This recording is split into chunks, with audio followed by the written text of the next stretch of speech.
Hi, thank you for joining us. This is for the North Hollywood to Pasadena Bus Rapid Transit Project update meeting that we are doing today. Thank you for joining us, those of you who are here on time at the beginning. We're going to respect your promptness and begin this meeting.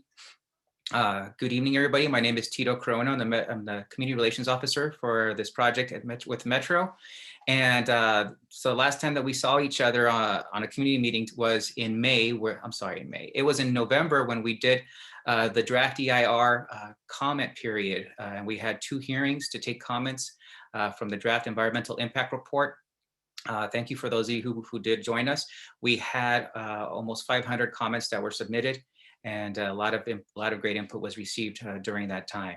But since that time, we have also had some updates to the project or some refinements along the alignment from between North Hollywood, Burbank, Glendale, Eagle Rock, and Pasadena. So that's what today's meeting is about, is to present the refinements along the alignment and to also open it up for questions and comments. So with that, let's go on to the next slide and talk about Spanish interpretation. Please excuse me as I make this announcement in Spanish.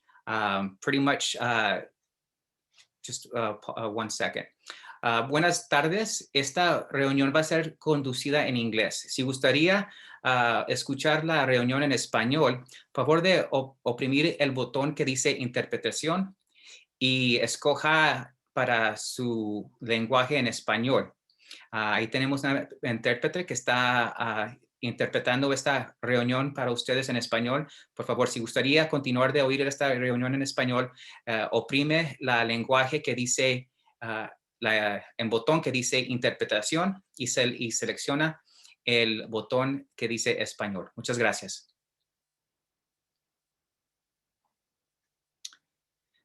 Thank you. So with that, let's talk a little bit about our housekeeping before we get started with the presentation. For the record, this meeting is being recorded. Attendees' videos are off, and so are your mics on mute.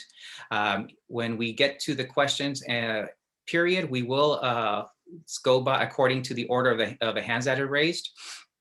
So if you are for those of you that are joining us through your computer or some mobile device, please go ahead and when we got to the questions and comments, you will raise your hand.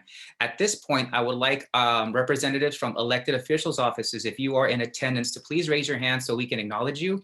I'm trying to see if I have any elected officials who are here, or the representatives. I see Antonio Chapa from Council District. Council District. This is County Supervisor District 1. I also see, who else? Looks like we have David Newman and Deborah Murphy. But thank you for those of you who are raising your hand that are from the elected staffer's office. I see Dan Rodman from the office of Mayor Eric Garcetti. And I also see Luke Klipp from the office of Supervisor Janice Hahn. Thank you again for joining us. I appreciate you for joining us and being a part of this meeting. So again, for those of you during the presentation, you will have an opportunity to ask questions with the raise hand feature. For those of you who are listening via phone, you can text your questions or your technical support to 818-650-0619. Once again, 818-650-0619. Again, this information will be shared when we start with the questions and comments period of this meeting, but just want to let you know you will be able to ask your questions during that portion of the meeting. Next slide, please. So with that, I would like to introduce Scott Hartwell, the project manager for the North Hollywood to Pasadena Bus Rapid Transit Project, and he will continue on with the presentation today and explain what the latest refinements are for the project. Scott. Thank you, Tito. Good evening, everybody. Thank you for joining us. So as Tito mentioned, I will be going through the revised or the proposed project that we intend to recommend to our board for approval in May. So I'll walk you through each segment of the project. I've got a lot of information to get through, so I'll go through it relatively quickly. But again, we will have a Q&A, so feel free to ask us any questions you have after the presentation. First, though, I'll start with some basic goals and objectives for the project, which we've had since the very beginning of our work on this BRT. And first, just want to emphasize that we're trying to create a new premium transit option that not only improves service for our existing riders and helps to retain them, but also that will attract new riders as well. And one of the ways that we would intend to do that is to provide quick and convenient access to major and local regional activity and employment centers, enhance connectivity to the regional transit network, including multiple rail lines, Metrolink, several key bus lines. And we want to improve passenger comfort and convenience as well. We want to ultimately improve air quality and create healthier communities by helping to get people out of their cars, and ultimately support community plans, which we know is quite important to the various communities along the corridor. Next slide, please. So a little bit of project background. This is a Measure M funded project. We have $267 million in Measure M and SB1 grant funds that go towards the project. It has an opening year per Measure M of 2024. Now, the draft EIR, as I'm sure many of you are aware, was released for public review late last year in October. We held a 64-day public comment period, which concluded on December 28th of last year. During that span, we held 2 virtual public hearings. And as Tito mentioned, we received nearly 500 comments across the corridor. And a majority of those comments were supportive of the project. And so based on the input that we received on not only on the draft EIR, but on a lot of the additional coordination and stakeholder outreach efforts that we've had over the last few months, we have made a number of refinements to the proposed project, which we will walk you through shortly. Next slide, please. So just to touch a little bit on the draft EIR, some of the key highlights include the fact that there really were no significant and unavoidable impacts. So from an EIR standpoint, the only impacts were that really less than significant impacts, and most of those were just related to construction activities. So as the project ultimately does move closer to construction, we fully intend to work with each of the cities and communities along the route to make sure that we minimize those the impacts of those activities.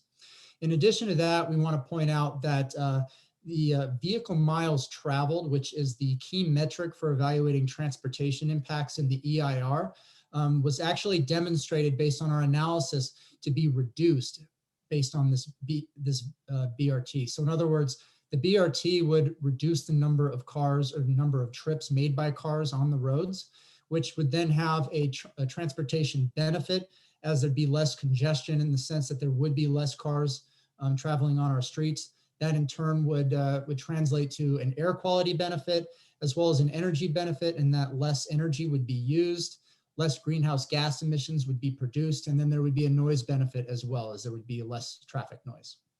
Next slide, please. So this is an overview of the proposed project from North Hollywood to Pasadena. Now this route is very similar to what we had in our draft EIR as the proposed project. And again, I'll take you through section by section, but basically the route would start at North Hollywood, where it would connect with the orange and red line stations at the North Hollywood station. We connect to Burbank Media District, downtown Burbank, Burbank Downtown Metrolink, and then through Glendale, connecting to downtown Glendale, going through Eagle Rock via Colorado Boulevard, and then ultimately heading to Pasadena via the freeway, and then getting off the freeway to serve Pasadena, and ultimately terminating at Pasadena City College. Next slide, please.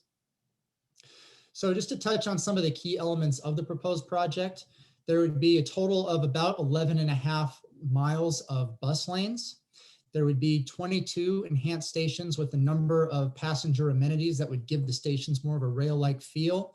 The project would also include transit signal priority for the buses, so that the buses would be able to catch more green lights, spend less time waiting at red lights. And at some intersections, we would also add queue jumps, which would basically allow the buses to jump ahead of traffic at those intersections. The end-to-end travel time, if you were to take transit now along the corridor and connect to all the same destinations that we'll be connecting to as part of the BRT, you'd be looking at about a 2-hour ride. Compare that to with the BRT along that same stretch, the time would be cut down to about 1 hour and 6 minutes. In addition to that, we are proposing some new and improved signalized crosswalks at a number of locations, as well as improvements to several left turn pockets for increased safety and capacity. We are also proposing to include some potential improvements to existing bike lanes in several communities along the corridor, as well as provide new and or replace landscaping. Next slide, please. So starting with the North Hollywood section, and then we'll work our way east from here. Nothing here really changes compared to what we proposed in the EIR. The route, as I mentioned, would start at the North Hollywood station, and from there it would head east in a side running bus lane configuration connecting to Vineland.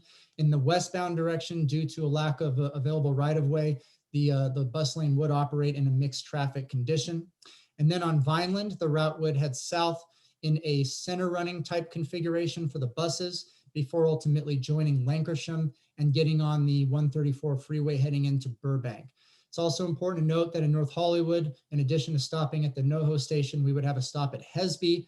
And also, as you'll see with the next slide in the rendering, we are proposing to convert the existing Class 2 buffered bike lanes on Vineland and upgrade those into a Class 4 cycle track on the west side of the street. Next slide, please. So this is what the project could look like in North Hollywood. This is looking north. In the foreground there is Lankershim, where you see the center running bus lane configuration. From there, it would turn on to Vineland and then head north towards Chandler. You also see there on the west end of the street, the Class 4 cycle track that we would propose as part of this project. Next slide, please. So then moving on to Burbank, where we do have some refinements, and I'll kind of take you through those one by one. The route would basically operate from the Burbank Media District, where the buses would get off the freeway in mixed traffic, get off the freeway at Pass, and then join Olive. And basically along the entire stretch here from the Burbank Media District to downtown Burbank, the buses would operate in a curb running configuration. In addition to that, there would be a small segment of mixed traffic conditions from where the buses would turn from Olive to Glen Oaks. And so on a small portion of Glen Oaks, the buses would operate in mixed traffic as they begin to make their way into the median running configuration on Glen Oaks towards Glendale. We have a total of 6 stations proposed for Burbank, one of which is actually half in Glendale and half in Burbank. That's the station at Alameda shown on the far right there. In addition to that, we have a station connecting to the Metrolink station that we want to highlight. We'll talk a little bit more about that as well, and we would propose some pedestrian type improvements to foster a better connection between that lake station and the downtown Metrolink station. Next slide. So then to talk a little bit more about the refinements that we're proposing in Burbank, again, compared to what we proposed in the draft EIR, the city of Burbank did submit to us a comment letter for the draft EIR. And among their comments included a suggested reroute of the BRT in a small section near the Burbank Media District, where they had recommended to us that we route the buses onto Alameda from Olive and then up Buena Vista and reconnect with Olive. And the idea here is to more directly serve some of the medical uses there on Alameda and to the south, the St. Joseph Medical Center, as well as Disney Studios. And so we are agreeing to this reroute. And so what it would entail is basically a consolidation of the 2 stops that we had originally proposed, one over at Olive and Alameda, and then one just to the east at Olive and Buena Vista, into a new stop right in the middle of those at Alameda and Naomi. And this stop would be just a couple of blocks west of Buena Vista. We also wanted to note that due to some public comments, a number of comments we received from the public asking us to include the stop at Olive and Verdugo, we are agreeing to do that as well. It had previously been noted as an optional station in the draft EIR, and now we're upgrading it to a proposed station. And then, as I mentioned before a little bit already, another minor refinement is this mixed flow section or mixed traffic section between Olive and Providencia over on Glen Oaks that would allow the buses where they would need to transition into the median running bus lanes. Next slide, please. So this is the Olive Avenue Bridge stop as we had it originally in the draft EIR and what we're proposing now. So another set of comments the city had in their letter to us on the draft EIR included some concerns with what we had proposed after our original coordination efforts with the city. So the draft EIR had proposed a stop at the top of the Olive Avenue Bridge so that bus riders could then transfer directly to the Metrolink station below by taking the existing elevator on the north side of the bridge and then going down and accessing the Metrolink station. And so that was what we had originally proposed. It included a signalized crosswalk at the top of the bridge that would allow passengers in the eastbound direction, where we'd have a stop on the south side of the bridge, to then cross the street to get to the north side elevator. And so when we presented this in the draft EIR, the city sent some concerns to us that namely centered around the actual feasibility of being able to install a signalized crosswalk at the top of this bridge. Given the bridge's age and the way it was designed, there was some concern as to whether we could actually install the infrastructure needed to make this crosswalk possible. Now, this crosswalk would be essential to having the station at the top of the bridge for safety reasons. Even if we were, say, to build an elevator on the south side of the bridge to allow people on that eastbound direction to go under the bridge, we still need the crosswalk to ensure that nobody would try to jaywalk across the street. In addition to that, the city had suggested that we look at widening the bridge in order to better accommodate the station infrastructure here. But unfortunately, that is cost prohibitive.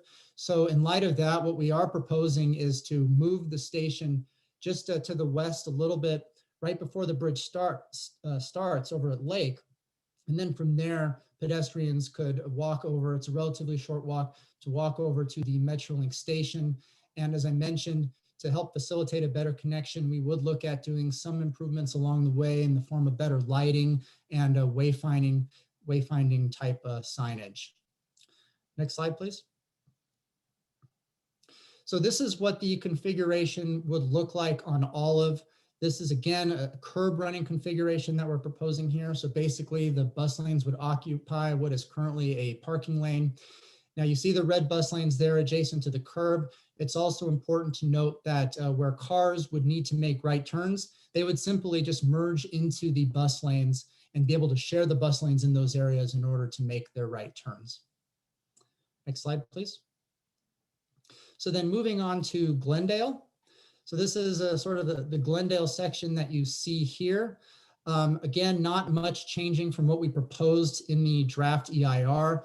You'll see there coming in from Burbank on the west end, the bus lanes would operate in a median running configuration along Glen Oaks. You see a few stations in that area. I want to point out that the Grandview station, which is sort of that third station over, was originally included in the draft EIR as an optional station. And based on a preference from the city of Glendale as well as others, we are agreeing to upgrade that again into a proposed station. And so then continuing along Glen Oaks and heading onto Central, the route would then transition into a mixed traffic type congestion for a short stretch as it passes the 134 freeway overpass, and then transitioning into a side running bus lane configuration along Central before then turning east into a brief curb running stretch along Broadway before then entering into a side running configuration adjacent to the parking lanes. A total of 8 stations are proposed for the Glendale area. I also want to note that on Glen Oaks, going back to Glen Oaks, we are also looking at potential bike lane improvements as well. Next slide, please. So this is what the project could look like along Glen Oaks. You see here a station at one of the intersections and what that could look like. Notice the center running bus lane configuration, and then notice how it then transitions to a median running. If you look in the far distance there behind the cars, you could see the existing landscape medians that are quite wide in this area. Those medians would essentially remain untouched away from the intersections, and the buses would operate adjacent to those. Next slide, please. So then this is what it could look like on Broadway. Again, you see a station here, this time along the curb next to the curb running bus lanes. Next slide, please. So then moving on to Eagle Rock, where we have some key refinements. We will get into those, but just to quickly touch on a high level, we're proposing a total of 3 stations in Eagle Rock, and I'll go through each of those in a little bit more detail in a minute. Over on the west end of the route, coming in from Glendale and up to Eagle Rock Boulevard, we are proposing a side running configuration. And then transitioning from Eagle Rock Boulevard over east along Colorado, it would then be a center running / median running type configuration. And then from there heading east, it would the buses would get on the freeway slip ramp over at Linda Rosa and then continue on the freeway in mixed traffic lanes into Pasadena. There will be a number of improvements that we'll talk about, including some left turn improvements and some crosswalk improvements and bike lane and contiguous buffered bike lanes as well. Next slide. So to speak a little bit more about the Eagle Rock refinements, just to lay a little bit of groundwork here, of the nearly 500 DEIR comments that we received, more than half of them related to Eagle Rock. There's been a tremendous amount of interest in this project coming from Eagle Rock since the beginning, and the draft EIR was really no different in that respect. And it's also important to note that during the draft EIR comment period, we received a community developed proposal that sort of laid out a different way of how we could maybe implement a BRT along Colorado in Eagle Rock. And in addition to that, several comments referenced this proposal and expressed support for it and its various elements. So what we did is we took a look at the concept that was submitted to us, this community developed proposal, and then we examined it to figure out which elements were feasible and how we could maybe incorporate those feasible elements into the options that we had in our draft EIR. And we had two options for our draft EIR for Colorado, option F1, which was a mostly center running concept, as well as F2, which was the proposed project in the draft EIR, that was a side running concept. And so when we evaluated this community developed proposal, we came to the conclusion that it was most similar to our original F1 concept, which was again, mostly a center running concept. So what we did is we then worked on potential design refinements to our original F1 concept, incorporating as many of these feasible elements as we could from this community developed proposal. And then we shared this refined concept in a few different stakeholder roundtable meetings with the key Eagle Rock stakeholders and businesses to kind of walk them through what this concept would look like. Approximately 80 people participated in these three meetings combined. And overall, fairly strong support, or overall very supportive of the refined option, the refined F1 option, although some people did express concerns over traffic congestion. Next slide, please. So then to kind of go over what some of those refinements are, one of which, probably the single most significant one, is the reduction of travel lanes that it would include, stretching from Eagle Rock Boulevard east to Linda Rosa Avenue. So this is the biggest change from what we had proposed in our draft EIR. Both of our Colorado concepts had retained both travel lanes in each direction from one end of Eagle Rock to the other, whereas this new one does reduce travel lanes east of Eagle Rock Boulevard. And there are a number of advantages that we'll kind of talk through in this concept. One of which being that the concept does include a contiguous set of buffered bike lanes from one end to the other. And for most of it, we would actually propose the buffered bike lanes to be between the parking lane and the curb. In addition to that, this concept retains most of the parking. It retains the wide stretches of median sort of in the middle of that corridor, east of Shereen, kind of between Shereen and Townsend. And that was another big change, whereas our original F1 did include a lot of median space, but the medians were narrower and less contiguous. In addition to that, this concept also preserves the vast majority of the city's planned curb extensions. So those bulb outs along the intersections that are being planned. In addition to that, it does make a number of improvements to some left turns. It includes some new signalized crosswalks, 3 new signalized crosswalks, including one at Dahlia, adjacent to the elementary school there. And again, it does retain all travel lanes west of Eagle Rock Boulevard, but it will affect congestion where travel lanes are reduced to the east. Next slide, please. So I wanted to show you a series of snapshots of some of the plan view drawings we did that looked at what this concept could be. And we did share these in full with the stakeholders that we met with in the 3 meetings that I mentioned. So I just wanted to show you snapshots of some of each of the 3 sections, highlighting the stations that are proposed in each of these sections and sort of what's going on around the stations. Now, these drawings here are at about the 5% level of design, so keep that in mind. They're far from final. They're still very preliminary. But you'll see here The station on the westernmost end over at Eagle Rock Plaza, where Broadway and Colorado converge. Again, this section would maintain 2 travel lanes in each direction. You'll see there the side running bus lane configuration with the red bus lanes. And I want to note that the reason we're proposing side running in this area, contrary to further east where we transition into a center running configuration, is because there's a lot going on here from a traffic circulation standpoint. You've got a couple of really heavy left turns onto Colorado, as well as Sierra Villa. And you also have just a lot of transitioning activity, a lot of activity in the center of the street. So based on our analysis and our coordination with LADOT, it was determined that a side running option here would really enable us to get through this corridor in a way that would work well, not only for the BRT and for station placement, but also to maintain traffic circulation. So a couple other things to point out. You see the buffered bike lanes there shown in green. You see a new little bit of landscape median areas in the center of the street. There's a lot of new landscape medians in on this stretch of the corridor, and really both ends of the corridor where we're proposing a lot of new landscaping. And so, yeah, next slide, please. So then moving on to the center section over by Eagle Rock Boulevard. This is where the changes really become apparent compared to our original F1 concept. You'll see there the buses at this point have transitioned into this center running configuration. You'll note that this is where we have the second of our 3 stations. Over this one is for Eagle Rock Boulevard. And note that the split platforms, the westbound direction is just west of Eagle Rock Boulevard as currently shown. And then the eastbound one is just east of Casper. And we designed it this way in large part just based on a lot of the activity that's going on with the left turns on Eagle Rock Boulevard and just the way the right of way is sort of constrained. This is how we had proposed it.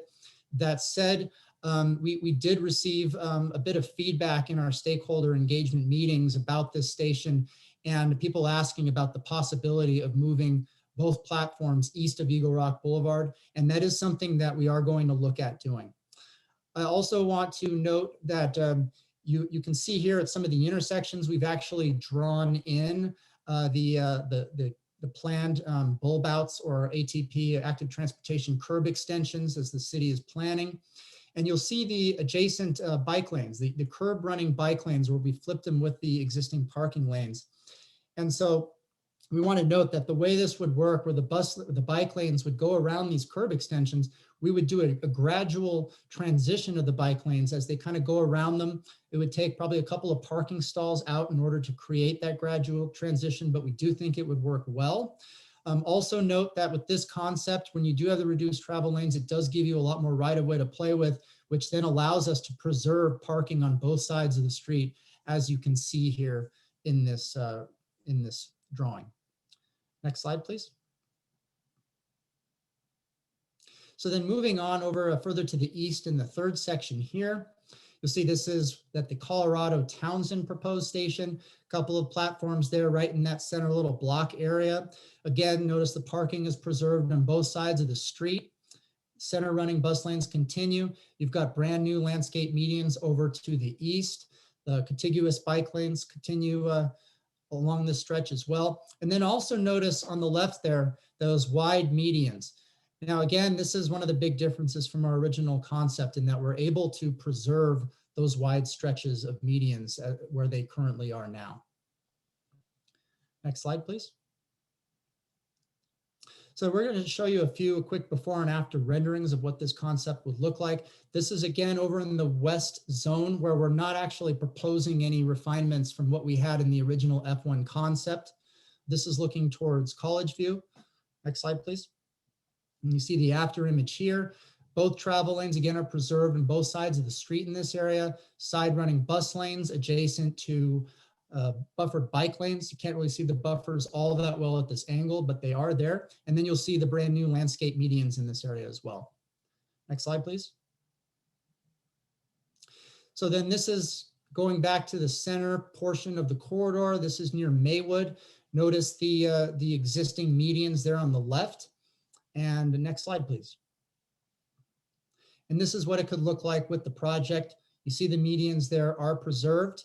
There's one travel lane in each direction adjacent to the the parking lane, and then on the other side of the parking lane is the street level buffered bicycle lane that we would have. Next slide, please.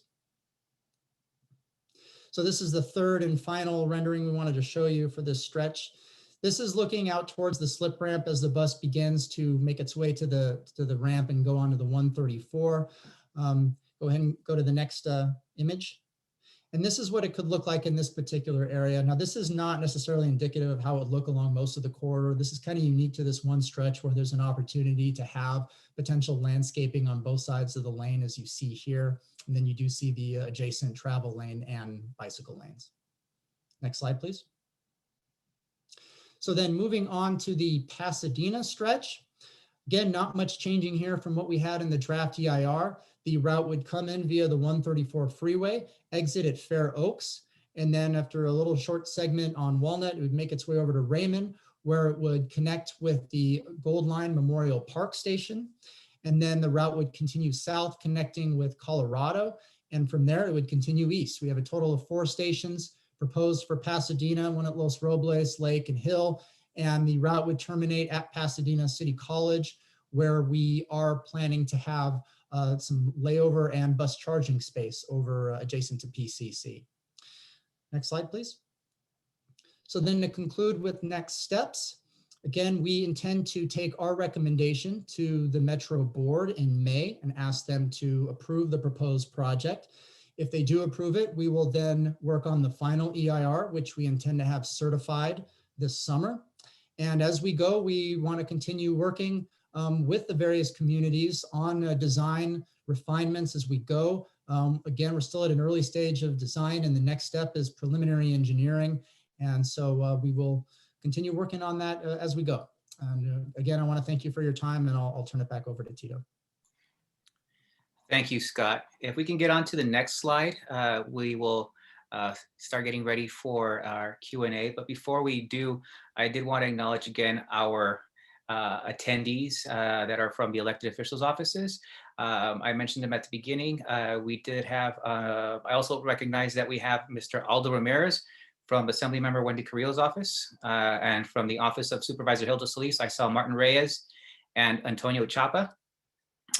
And from the Office of Supervisor Janice Hahn, Luke Klipp, and also Dan Rodman from the Office of Mayor Eric Garcetti. So just with that, I wanted to let everybody know that we are going to be taking questions from you. We do want your feedback and to provide a safe and equitable process during this meeting. So we're asking for your help during this time. Please respect the format. We want to hear from you. Please make all comments to us, and let's have an open dialogue about this. We will, when we call your name, you will be unmuted, and you will be able to ask your questions. When you're done asking your questions, we will go ahead and answer and go on to the next person. If you have any additional questions, you can raise your hand after we go through the first round of folks that have questions. There are quite a bit of people that have their hands raised already, so just wanted to let you know, we will be, again, taking your questions and unmuting you and going forward in that manner. So just let you know, again, please ask your question. Once you are done, we will answer that. That way we avoid any back and forth. So with that, let's go to our first person. And I'll read the first 3 names that we have in order. We have Nilza Serrano, Patricia Perez, and Mehmet Berker. So before we go to you, I wanted to provide some information as to how to ask your questions. Raise your hand if you are on a Zoom call with a mobile device or a computer. If you're on a telephone and you would like to raise your hand, you hit *9, and that will put you in the order in which you raised your hand. Again, for those of you that are listening via phone, please hit *9, and then we will unmute you when it's your turn to speak. You will be prompted to unmute your mic, and we will go from there. If you have a phone and you would like to text us your question, you can do so via text number 818-650-0619. Once again, that's area code 818-650-0619. So with that, let's go to our first person, and you can ask your questions. Again, Nilza Serrano. Hi, can you hear me now? Yes. I'm a constituent of Eagle Rock, and I live on Hill Drive. Can you tell me how many people are on this call? approximately. Yes, is this your final question? No, Again, it's not. I have a lot of questions. okay, we're going to take your questions and then we'll answer them. So, Okay, I want to know ask how your many question. people are on this Zoom, and how Right now- many of them are actual staff members, so you can deduct that from the total. How do I get to see the responses that were submitted? I'd like to see who were the key holders that you mentioned, because I'm definitely a key holder in this community, and I wasn't at that meeting, so I want to know who those key holders are.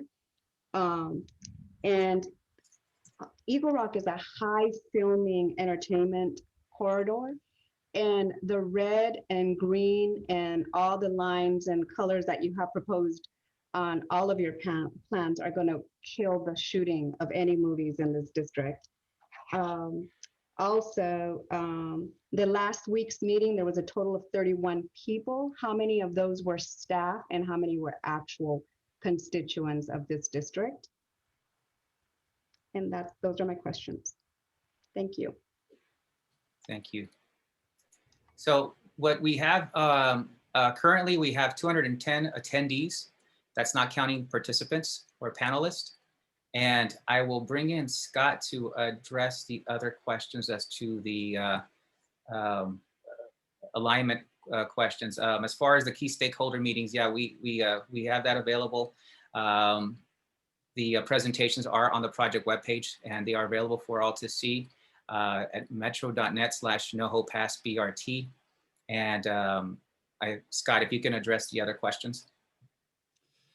Well, yeah, I think what I would say is that in the center zone, especially from Eagle Rock Boulevard East, the actual the curb to curb changes aren't really all that significant, in the sense that there'll be some restriping. I mean, the bus lane would take place of one of the travel lanes, but otherwise, I mean, you still have the wide medians. We would do our best to preserve the existing trees to the furthest extent that we're able to in those areas.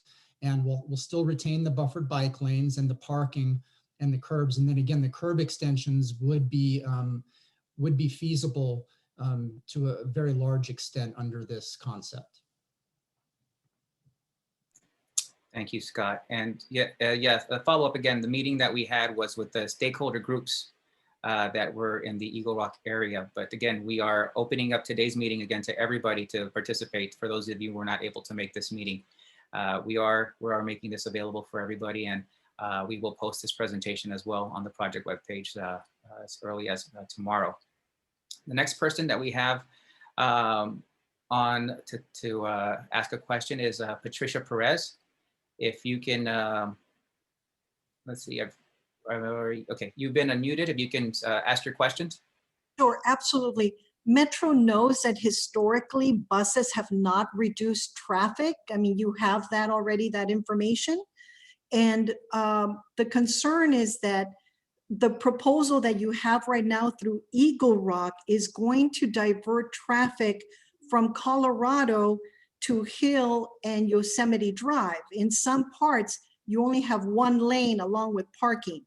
So that's gonna, right now as it is, we already have a slow, campaign, slow the traffic in those areas. So this is just going to aggravate the traffic on Hill Drive and Yosemite. But my question is, actually, you mentioned you had 3 stakeholder roundtables, and businesses come and go as well as elected officials, but the people that stay, the most important stakeholders in a community are the residents, are the homeowners. And was there any effort to notify them? Were there any notices? Were there any teletown halls? I know that now everything is done online, which is pretty much disenfranchising many of our residents. So what kind of effort did you do to really engage the stakeholders? And you know that when we were having community meetings at Oxy and other places, I mean, those were sellout crowds. And so all of a sudden now those people are not involved. So just want to know, what are you doing to involve the real stakeholders of Eagle Rock, the homeowners?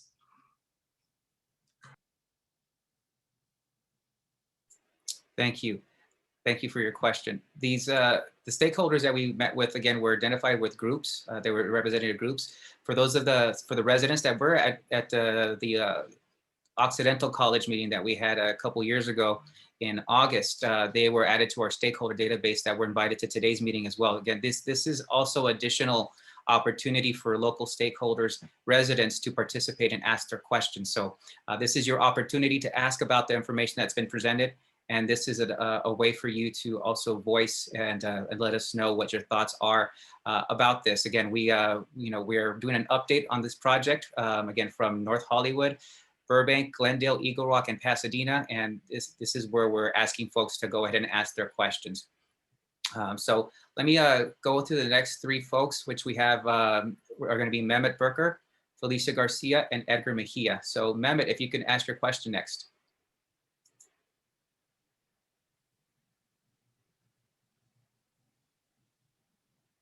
Okay, you've been unmuted, Mehmet. Hi, hey, can you hear me? Yes, I can.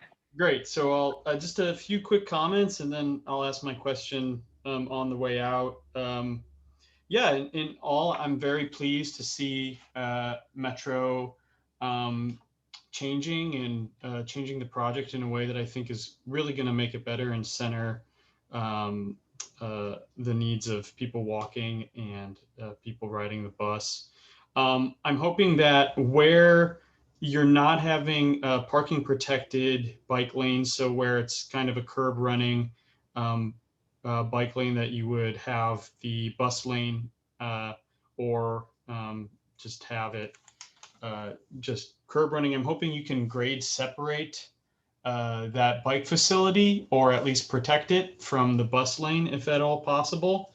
And then I'm also curious about, as a comment, just sections where you have kind of the median on either side. I'm wondering what Metro thought about kind of a design approach similar to the Eugene, Oregon BRT, where you kind of have concrete runners in a green space. I don't know if that's feasible throughout, but I'm curious about specific sections, because looking at Metro's plans, you have areas where you're kind of going through a median, and I'm wondering if you can tie those together. And then the last comment is just one about wanting to see more expanded sidewalks and just more concrete and green space in the pedestrian realm at the pedestrian grade, and curious if Metro can use first last mile money to kind of bolster the project, because that's kind of what it should be for. And my question is just for Scott, if you can comment on any efforts to outreach to the transit riding population, specifically the riders of the 780 and other buses, to see what their specific thoughts on project and project changes have also been taken into account. Thanks. That's it. Thank you so much. Sure, and I'll actually defer to Tito on the work with our riders, but I will say that we did do a series of bus rider intercept surveys leading into, I believe, the draft EIR, where we did ask for feedback from a number of our riders, and we did target Eagle Rock as one of those locations for those surveys. Tito, did you want to expand on that? Yeah, thanks, Scott. So yeah, we primarily before COVID hit, we were able to do transit rider intercepts in key locations along the alignment to expose this project to the transit riders. Unfortunately, with COVID hitting, it's our ridership has decreased, but it is on the uptake. But most of the folks that we're taking were essential workers who needed to take the bus to and from their location to provide the services that we all needed. And unfortunately, COVID has prevented us from doing that one-on-one engagement in the manner that we would like to have.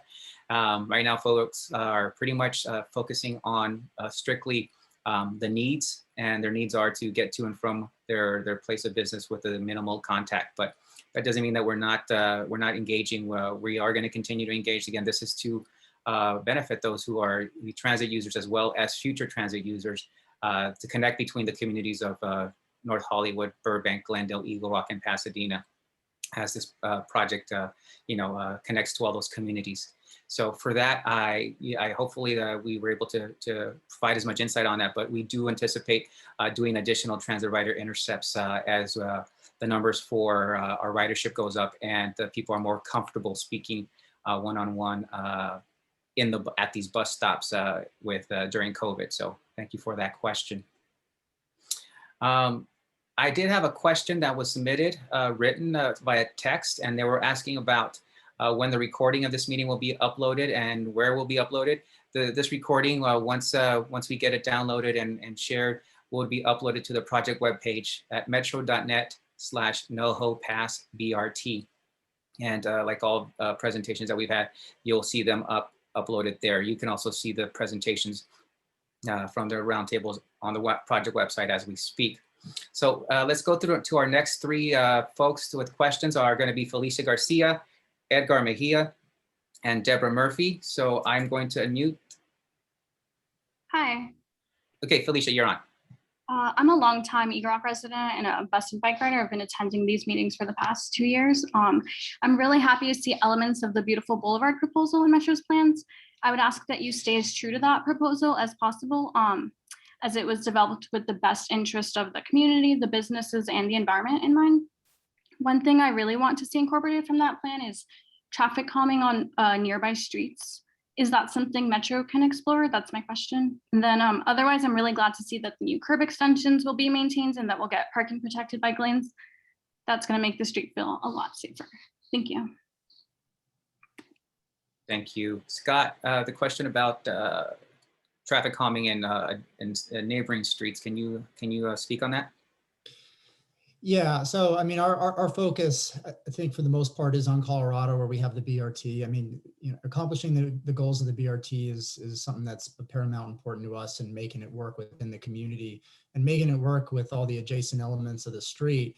Once you get away from Colorado, though, I mean, we do have to be mindful of our budget. I mean, this is going to be a fairly expensive project once we add up all the different project segments. So that is something that we're trying to be mindful of. But from there, I mean, the other thing that I would say is that we do work as an agency in first last mile planning. We assist cities with the planning of first last mile activities. So I don't know if there's potentially a way to kind of look at some of those things through a first last mile lens. But yeah, I mean, we'll certainly look into it. Thanks, Scott. Next person up is Edgar Mejia, followed by Deborah Murphy, and followed by Brian B. So Edgar, you're being unmuted. Hi, can everyone hear me? Yes. Hi, thank you, Scott and Tito. My name is Edgar Mejia, and I am with ITDP, the Institute for Transportation and Development Policy. And on behalf of the organization, we express our support, in particular of the refinements presented today. I'm really happy to see elements from the beautiful Boulevard proposal incorporated. Some things that I just wanted to clarify or ask is whether for those center and median stations, the buses will still board from only the right side. Is that correct? And then secondly, I'm curious about whether Metro will commit to support local businesses throughout the construction with financial support with Metro's Business Interruption Fund. Again, we really want to express our support for the BRT, particularly with the refinements that were proposed today. Thank you. Yeah, so I can certainly speak to the issue with the stations and your question regarding the station design. So yeah, the stations are designed for right side boarding, which is what our entire Metro fleet operates with, the standard buses with right side boarding. However, we are as an agency, we are exploring the possibility of left side boarding. We've been discussing it and analyzing it internally amongst ourselves at Metro. The way we designed this BRT is to work with right side boarding. The stations we have do work well with right side boarding.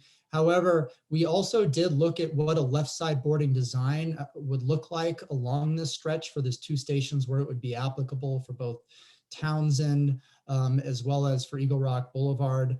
And what we discovered is that there really wouldn't be that much of a difference, at least from a sort of footprint standpoint. I mean, yeah, you'd have the single platform, but it would be wider, so there would be some additional right-of-way needed for that. It wouldn't really save much in the way of additional median space either. So, we are at this point still proposing our traditional stations with right side boarding, again, primarily because that's what our fleet operates with now.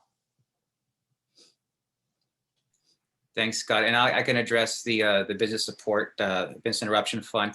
That's a Metro board enacted, so it is available. But again, it's not something that is automatic on a project. I wish it was, but it requires board action and approval. So again, it's early in the process. But again, if this is something that we can ask for to the Metro board, it'd be great to be able to have this available. We do have additional resources such as the Eat Shop Play feature, which advertises all the businesses that are close to or at construction projects and promotes their businesses. Also, we have a business resource center that provides with local businesses with the skill set to help or enhance their businesses in a way that can better promote their businesses, either by helping them build websites or maintaining or updating what is current with today's trends in business communication. So, and those are available as well.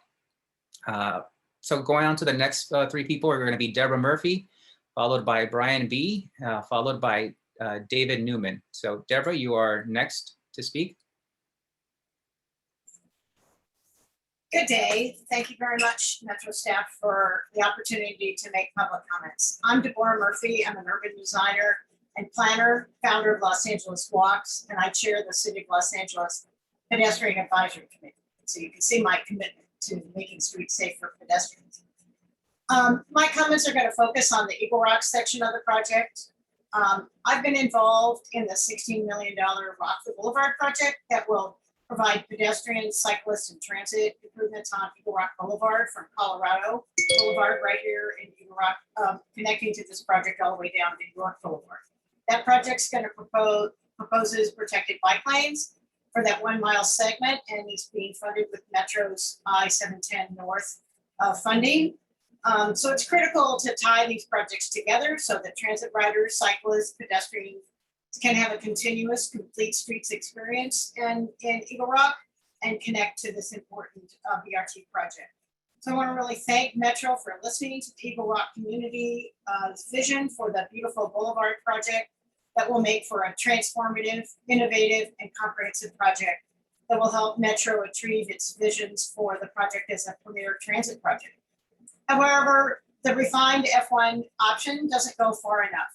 It needs to provide a truly complete streets project with true BRT style buses that board from both sides and provides for sidewalk level protected bike lanes. We should be providing the premier provisions here on Eagle Rock Boulevard and through this project area so that cyclists, kids, seniors, everybody can have a safe experience through that key part of Eagle Rock with shade trees that provide a buffer between pedestrians and cyclists and provide important shade. Urban cooling is a really key consideration for this project and is a vital part of support that Caltrans and the California Transportation Commission have looked at for a similar project in Canoga Park, which was the highest ATP awarded project because it was transformative, innovative, and comprehensive, and that ties together transit, pedestrian, bike, and urban cooling improvements. So I really want to thank Metro for listening to the community and trying to create safe streets for all. So let's make sure that we get as many sidewalk widenings throughout the project areas, do as many first and last mile connections on the cross streets as Felicia mentioned. Let's look to those first last mile funding opportunities and wherever we can find funds to make this a really complete project in the neighborhoods as well as along the corridor. Thank you for the opportunity to make comments. Yes, thank you. We will go on to our next three folks, which are Brian B., followed by David Newman, followed by Michael Sweeney. Brian B., you are being unmuted. If you can All start. right. I hear you. Okay. My name is Brian Bress. I live on Loletta Avenue in Eagle Rock. I've lived in Eagle Rock for many, many years now. And I just wanted to say thank you for the time to respond to this plan. And thank you to Tito Corona and Scott Hartwell for your explanation. I'm a little late to the party as this last year has been really taxing and draining on everybody. And we've been doing double duty all around. I'm sure everybody has been stressed. I know I have. I haven't had time to really pay attention to this project, so I apologize if I repeat questions or I'm a little late to the game. My first question is, you said that there was concern about traffic congestion from earlier comments from residents in Eagle Rock. And my first question is going to be, what about that? I mean, that as I see it and I experience it, I think traffic would would slow to a crawl. I don't think there's enough people willing to take the bus or to bike to decrease traffic on Colorado Boulevard, nor do I think that any traffic diversion is gonna work, because people are just gonna take Hill as a shortcut, and it's gonna be a kind of surface streets maze to get around the traffic congestion. As I see it, I'm not an urban planter. I'm not a traffic activist or trying to support this project just based on idealism. I really do appreciate the goals of the project.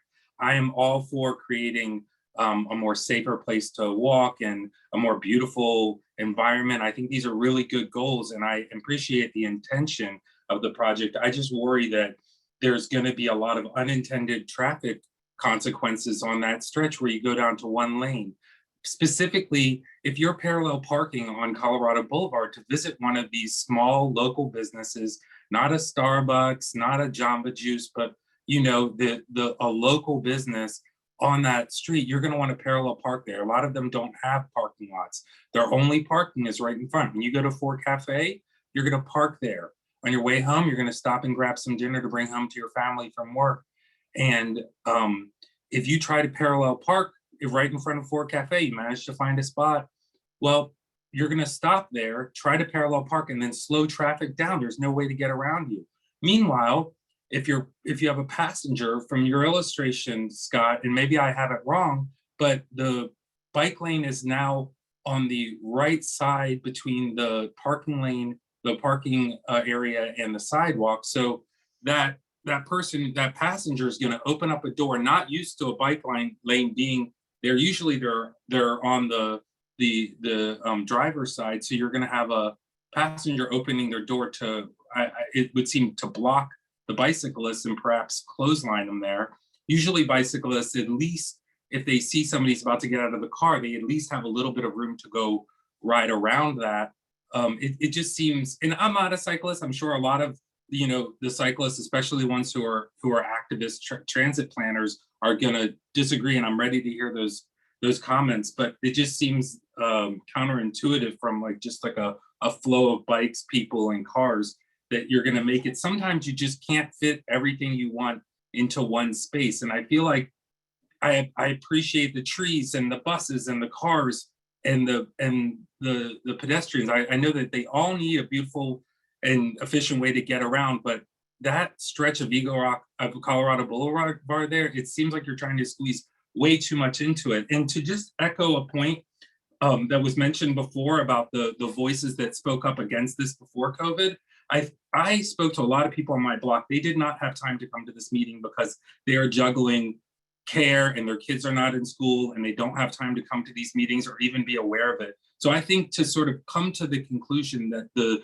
community is in overwhelming support of this project during a time when most of them are overwhelmed with so many things on their mind is not to really get a good idea of the the support or the lack of support for the beautiful boulevard project. I think that you have a lot of elderly people and a lot of less tech savvy people, like as was said before, who do not understand how to even get to this meeting. And then you have a lot of people who have kids who are just trying to feed their kids dinner right now, and they don't have time or the bandwidth to deal with this. So I think that there needs to be a serious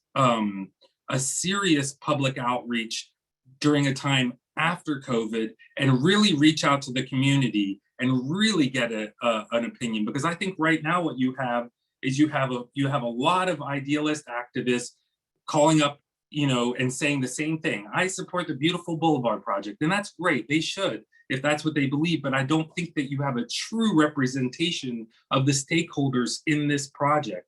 And just another note, as a rendering, you've shown mature trees, and yes, they will help with urban cooling. But those renderings, I guarantee you, the trees that they're going to plant there are not going to be providing shade for another 20 to 30 years. And by that time, I'm not sure what, I mean, we're all going to be getting into self-driving electric cars, and maybe traffic won't be a problem. But I think that shade is really far off. And when you think about those renderings and you think about replacing mature trees with new trees, think about the actual shade that's already there. And I would say whatever way you go ahead with this, it's just somebody who really appreciates the trees that are already there. Think about saving those. I know you said you were going to try to, Scott, but I mean, really think about what kind of trees they would actually put in there and how young and what lack of shade that they would really provide. And then just one more question or comment. I understand the comment about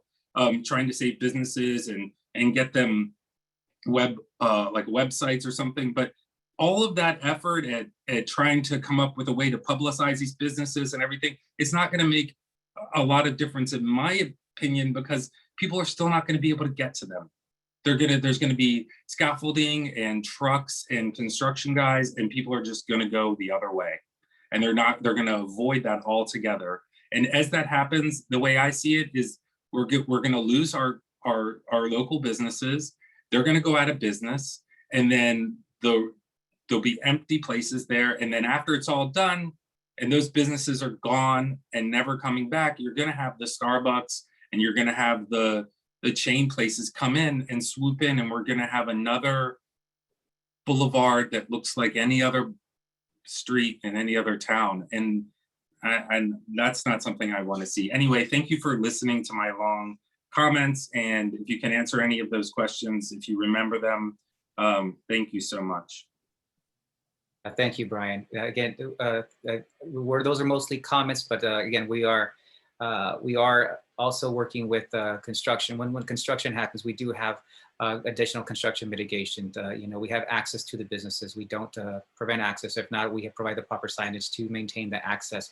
But you did have to ask a question about parallel parking, which is another question that we received via text as well. So we'll be answering two questions in one here. Scott, if you can address that question about parallel parking in the area where there's one lane, how do we address that? And also, I guess he asked about a little bit more about the traffic impacts that were brought up during the roundtables. Can you please address those? Yeah, so what I would actually like to do is I'd like to defer to Brent Ogden on our technical team to answer. I think those two questions are somewhat related in terms of the overall traffic effects. But before we get there, I would also just like to respond to the design of the bike lanes and the concern about parking cars and doors opening and dooring cyclists, as it's known. The curb running bicycle lanes that we are proposing are wide. They include a buffer. It's not just the bike lane itself. It's actually a very wide space. It's similar to the width of the current bike lanes. So there would be sufficient rooms for cyclists to operate in those lanes without worrying about that particular hazard. So Brent, feel free to weigh in on the traffic effects. Sure. Well, I mean, clearly if someone is doing a parking maneuver, the cars behind are going to have to wait if there's one lane. So there could be some pause in the traffic movement when someone's doing a parking maneuver. Very often, when you find that you're held up on the street by a delivery vehicle or any other vehicle, The real congestion occurs at the signalized intersections, and often you catch up with everybody else at the next traffic light. But that's part of the aspect of taking it down to one lane and slowing the traffic down.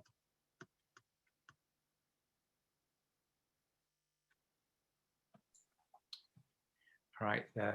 Thank you, Brent.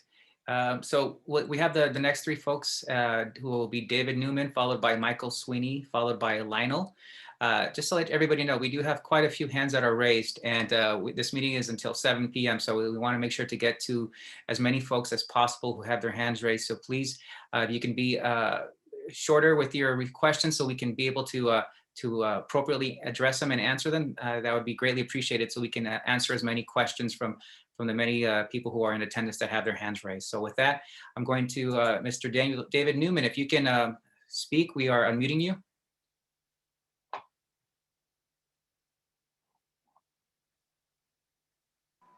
Thank you. Can you hear me? Yes, I can now. Wonderful. Thank you for hosting this event. I want to echo what Brian just said. My hope is that there will be further opportunities for comment from the widespread community, particularly for residents who cannot reasonably be expected to attend a 5 p.m. meeting due to work or childcare duties, etc. Frankly, I'm a little shocked that Metro had 3 private meetings with Eagle Rock, quote unquote, stakeholders, meetings that were not publicly noticed and with people who support this new plan. But then Metro sets a single public meeting at 5 p.m. after revisions, or what you're calling refinements, have been made to the plan. That seems pretty one-sided and a little disingenuous in terms of getting public opinion. In any event, I'm going to speak to the Eagle Rock section of the plan. It's an area where I've lived for over a decade. As I mentioned, you talk about refinements to a quote-unquote community developed proposal. I think that's a bit of an exaggeration, to say the least. They are certainly not refinements, and it's not a community developed proposal. Metro spent years seeking input from the community. That is, actual community members, not people pretending to represent the community, people purporting to act in the best interest of the community, or people that you continuously refer to as stakeholders, but we have no idea who they actually are. Actual Eagle Rock residents made clear through almost a year and a half of open meetings that the majority of them did not want Colorado reduced to 1 lane of traffic. In fact, for those that may have forgotten, when the reduction of traffic lanes was indicated as a real possibility by Metro, there was such an outcry from the community that Supervisor Solis's office set another community meeting with Metro at Oxy, which Solis attended and was given an earful by the community about this drastic plan. I mean, let's face it, we've got a few small groups that are pushing their own agenda and are doing so in what I think is a pretty disingenuous way, particularly this group known as Eagle Rock Forward that's offered what people have consistently referred to as the Beautiful Boulevard Plan. Again, you've been referring to this as community developed, although I'm part of the community and I never even gave any input to this plan. They created a slick website, and supposedly lots of people supported the website and clicked on the link that said support it. But we have no idea where they're from, if they're from Eagle Rock, if they live here, if they work here. And the biggest question is, why are they coming in after the fact? All of this is coming in after the DIR was proposed. They had 18 months to offer this kind of thing, and they didn't do it. It's an end run around what is clearly what had been a very democratic process. But my biggest concern, and what I'd like Metro to answer, is, do they even know who these so-called stakeholders are in terms of versus the regular population? Who's involved in Eagle Rock Forward, and who's pushing this Beautiful Boulevard Plan? As far as the public is concerned, there's not a single name, business, or organization that can be linked to the Eagle Rock Forward group or the Beautiful Boulevard Plan. And unfortunately, that appears to be intentional. And I hope Metro has taken note of this. Through social media posts, it's evident that several people involved with Eagle Rock Forward are also members of the ERNC Land Use and Planning Committee, including the co-chairs. That relationship was never adequately disclosed to the public. But while those individuals were voting on behalf of the ERNC for BRT-related issue, including votes that ultimately may have led to Metro's undoing of the original plan, they were also developing and supporting this so-called community developed plan that includes a single traffic lane. There's a real stench of a conflict of interest. And I hope that the Metro is aware that its input from these so-called stakeholder groups really doesn't involve the community and really doesn't involve what the community has to say. I hope that gives plenty of pause to Metro. And I really hope that they rethink this plan, They go back to the drawing board in terms of getting actual community input the way they had done for the 18 months preceding the DEIR. And they understand that there's probably a huge costly litigation coming down the pike if they stick with one lane of traffic. Thank you very much. Thank you for your comments. Again, we will go on to the next three people, which are Michael Sweeney, followed by Lionel M., followed by Martin Leitner. And again, just let everybody know, again, we have until 7 o'clock tonight, and we have over 220 folks in attendance and many of them have their hands raised. So we want to make sure that we can get to as many folks as possible. So please go ahead and ask your questions or make your comments, and then we will move forward. Michael Sweeney, you are unmuted if you can speak. Hi, can you hear me? Yes. Hi, so I'm Mike Sweeney. I'm a homeowner here in Eagle Rock. I'm also a transit rider. But before I was working from home, I was a transit rider. And I'm going to start with a question, and then I'm going to explain why I think it's so important. I want to ask Metro, how in your process for this do you center safety? Because the reason that many people signed on for the beautiful boulevard, including the reason that the PTAs of Dahlia, Rockdale, Eagle Rock High, Eagle Rock Elementary, and also the Montessori is supporting it, is because the current boulevard is fundamentally unsafe in a lot of ways. The crossing times take forever. The bike lanes are terrifying if you're biking with a kid. Dahlia has for years pushed to get a crosswalk at Dahlia because of accidents in the past and fear of accidents that are kind of easily foreseeable. I think that the beautiful boulevard, which I was involved with and in some ways, I think it starts to answer some of those questions. We need to slow down traffic to make it safer. And I'm disappointed that Metro's options didn't really seem to include safety as a priority. So as I said, this isn't the only line Metro's building, and if we zoom out to the rest of the length of the boulevard, a lot of the areas in Burbank look also, I wouldn't say that they look like safety is in the top of the priority list. So that's my comment, that's my question. And again, I think the important part is when we talk about people who aren't here, this, all of the PTAs have signed on. It's not just adults who this affects. Thank you. Thank you for your comments. Scott, if you can, I think we're also going to call Brent on this. How can you discuss the safety and how it's part of the design process when we're moving with a project like this as far as designing it? Yeah, I'll say a few things and then I'll hand it over to Brent. So yeah, there's a number of safety improvements that are included in our project. A lot of the same improvements that were included in our original F1 project when that was center running as well. A number of left turn improvements that would be made, including closing off a lot of those breaks and the medians east of sort of Eagle Rock Boulevard, where you do see these islands and people are making left turns and there's an insufficient amount of space to do so. So the back of vehicles are often hanging out into the traffic lanes. So as part of this concept, we would be closing those breaks, which will be a safety enhancement. There's other intersections that will be able to lengthen left turn pockets and actually in some cases be able to provide median protected turn pockets as well. We have a few different new signalized crosswalks that we're proposing in Eagle Rock, as well as a rectangular flashing beacon at Hermosa that would also become a fully signalized crosswalk. So those are some of the types of improvements that we're envisioning. Brent, did you want to weigh in? Well, you pretty much, hit the high points on the safety improvements. I mean, safety is the #1 priority. So we're maintaining the buffers with the bike lanes. And as you said, we're increasing the number of signalized crossings. We're adding signalized crosswalks, making the turning movement safer. All these things are intended to improve safety and maintaining minimum lane widths. This project has not yet been designed, but when it is designed, it will conform to all of the recommended practices for safe street design. Thank you, Brent. We have a few more questions, but I did want to address another one that was received in writing. via text message from one of our phone people dialing in by phone. And one of the things they asked us to clarify is there is a misleading photo that looks like there are 2 lanes, but it's actually 1 lane plus a parking lane. And I'm assuming this is referring to Eagle Rock and creating more support for the Eagle Rock towards the east proposal.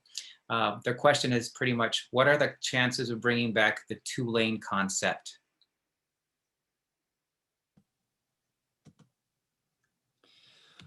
Well, first of all, to address the rendering, I'm assuming that's the zone, the second sort of middle rendering that we have near Maywood. We do show the 1 traffic lane in each direction, and we show a parking lane with the little parking markings on there, the stall markings there to sort of separate out that so you could see it. This is the concept that staff is recommending to the board, or is planning to recommend to the board. We are anxious to hear all of your feedback tonight, and nothing is final until we go to the board. It's ultimately up to them to select a project. Thank you, Scott. And so we will have the next 3 people speak, which are Lionel, Emma as in Mary, Martin Leiter, and Elise Kalfayan.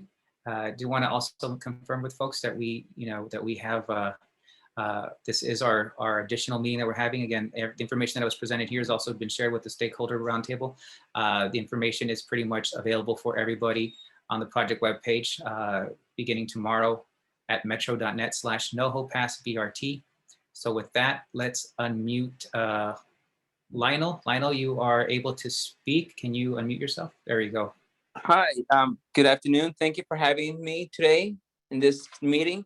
I'm calling to support the idea of having the beautiful Boulevard project.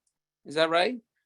Because I live nearby North Hollywood, and I like the idea of adding more safety and increasing, the time it gets from North Hollywood or from the valley to Pasadena.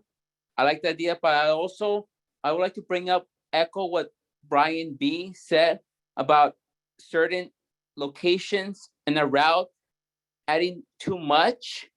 I think he was referring to adding too much things, and maybe that was my concern, because he did raise a good point about that.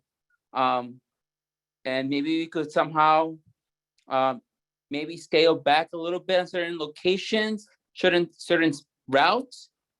But in theory, I like the idea of adding more safety for bicyclists, because I myself, I'm not a bicyclist on a regular, I'm not regular, but I do bicycle once in a while. And I like the idea of adding more safety and more shade, more trees, or maintaining the trees that are already there. And maybe adding a dedicated bus lane that will make it quicker to get from the valley, from North Hollywood to Pasadena. But yeah, my concern is what Brian B echoing what Brian said about maybe certain areas adding too much. That's my comment and my question. Thank you very much. All right, thank you, Lionel. I'm pretty sure that your comments are taken, and we will be addressing that. Scott, did you have any additional comments based on what was mentioned here? I'm not sure I do in this particular case. I'm not sure if it was a specific enough question for me to address. Okay, yeah, it sounded like it was pretty much echoing the importance of safety and having it be similar to one of the proposed alignments. So with that, let's go on to our next 3 folks, which are Martin Leitner, followed by Elise Kalfayan, and then followed by a person, it just says Kim. So let's go next to Martin.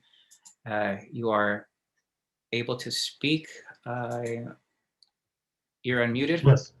Hi, this is Martin Leitner. I'm a resident of Burbank. I'm strongly in favor of this BRT project and excited about this additional transportation choice coming to my neighborhood. The station at or near Buena Vista is going to be the most important station for Burbank resident access onto this line for anyone who lives in the western part of Burbank. And looking at the proposed reroute to Alameda and Buena Vista, that relocation is a significant impediment for anyone walking or biking to the stop from the north. It requires a rerouting to major streets, major intersections. My questions are, one, have you studied and quantified the effects of this relocation? And two, are you considering any additional features if this relocation happened to improve access from north of Olive? Thank you. Thank you. Scott, did you get that question about studying the relocation at the Buena Vista as far as improvements and what type of improvements we would be making there? It sounds like it's going to be a very popular stop for this project. Yeah, so the decision or the recommendation to consolidate the stops to Alameda and Naomi was in response to comments we received from the city during the EIR comment period. They kind of laid out the reasoning as to why they would prefer this reroute. And so we did look into the feasibility. We haven't, laid it out at a conceptual design level yet at this stage. We will do that. But we have looked at how this could work in terms of the bus lanes and the turning movements involved with the reroute, and then where we could put a stop along Alameda that would work. And we did identify this Alameda and Naomi as a place where there is platform space, and in a way the buses would come in, serve the passengers, and then get going again. The stops that we consolidated, including the one at Olive and Alameda and the one at Olive and Buena Vista, they are pretty close to this new stop. They're just about 3/10 of a mile roughly from Buena Vista, for example, and Olive to this new station would just be about 3/10 of a mile. And then again, we did add this the stop over at Verdugo for residents who are a little closer to that area to be able to access. So that's kind of the furthest extent as to where we are in analyzing it, and we'll continue to kind of flush out how it would look as we go. And then again, with first last mile, we do assist cities with first last mile planning. So this could be potentially another opportunity for us to assist in those planning efforts. Thanks, Scott. I'm going to move on to our next question, which is going to be Elise Kelfayan, followed by Kim, followed by Topher. So Elise, if you can unmute yourself again. We have quite a bit of folks that have questions, so if you can go ahead and start asking your questions. Sounds like we can hear you right now. Okay, thank you. Hello, I'm on the steering committee of the Glendale Environmental Coalition, and we support the 3-zone approach on Colorado Boulevard through Eagle Rock and Metro's work to incorporate this so that the BRT can provide true connectivity and access for each of our communities. I personally consider myself a stakeholder on this project, and I've attended meetings about it since 2019. This project stretches across the city I live in, and as presented here with the refinements, it gives me and my neighbors in Glendale, as well as people in Burbank, North Hollywood, and Pasadena, who again are all also stakeholders, better access and connectivity through Eagle Rock, which is the purpose. The purpose for the entire BRT is connectivity all the way around. I had one question with respect to the Glendale Center median portion. I do think we should no longer have so much grass in that median that needs to be watered and cut, but I would hope there could be some landscaping, such as native drought tolerant trees and plants. So my question is, will the center dedicated bus lanes in Glendale on Glen Oaks take up all the median space that exists now, or will there be landscaping around the dedicated lanes and stops? So on Glen Oaks, where we have the median running lanes, we will not be impacting the medians for the most part. Really, the only area where the medians will have to be sort of squeezed down is at the noses of the intersections, where they're already typically narrower anyway, in order to make room for some of the improvements we have going on there. The vast majority of the stretches, however, where you have the real wide medians and the large trees, those will be unaffected. We won't be touching those. So we'll actually just be running the buses adjacent to the existing medians. Thank you, Scott. We will go to our next person to ask their question, which is Topher, followed by Patricia Vaganel, followed by, I'm sorry, it is Kim, then Topher. So Kim, if you can please speak, you are being unmuted.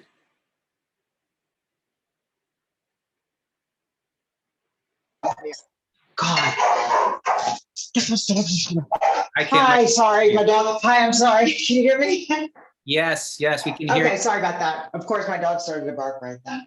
Thank you, Scott and Tito. This is Kim Martellino. I've been to all these meetings. You guys know me. I want to say that I and most of the people I've spoken to are very, very opposed to even thinking about taking Colorado down to one lane in any part of Colorado. There's a fire station right there. And as we saw when there was a fire a couple of years ago here, it's really, really hard and really dangerous to try to get out of Eagle Rock. And as I strongly echo what David Newman and Brian Brest said, everything they said about parking, reversing into a spot, it's going to hold up the whole street. If there is an emergency, and those fire trucks are out all the time in Colorado, and somebody's just trying to back into a spot and it's 5 o'clock, I think it's super, super dangerous. And I don't think that slowing down the boulevard is worth the potential damage that could come from having just one lane on a very, very, very busy street. And also, I did have a question about the budget. I know that 267 million is allocated from Measure M, but what is being proposed by the beautiful boulevard sounds like that 267 is a drop in the bucket. What is the actual budget for this project? That's what I'd really like to know, because it seems like this is what's allocated is nothing compared to these great, it looks beautiful, the trees and all that, but as somebody said earlier, those are mature trees. So it's going to take 20 years for it to actually look like that. What we're talking about are planting little saplings. And I just don't see how the budget is going, where the money is coming from. So I would like to know what the actual budget is.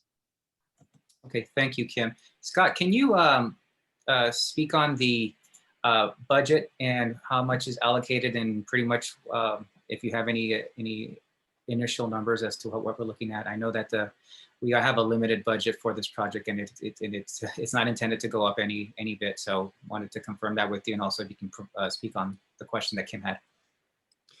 Yeah, so a couple of things related to the budget. Yeah, $267 million is the Measure M amount we have for this project. We do also have an SB1 grant as well that is designed to sort of cover some potential cost escalation and cost increases beyond that $267 million up to an additional 50 million.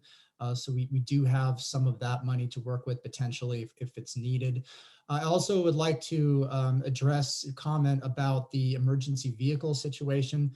Now, emergency vehicles like fire engines would be able to access the bus lanes. So from their standpoint, there's still 2 lanes in each direction with this concept. All emergency vehicles will be able to get in those lanes. It's not like the Orange Line, for example, further west, where you have sort of a separated right-of-way that cannot physically be accessed. These lanes will be on the street, and emergency vehicles will be able to access them as they need them. Thank you, Scott.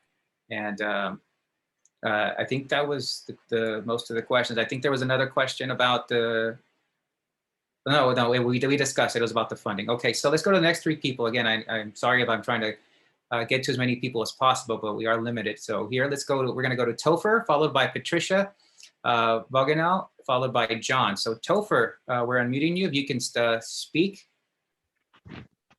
Hi, my name is Topher. I live in Pasadena, and I'm a transit user. I also use bike as a means for me to get to and from the metro stations. I'm really enjoyed the concept they have for the beautiful boulevards. Sidewalk level protected bike lanes are kind of just the premium when it comes to infrastructure. So I'm just curious as to why, if they're going to put, you guys are going to put car protected bike lanes on a portion of Colorado Boulevard. Why not just make that sidewalk level? It seems like that would solve a lot of issues, especially on the downside, the downhill part. I think individuals riding their bikes would slow down a little bit more if it was curb level, as opposed to if it was like in between the gutter and the the parked cars. But over to Pasadena, I'm just curious whether or not the city Metro has any options for first mile, last mile solutions, particularly for north-south connections to the stops.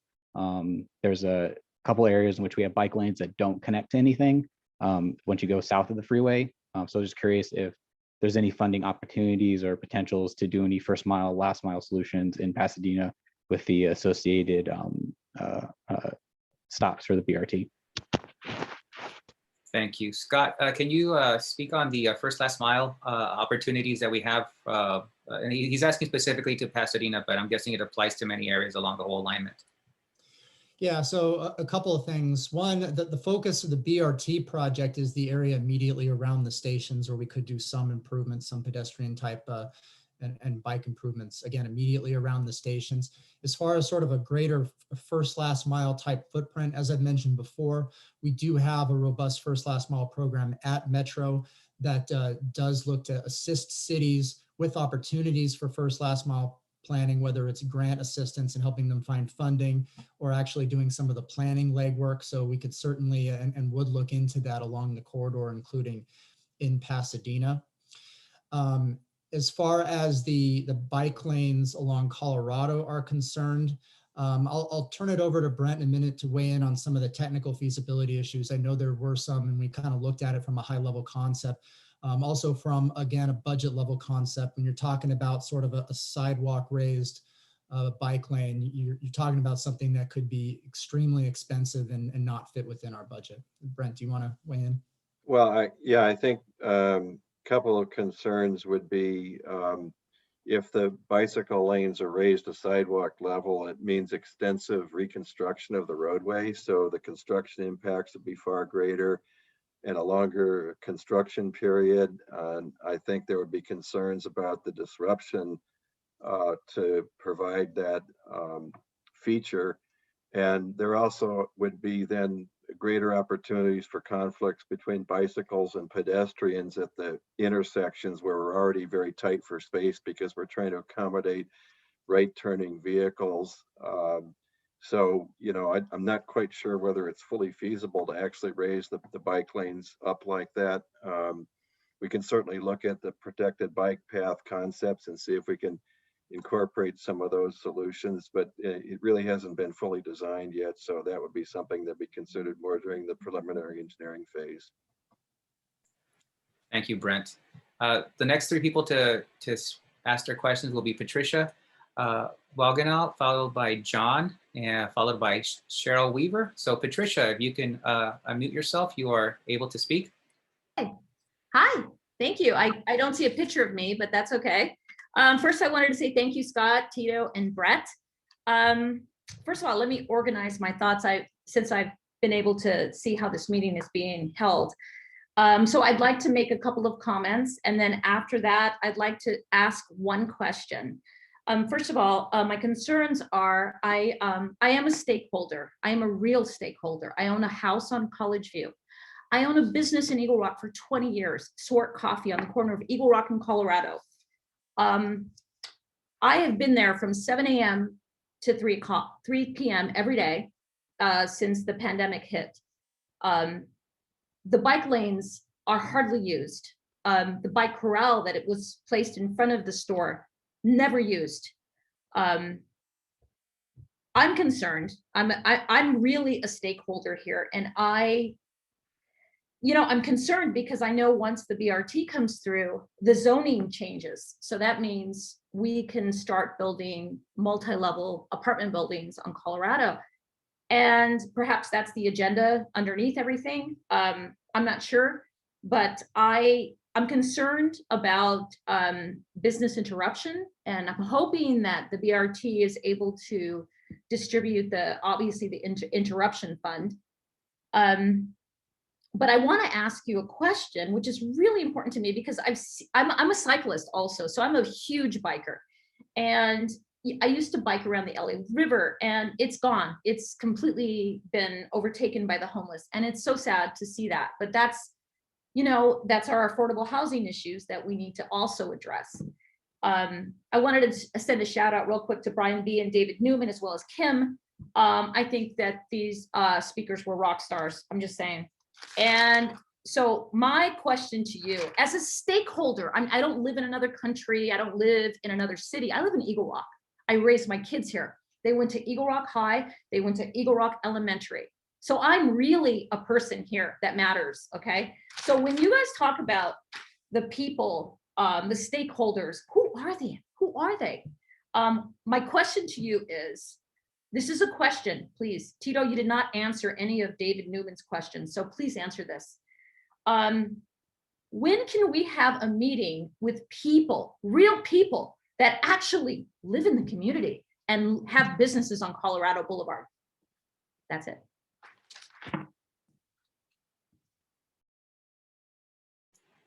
Thank you for your question. Again, this is an opportunity that we're having today to meet with all the stakeholders, to hear your questions and to take your comments today. Again, the stakeholder groups meetings were presented the same information that we have today, specific to Eagle Rock, but today we're opening it up for the whole corridor. So the information that you were getting here today, again, thank you for participating. I understand that there are many sacrifices that people make to be at these meetings, and especially right now with what's going on with COVID and the impacts that we have to small businesses. Thank you again for participating. And again, we will continue to have dialogue with folks. But again, we have this meeting here tonight. That's what this is for, to hear from you and to take your input and your comments as well. So hopefully that's I'm able to address that, but pretty much that's what this meeting is for. It's pretty much to hear from everybody that wasn't able to make it to other meetings, but this is your opportunity.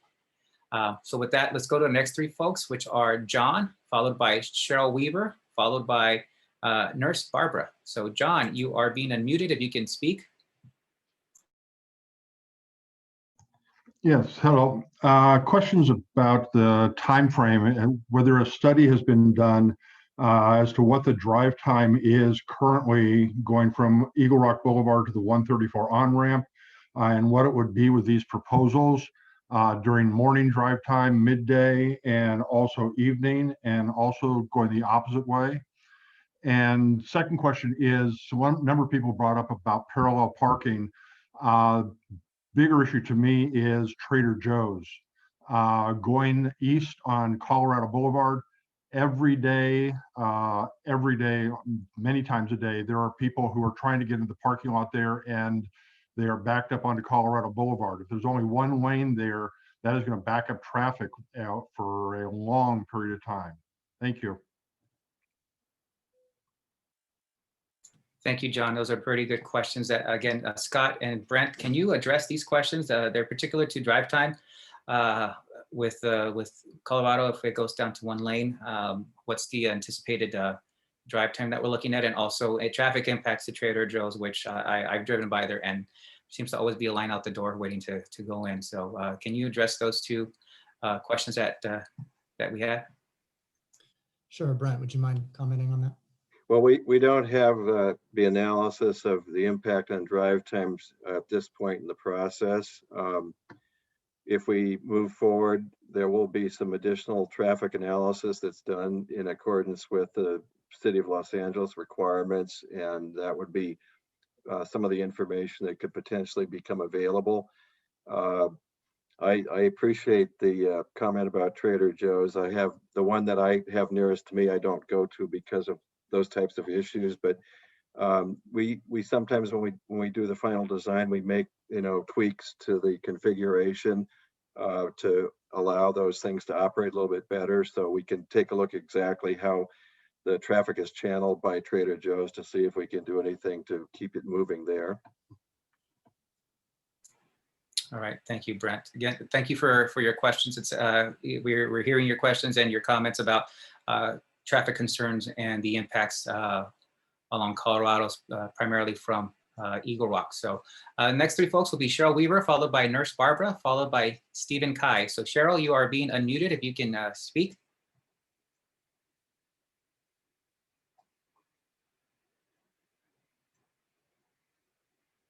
Cheryl, I think you have to unmute on your end. There we go. I hear Can you. you hear me now? Yes, I can. Okay, great. Cheryl Weaver, stakeholder of Eagle Rock, long-term stakeholder. I work and live in Eagle Rock.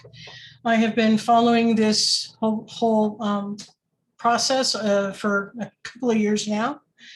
I wanted to, first of all, echo 100% support in everything that David Newman, Brian B., Kim, and Patricia Verheyen has said.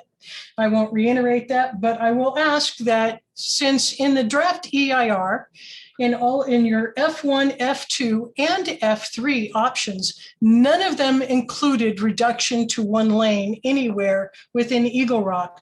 Was that ever studied prior to implementing the beautiful boulevard community supposedly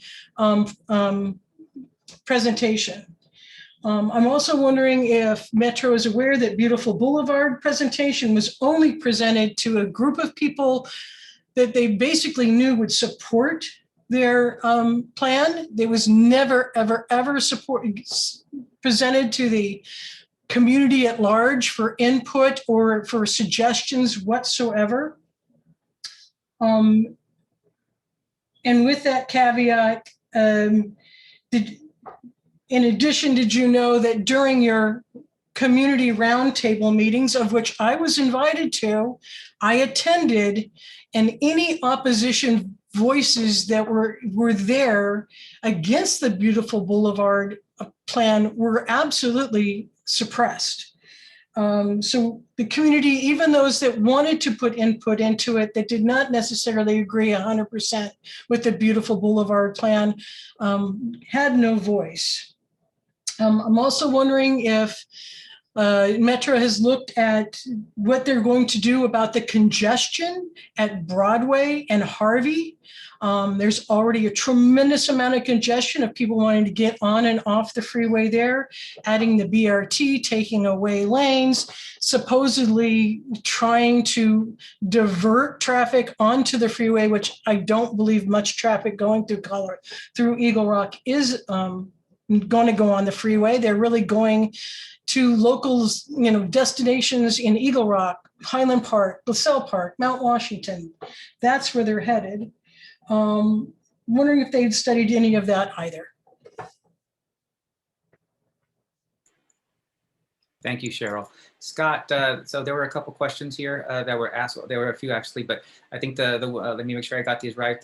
Was the first one was one lane was having Colorado into one lane studied before the draft EIR happened, or at any point before that, our current proposal? Yeah, it was studied at a higher level. Yes, it was looked at in the technical study, predating our alternatives analysis, and then we did study it again at a high level for the alternatives analysis. It did not, the concept did not make it into the EIR. We were at that point kind of responding to a lot of the comments that we had heard to date, including concerns about potential congestion, and based on a lot of those initial comments, we developed the proposals that we had for the draft EIR. Thanks, Scott. I think there's a follow-up question about the study on congestion at Broadway and Harvey. Is there any study or any, do we have any information on that? Brent, would you mind commenting on that? Well, there's no change to the traffic configuration at Broadway and Harvey because the buses would be turning there in mixed flow. So it's really very similar to the current operation of buses through that intersection. All right, thank you. So we are at 6:45, and again, let's keep going and getting as many questions here and comments as possible. So the next three are going to be Nurse Barbara, followed by Stephen Kia, followed by John G. So Barbara, if you can speak or unmute yourself, you're able to speak. Sure. Hi, my name is Barbara Klein. I'm a longtime Eagle Rock resident and homeowner. Thank you for all the updates. However, my question is at this time, okay, let me just, my concern first and then my question. At this time, west of Eagle Rock Boulevard, we have 2 lanes each way, and now it'd be 1, that's what you're saying, lane. This would build congestion, especially with the frequent accidents on the 134 freeway. Since Colorado is the main vein, all cars exit when there are accidents, most get off the freeway and take Colorado to either enter Glendale or Pasadena. My question is, can we have you enforce a temporary, maybe 3 weeks minimum closure of one lane on both sides of Colorado, running from Eagle Rock Boulevard to where the buses would enter the freeway to Pasadena, to be able to assess the increased congestion of cars prior to construction being started? This would let us as a community and Metro see if congestion increases, stays the same. Can you please make this happen so you can understand it from Eagle Rock's point of view and why we wanted the buses to go via the freeway and bypass Eagle Rock?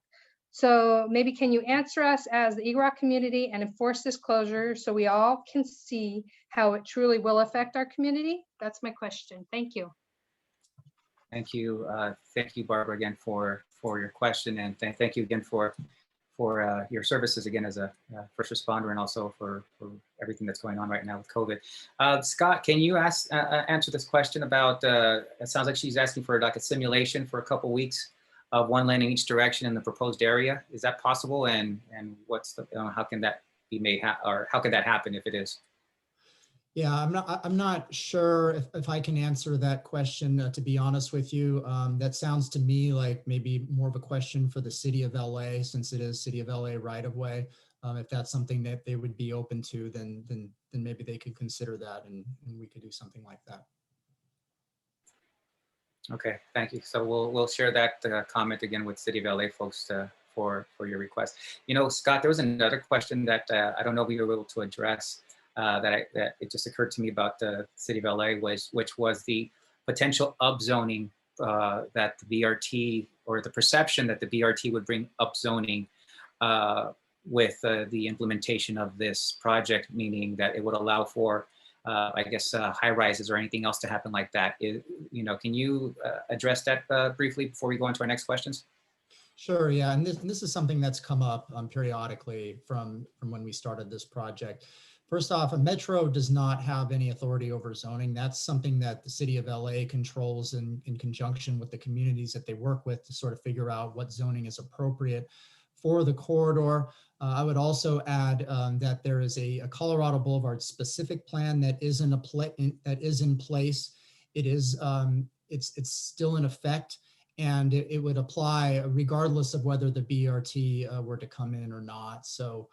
Yeah, that's sort of the high level answer to that. And we Metro, we don't own any property along the corridor, so we don't have any joint development plans or anything like that. So yeah, I'll leave it at that. Okay, thanks, Scott. Again, let's go to our next three questions. Three folks that are asking questions. We have Stephen Kia, followed by John G, followed by Ryan G. So Stephen, if you can unmute yourself, you're able to speak. Hi, this is Stephen Kia. Thank you very much for this presentation. It's been very helpful actually to get the broad overview. I would echo some of the thoughts about the timing of this presentation being particularly inconvenient for parents who are trying to get their kids ready for the evening. But as it so happens, I'm able to be on the call, and so I appreciate this. I am a co-owner of Rock Coffee House over on Yosemite and Townsend in Eagle Rock. Have been invested as a stakeholder in this community for over 20 years. I'm also one of those PTA dads that signed on to the beautiful Boulevard proposal, and have a couple of kids in Eagle Rock Elementary. I just wanted to echo my support for the beautiful Boulevard proposal and for the refinements as they've been included by Metro. I like to bike with my kids, and I'm also an avid runner. And so the idea of taking my kids out for a bike ride and a run along that stretch of Colorado Boulevard terrifies me as it's set up right now. And so I'm really happy to see the protected bike lanes in particular. One thing I would like to see is, as has been mentioned, the sidewalk level protected bike lanes as something that we would definitely put into use as members of the community. Definitely running alongside my kids as they ride in the protected bike lane is something I could just really look forward to. So that's my comments, and I guess I'll leave it at that. Thank you for your comments. So the next folks to speak will be John G, Ryan G, and then Jose Alabaso. So John, if you can unmute yourself, you're able to speak. Yes, hi, thank you. Thank you, Tito. Thank you, Scott. I'm an Eagle Rock homeowner, live up on College View, so I guess that qualifies me as a real stakeholder. I just want to echo my support for the beautiful Boulevard project and the proposal here. I think it's a once in a generation opportunity to transform Colorado into a pedestrian, family, and business friendly space. I would echo some earlier comments about incorporating first mile, last mile options and the Rock the Boulevard plan into the design of this project. As been mentioned many times, biking on Eagle Rock Boulevard and Colorado Boulevard are quite hazardous right now. If we are able to create safe spaces for bikes, my family, we're showing up at SWORK every day, buying some coffee. We're showing up at Milk Farm every day, buying some lunch. I think this is a huge opportunity for Eagle Rock, and I really, really support this project. Thank you, John. Next folks to speak will be Ryan G, followed by Jose Alabaso, followed by Sylvia Blackstone. So Ryan G, can you unmute yourself? You're able to speak here. Hey, can you hear me? Yes. Hey, yeah, I'm a relatively new homeowner in Eagle Rock, and so we've staked our roots here, but and one of the reasons kind of why we moved here was the future access to transit. So especially with the BRT. So I'm several houses off Colorado, and yeah, it's something that I'm very excited about, and one of the reasons why I wanted to be a part of the Eagle Rock community. I think I was just curious. I know a few of listeners have had some questions about the stakeholder meetings that you've had, and about like what Eagle Rock Forward, what Beautiful Boulevard, who was behind that, and I wonder if you could just clarify kind of what stakeholders you involved in these meetings, just so the community can kind of know, who was a part of that and what thinking went into that, and then additionally. For the traffic questions as well. I know you spoke a lot in the presentation about the lights for the buses and how they might have priority in certain sections. I just was curious about, people had questions about congestion. Would there be any signal changes, and how would we mitigate, potential backups with a single lane, with new signaling or new lanes or something like that facilitate, getting the traffic through further. Thank you. Thank you for your questions. I'll bring Scott in, but first let me provide a brief response to the stakeholder groups that were invited. Again, notification for the stakeholder groups was to representatives that we've worked with prior that have been participating in meetings such as the Eagle Rock Neighborhood Council members. We also sent invitation to the Eagle Rock Chamber, Eagle Rock Forward, the Eagle Rock Association, also Eagle Rock 411 members. We sent messages and we sent invites. Again, we asked for them to send representatives. Unfortunately, we weren't able to get representatives from all the groups, but we did reach out to as many as possible. And we also engaged with local electeds to try to, also push for involvement in these stakeholders. But again, this today is another stakeholder roundtable. This is, again, your opportunity to listen and to hear what we presented and to provide your comments. We are getting your comments. We're writing them down. We are getting a lot of questions about potential traffic impacts, specifically in Colorado, in Eagle Rock and Colorado. We are taking that information down. And again, we will continue to take all the information and all your comments as we move forward. So again, this is your additional stakeholder meeting that we're having with everybody. So we appreciate any and all comments that are being received here. Scott, can you address or speak to the potential signal priority with the implementation of a BRT bus and how that could work in the area to improve or to work with signalized bus improvements?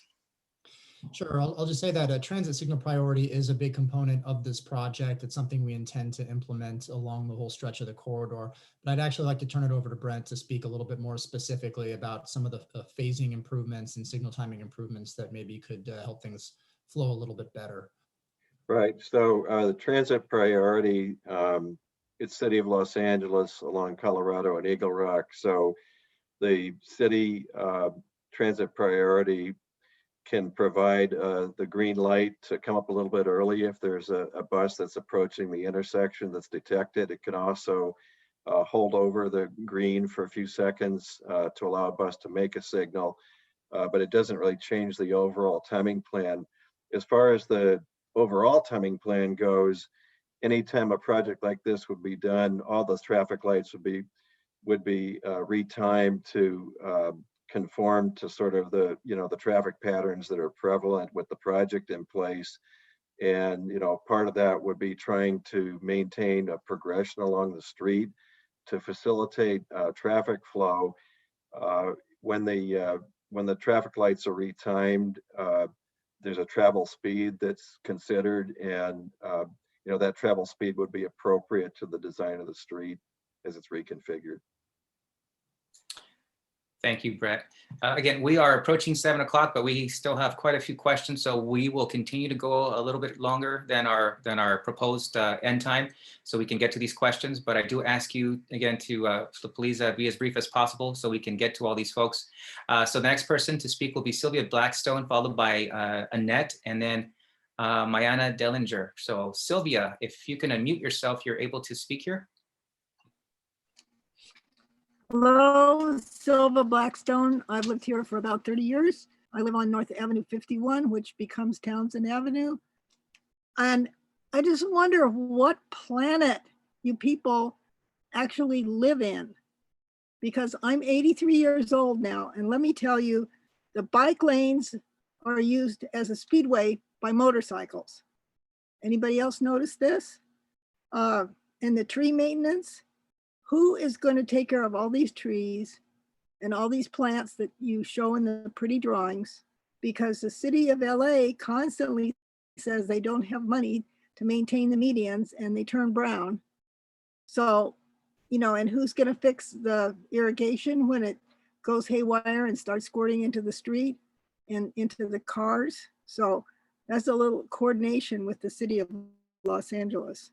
And just personally, me getting to Eagle Rock and getting up and down the street, I'm going to stop. I'm going to go to the, I'm not going to ride the transit because I live really close. So me as a user of that street is not going to be helped by these big buses and hordes of people riding the bus that live elsewhere that are going to be clogging up like my street that I use.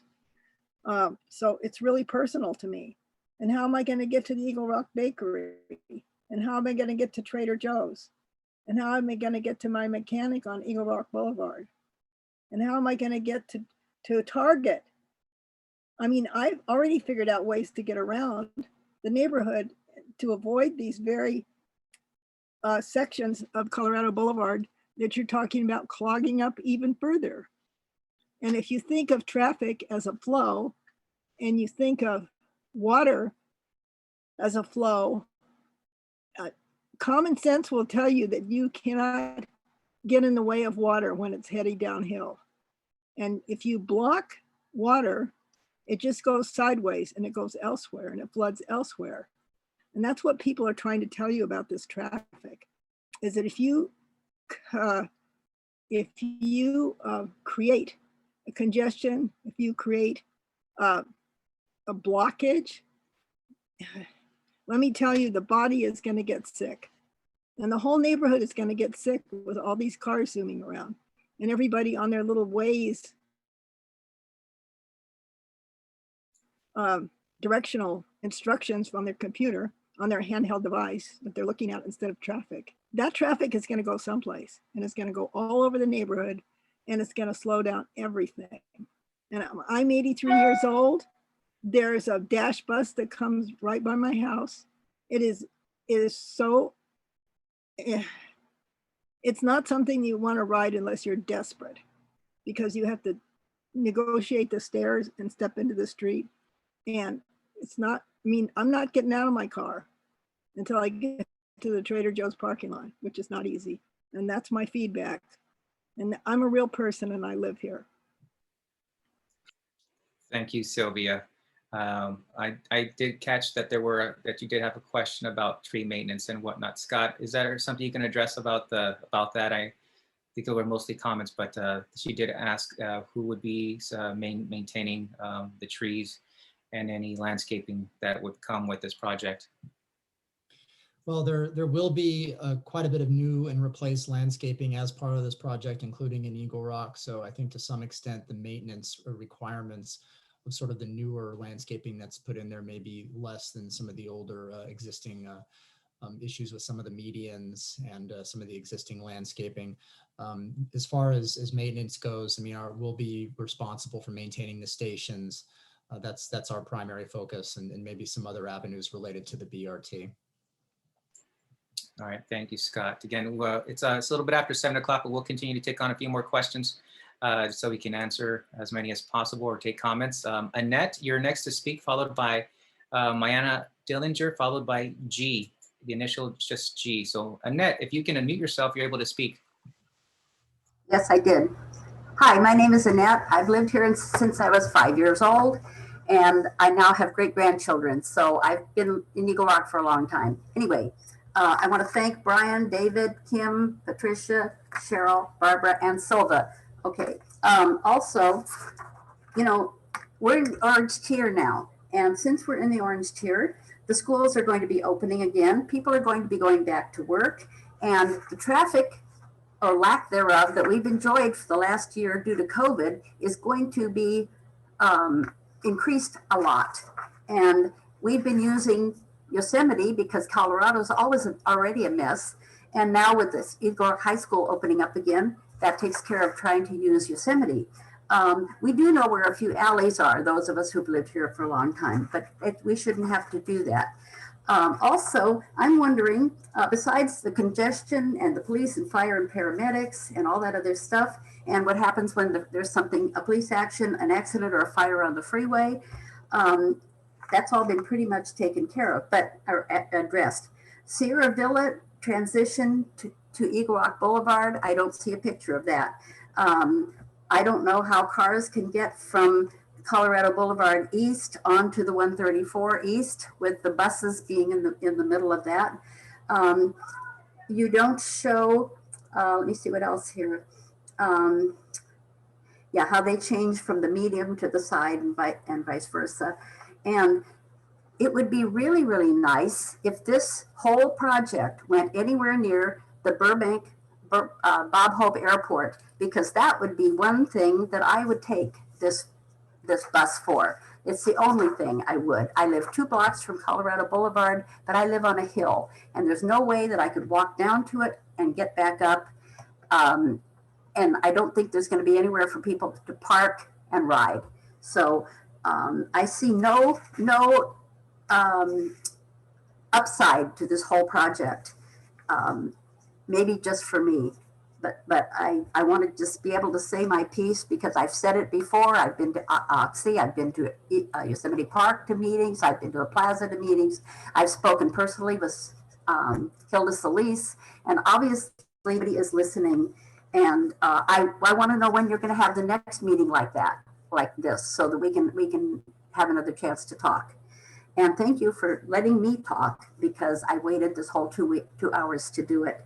And thank you for doing this. And thank you to the people who have the same, who share my concerns. Thank you. Thank you, Annette. Thank you again. I think we received plenty of your comments that you mentioned. You echoed a few of the concerns that were brought up again about congestion and the one lane in parts of Colorado Boulevard and Eagle Rock. Again, that's being noted. As far as meetings and when we will be doing this, again, this is our opportunity here to hear and to speak with everybody. There will also be opportunities when we take this to the Metro Board in May. That'll be another opportunity to speak and provide your comments and opinions about the project. But again, we are taking all these comments into consideration. We're still going a little bit after 7 p.m. So let's go to the next three folks, which is Mayanna Dillinger, followed by G, followed by Andrew Jacobs. So Mayanna, you're able to unmute yourself. You can please speak. Yes, hi, my name is Mayanna Dillinger, and I hope you could hear me. I'm sure you can. I live on Hill Drive, and respectfully, everyone, this is not a matter of how long you've lived here. So I'm not going to mention how long I've lived here. I note how many people have lived, how long they've been here, and I also note that new residents have interests and stakes too. So I broadly support this project of getting public transportation in, of course, as we know that that is the future.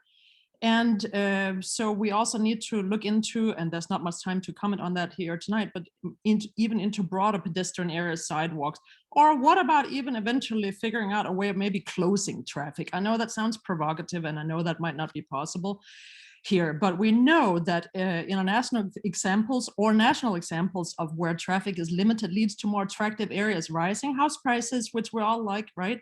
More business. So let's learn from world history in this respect. If not, look at Times Square, Santa Monica's 3rd Street Promenade, and so on and so forth.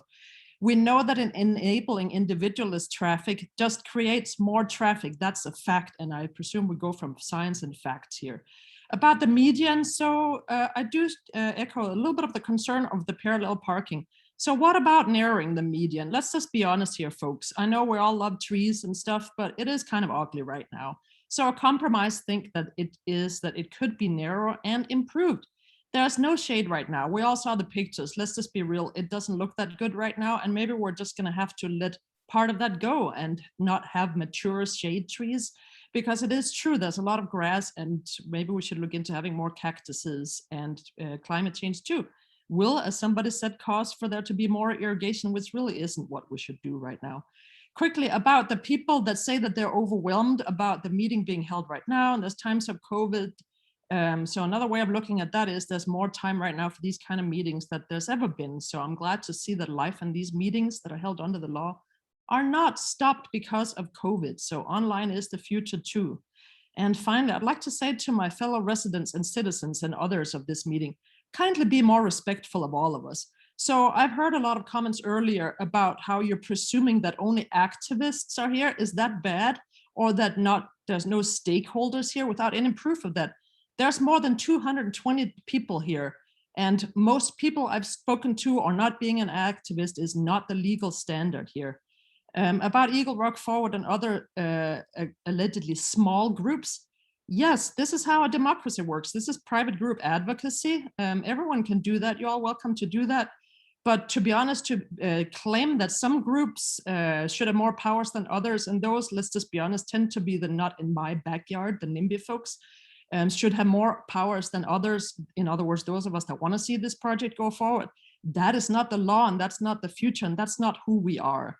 So folks, I realize change is painful at many levels, but painful change is also necessary. This is obviously one of those necessary changes that I broadly applaud.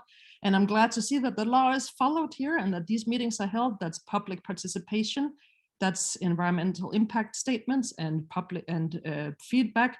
And you cannot presume that just because things don't work out the way you might like to individually and like things have been for the past 40 years, that other people don't broadly support this project and support it, because we do. And that's just how modern democracy works. So yes, let's get some public transportation in. We know that's the future. And I too am a bike rider. I too support much more, bike riding, raised bike levels or whatever. Let's learn from other places, Europe, other places in this nation, and go forward. Thank you so much. Thank you. And I'm going to continue on with these questions. Again, we're going to try to take as many as possible. So next three people are G, followed by Andrew Jacobs, followed by Darren Hall. So G, you're able to unmute yourself. You can start asking your questions, please. Again, we're limited on time, so appreciate brevity, but thank you. We'll try to make this quick. I live in Eagle Rock, and I I hate to say it, but I don't really think that the people that live outside of Eagle Rock should have a really big say in whether Eagle Rock goes from 2 lanes to 1 lane. It's not their neighborhood that's going to be affected. I mean, I'd agree there should be a rapid bus line maybe through Eagle Rock, but I would prefer that it be right lane and mixed use, running with traffic instead of ripping up the medians, of leaving the 2 lanes. As far as the stakeholder meetings go, you said that there were 60 or so people that you had, or 60 groups you had that were stakeholders. What about the 7? I've just, based on like 10 houses on the block, you know, 2 blocks up, 2 times, or both sides of the street. There's approximately 7,602 houses along Colorado Boulevard, north and south of Colorado, just between the plaza and Trader Joe's. There's at least that many houses. Have you guys like sent direct mailers to ask the residents as to just whether they would prefer a single lane, a double lane, center median buses, right median buses?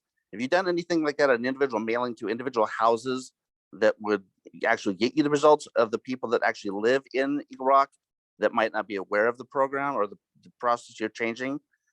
I don't know why, you know, Glendale and Burbank are going to have side running lanes with mixed use. I don't understand why that would be such a hellacious problem here in Eagle Rock. But Scott was talking about 2 lanes of traffic going down to 1 at Colorado Boulevard and Eagle Rock Boulevard. What happens with that other lane of traffic when you have 2 lanes full of people and it merges to 1 lane? What do you do with all the traffic from the other lane? Where does it go? It's got to go someplace. So, you know, what happens if a delivery truck pulls up and blocks that 1 lane? I know Trader Joe's, I usually drive through Eagle Rock at 6 in the morning on my way to work. And a lot of times Trader Joe's has trucks out in the median waiting to get in to deliver. They actually use that space to maneuver their trucks into their delivery area. So I don't know how you're going to affect Trader Joe's beyond that. I have also the 134 traffic closures. How do you deal with that? Anytime there's an accident on the freeway, you're going to close the brakes on a lot of the medians.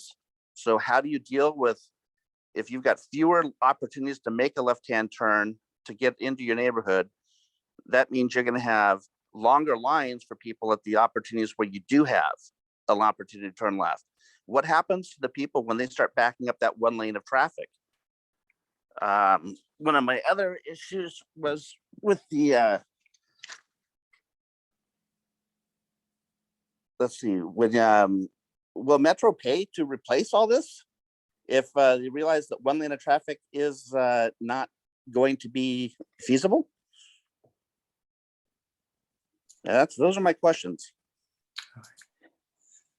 Thanks for your question. So again, it looks like your questions are about all traffic impacts and whatnot. So Scott, can you address about what, I guess, what, you know, how we could better address it? He also asked that one question towards the end is, will we go from 1 to 2 lanes if it doesn't work, and how does something like that work?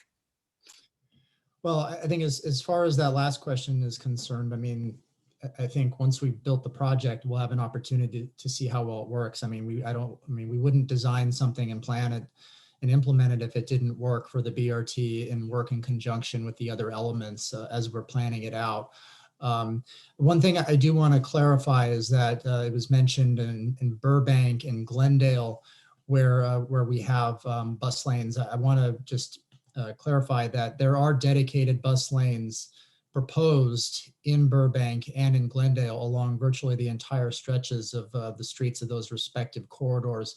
In the case of Burbank, it would be in a curb running configuration, occupying what is currently the parking lane. And then in Glendale, in every case, we would be converting a travel lane, whether it's adjacent to the medians on Glen Oaks or in a side running configuration on Broadway and Central, where we would basically operate in what is currently the outside travel lane adjacent to the parking lanes.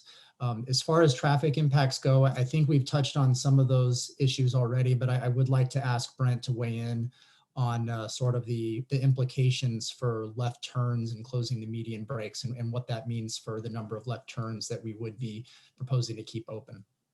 Well, yes. So first of all, there are 31 intersections along the corridor there, and the closures would be limited to just about a third of them. The other 2/3 would be partly or fully open. And the other thing is that when the reconfiguration of the median takes place, we'll be replacing what are just simply gaps in the median in some places with actual left turn pockets that will be protected left turns with an arrow phase. So cars would find it more easy to make U-turns and left turns at those locations that would be open. So the efficiency of the left turns would actually be improved by better design.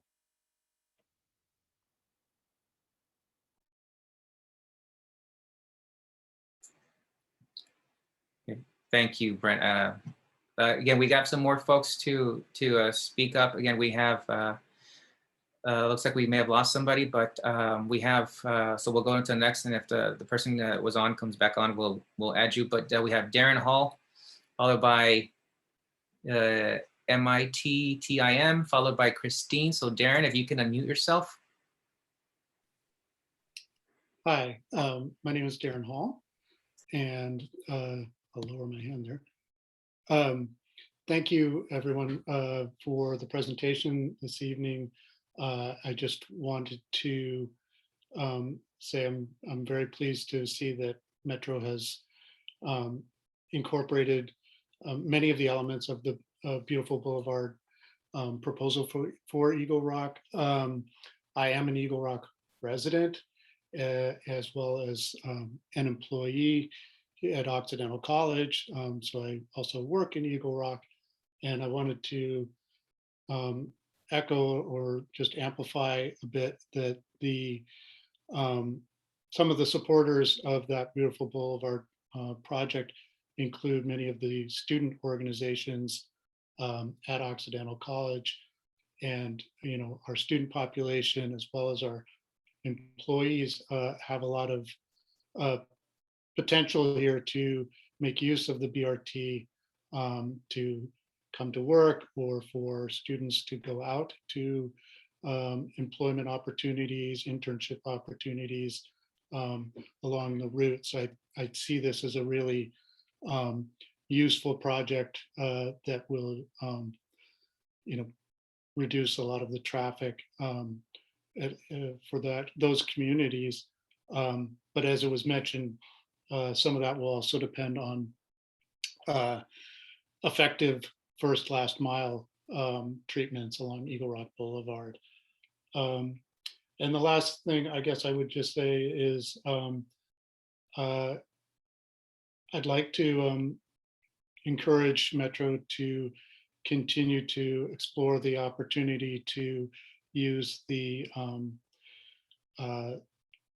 left boarding bus as options, and so that we would have platforms in the medians that were for both directions. I think that would be a considerable improvement for the plan overall, for safety and for the transit riders, so they're not dispersed to different platforms.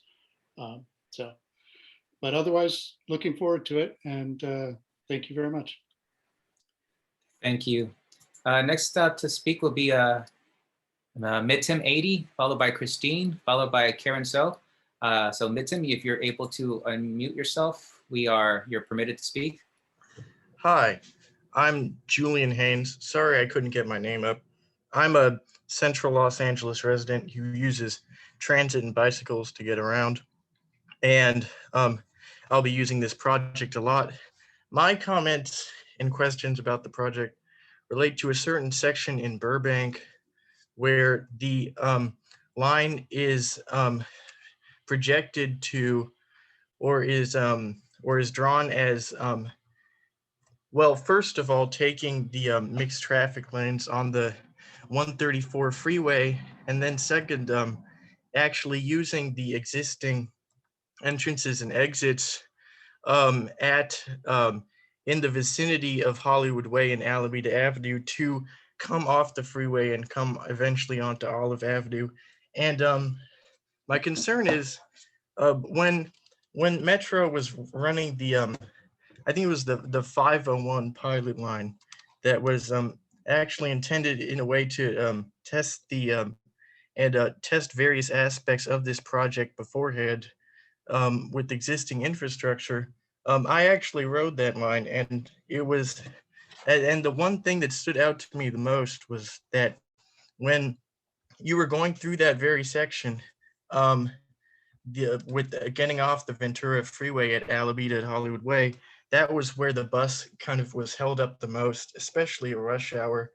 And I would estimate that, altogether, like waiting in line for the entrance and exit to the freeway, waiting at the various traffic signals around there, it would have added, I think it adds like 5 minutes all in all compared to, a more direct dedicated route for the BRT.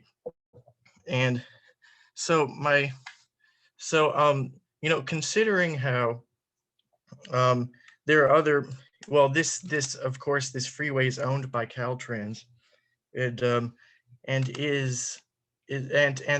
another freeway, the 110 freeway, there's an example of, a dedicated, on ramps and off ramps for the BRT, the Silver Line BRT, particularly, at the north end at Adams Boulevard, and at the south end when you're going into what is it, the Harbor Gateway Transit Center.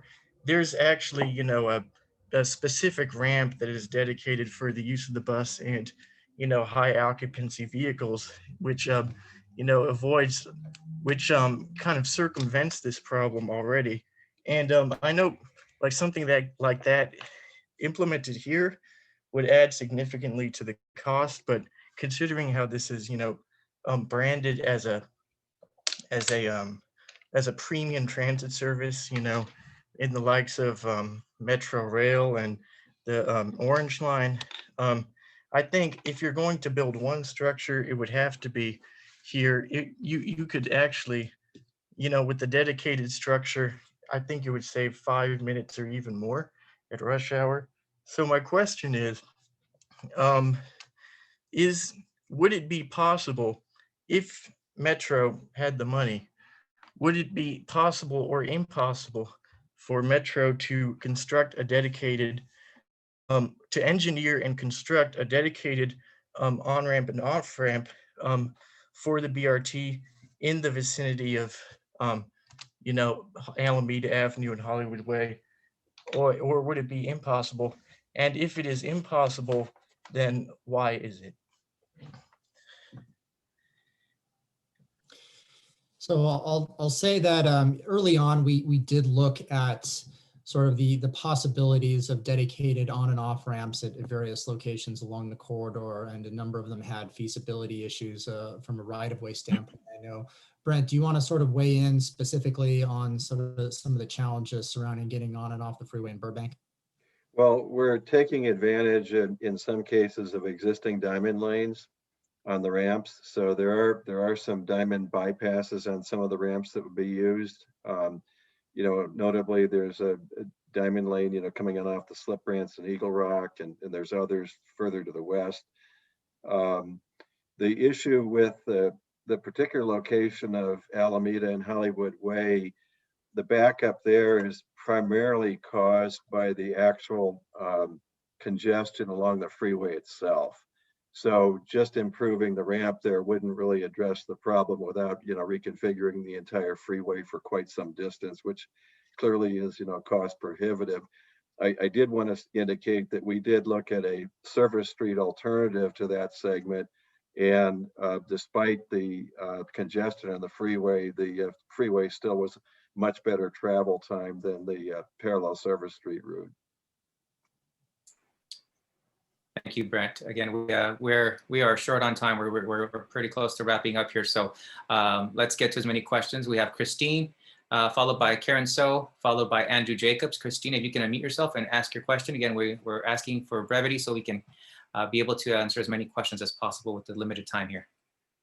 Thank you. Thank you so much for giving me the opportunity to say just a few words. I just want to thank you for all of this work and for bringing forward a project that really moves Los Angeles closer to our Vision Zero priorities and closer to true equity. You know, I have lived in Los Angeles without a car.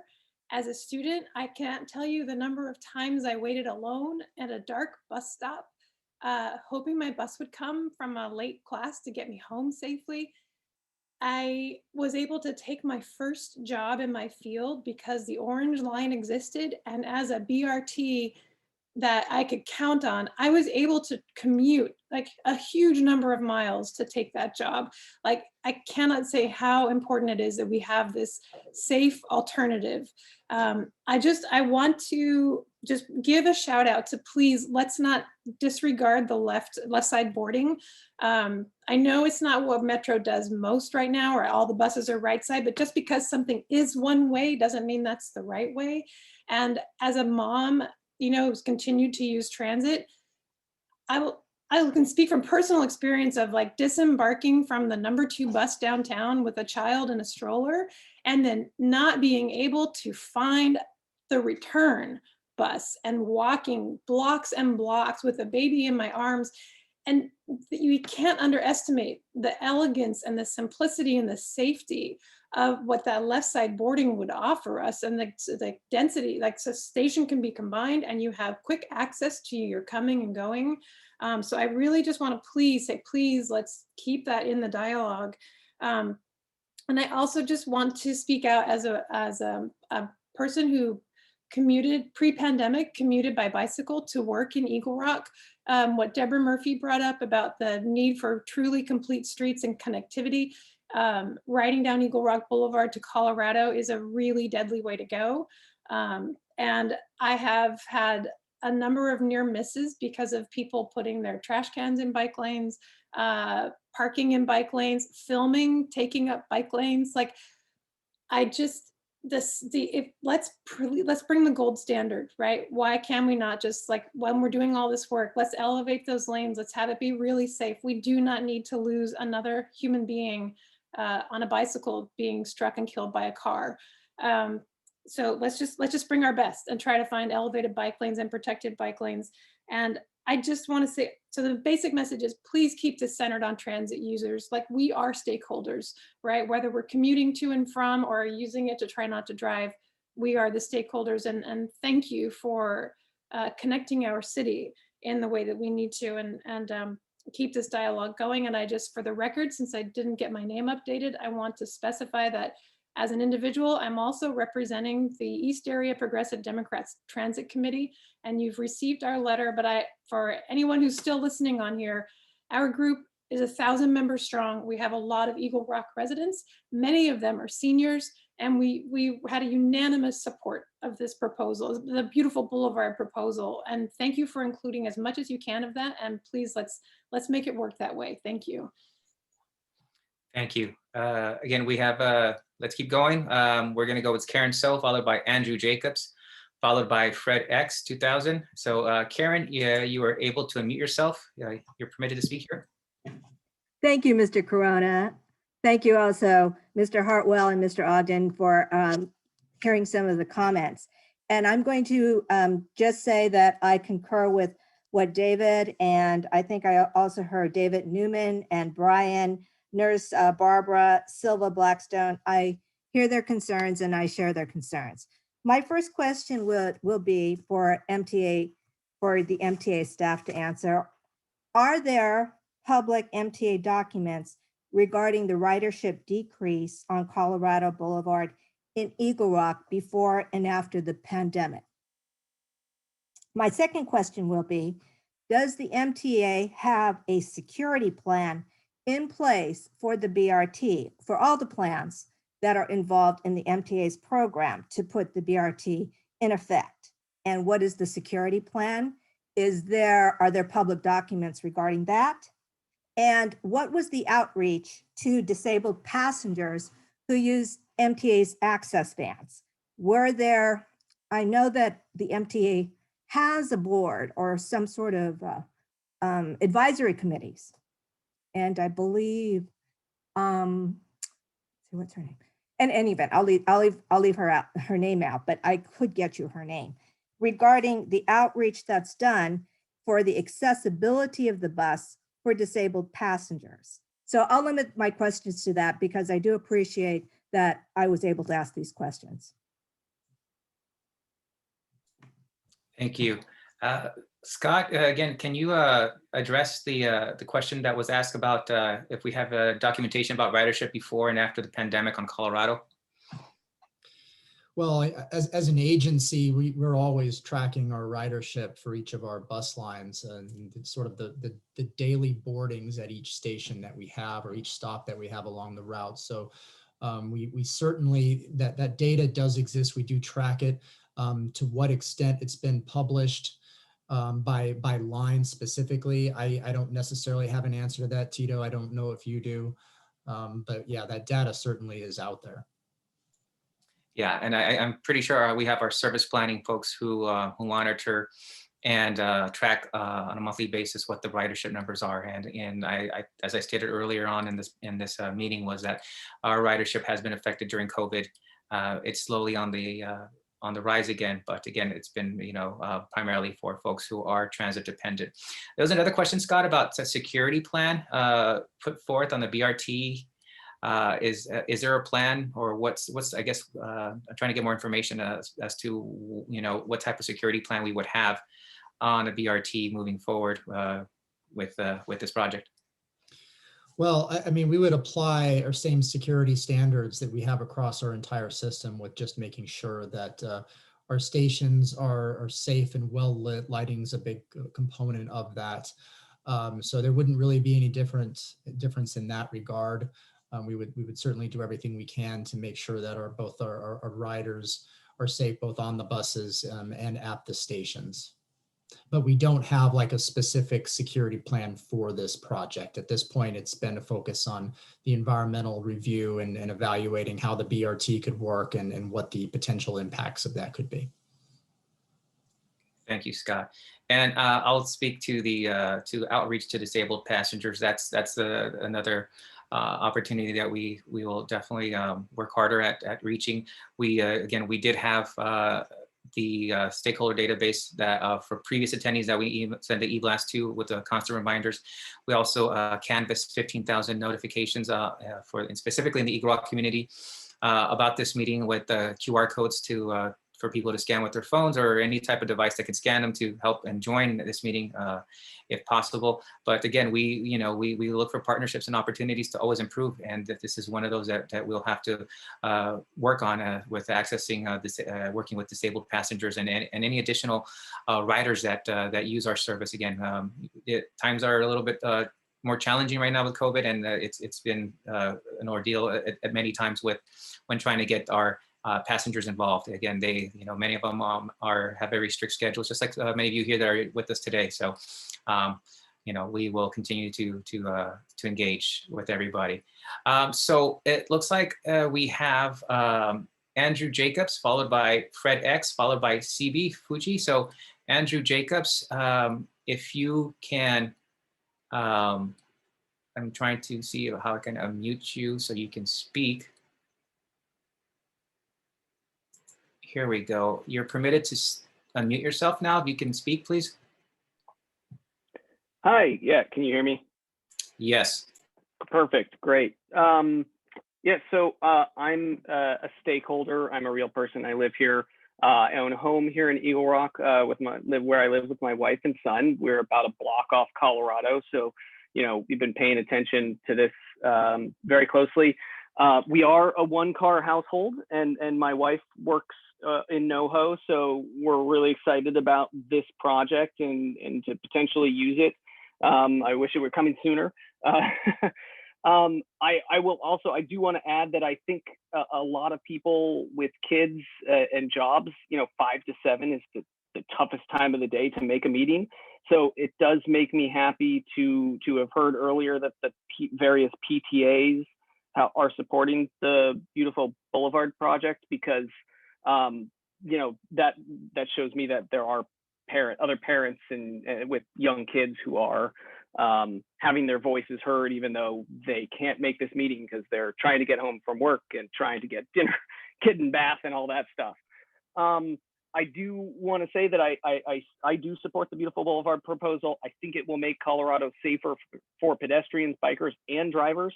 I too often see, traffic going just way too fast on Colorado Boulevard. So anything that calms traffic, I think, is a good thing. I am really excited about the potential of widening the sidewalks, making it more pedestrian friendly and inviting, and potentially allowing for more alfresco dining, because I think that'll be an important part of businesses going forward after the pandemic. And I think it'll be really nice to sit on a nice outside on a nice boulevard, having a drink or eating dinner or whatever. The only other thing I would say is, like, I think I've heard a lot of people sort of talk about, concerns about traffic, and I totally understand that. I think if anything, that's the community's #1 concern with the Beautiful Boulevard proposal is how will it impact traffic? And so I look forward to seeing the numbers and the studies you guys sort of come back with on that.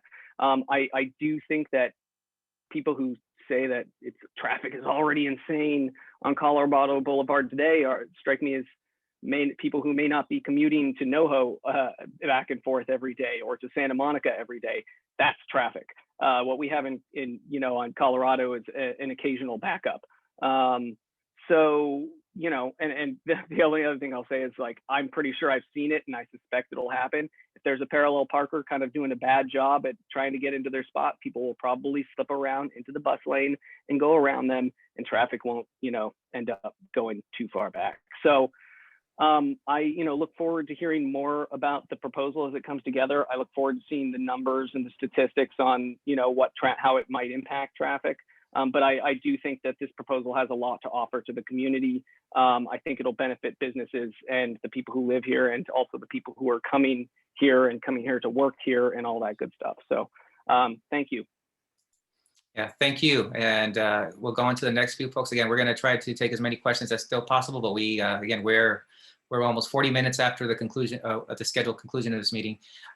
So please, if you can be as brief as possible so we can either answer or take your comments, that'd be great. So the next three are FredX 2000, CB Fushi, and Mary. FredX, I'm sorry I forgot your name from November, but I do remember your username. So if you can unmute yourself and speak.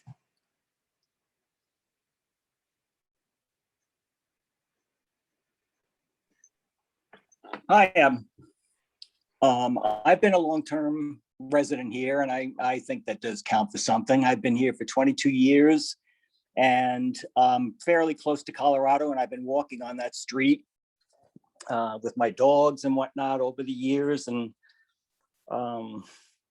it's fun. And the beautification plan is really, really nice, and I think it would be a real nice thing if it could be maintained, have good bus stops. Nothing kills me more than seeing people sitting out in the hot sun waiting for a bus. And we've got already many buses that run up and down on Colorado.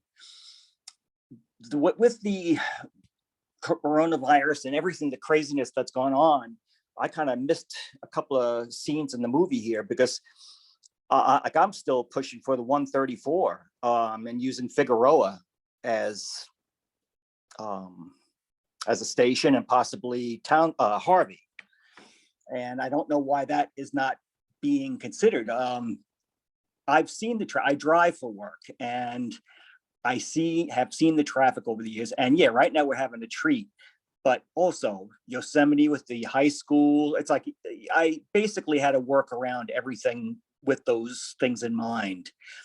By making it one lane, it's really absolutely ludicrous. And I just can't see where anyone would even acquiesce to that.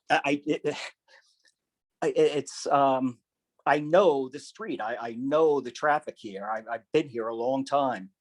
And I just think that the 134 option, wherever it went and whatever happened with that, I think that should be back on the table. And the overwhelming majority of the people that I speak to, who are residents, homeowners, business owners, are very much against this whole damn thing.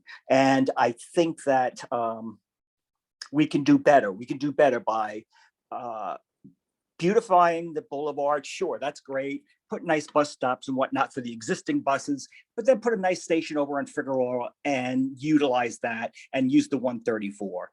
Because as was said, when there's an accident, even when the floats come out from Glendale to go to the Rose Parade, they come down Colorado. It just is a very poor idea. And I understand the knowledge and the education that people have that are doing this, but I have a good feeling that they don't live here. And anyway, and as far as the zoning, yeah, that's something with the city.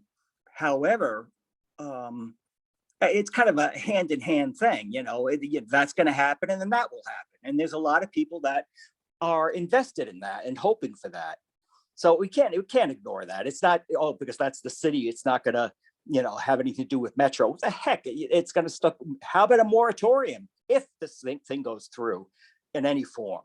A moratorium on building for 20 years. Anything over than, what is it, 2 or 3 stories, 2 stories, I think. Anyway, I could babble on and on because I've been to a few of these meetings, 3 of these meetings and another Zoom one. And I found,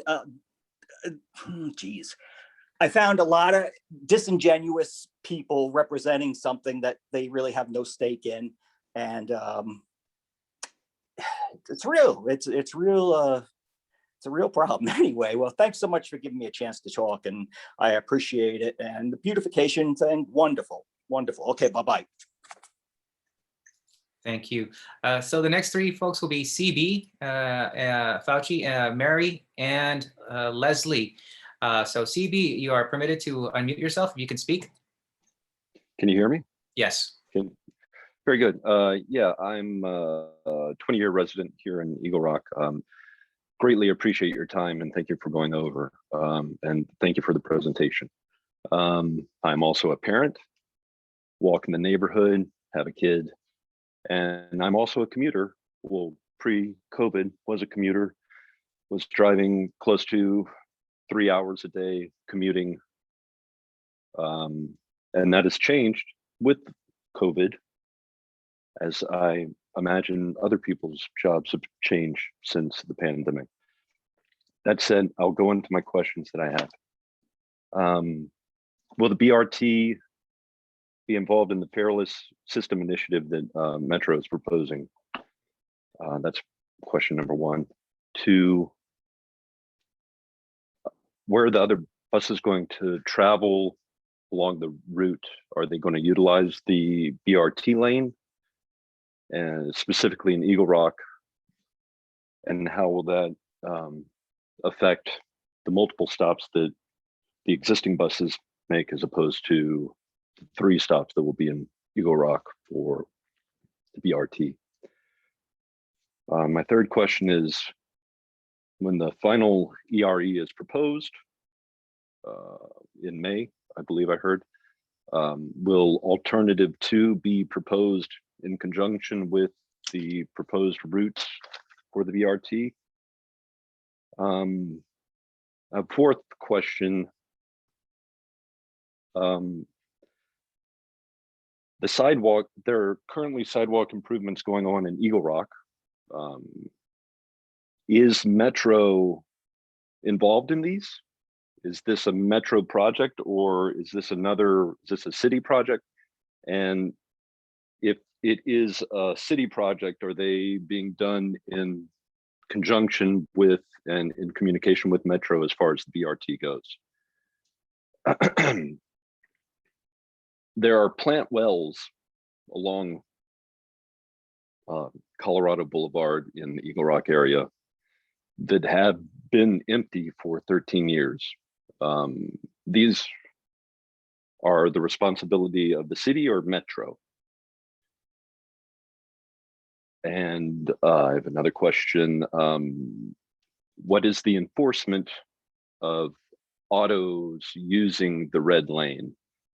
Is that a offense that is going to be enforced along the entire route? And what is the penalty for being in the red lane? I believe question number 7 here is, I heard representatives of politicians, council members here in the meeting I did not hear any representatives from De Leon or a representative of his. Would you be able to verify if there is a representative of De Leon's office here? And then ultimately, someone had brought up about the slip ramp, HOV 134 East, Colorado, getting onto the freeway, that being one lane, the other lane for the bus.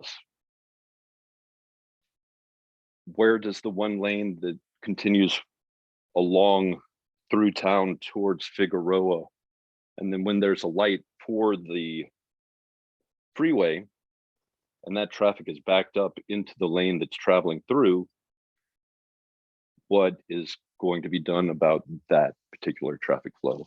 And I believe that's all my questions, and I thank you so much for your time. Thank you, CB. Scott, did you get most of those questions? Let's start with the Fairless System initiative. This is still early, but would this qualify as one of the Fairless System projects? Well, I mean, my understanding is it would apply to the entire system. Beyond that, I'm not sure.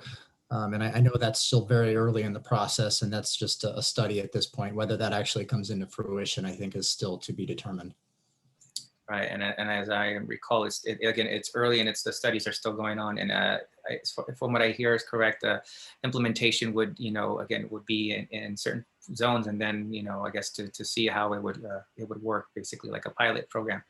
The question about buses utilizing the BRT lane. How can non-BRT buses use these lanes with multiple stops, and will they be able to use them and whatnot? How do we foresee that coordinating? Yeah, so corridor wide, local buses, the other buses that are on these streets, will have the opportunity to share with the bus lanes. Now, depending on what type of configuration is involved on a given street, will in a large extent determine whether it's practical for some of these local buses to share in those bus lanes. Take Eagle Rock, for example. On the western zone where we're proposing the side running configuration, yes, the existing bus lines will be able to utilize those lanes and then make their stops as they normally would. As far as the center running portion goes to the east of Eagle Rock Boulevard, there would most likely the local buses would not be utilizing those lanes. And the main reason for that is because these other buses tend to stop more frequently. And so it wouldn't really be practical for them to get into the dedicated bus lane in the middle of the street where there's only a couple of stations that are spread out and then have to kind of make their way back to the curb. So they would, in all likelihood, continue using the curb stops in that particular location. Okay, thanks, Scott. And a question about the sidewalk improvements with the city and who's doing that. I think I can group those, but pretty much that's a city project, but coordination with the BRT project is, can you confirm that we're coordinating with the city on this? Yeah, we've been coordinating with them since the beginning of this project. And I would reemphasize that's one of the advantages of this refined F1 concept, is that it does work well with what the city is planning, especially as it relates to those curb extensions on the actual intersections. And it works much better than our original F1 concept did.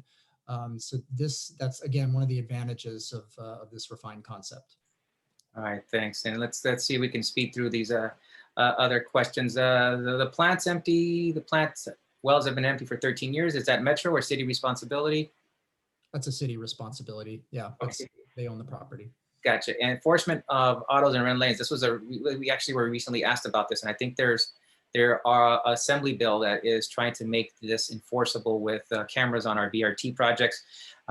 So I guess I can just speak on that briefly by what I just said, but it's not enforceable right now. But if this assembly bill moves forward, from what I recall, that the buses would be equipped with cameras to capture violations which would be enforceable for citations. So again, it's not in effect yet, but there is an assembly bill out there that is looking to to create such a possibility for this to be enforceable.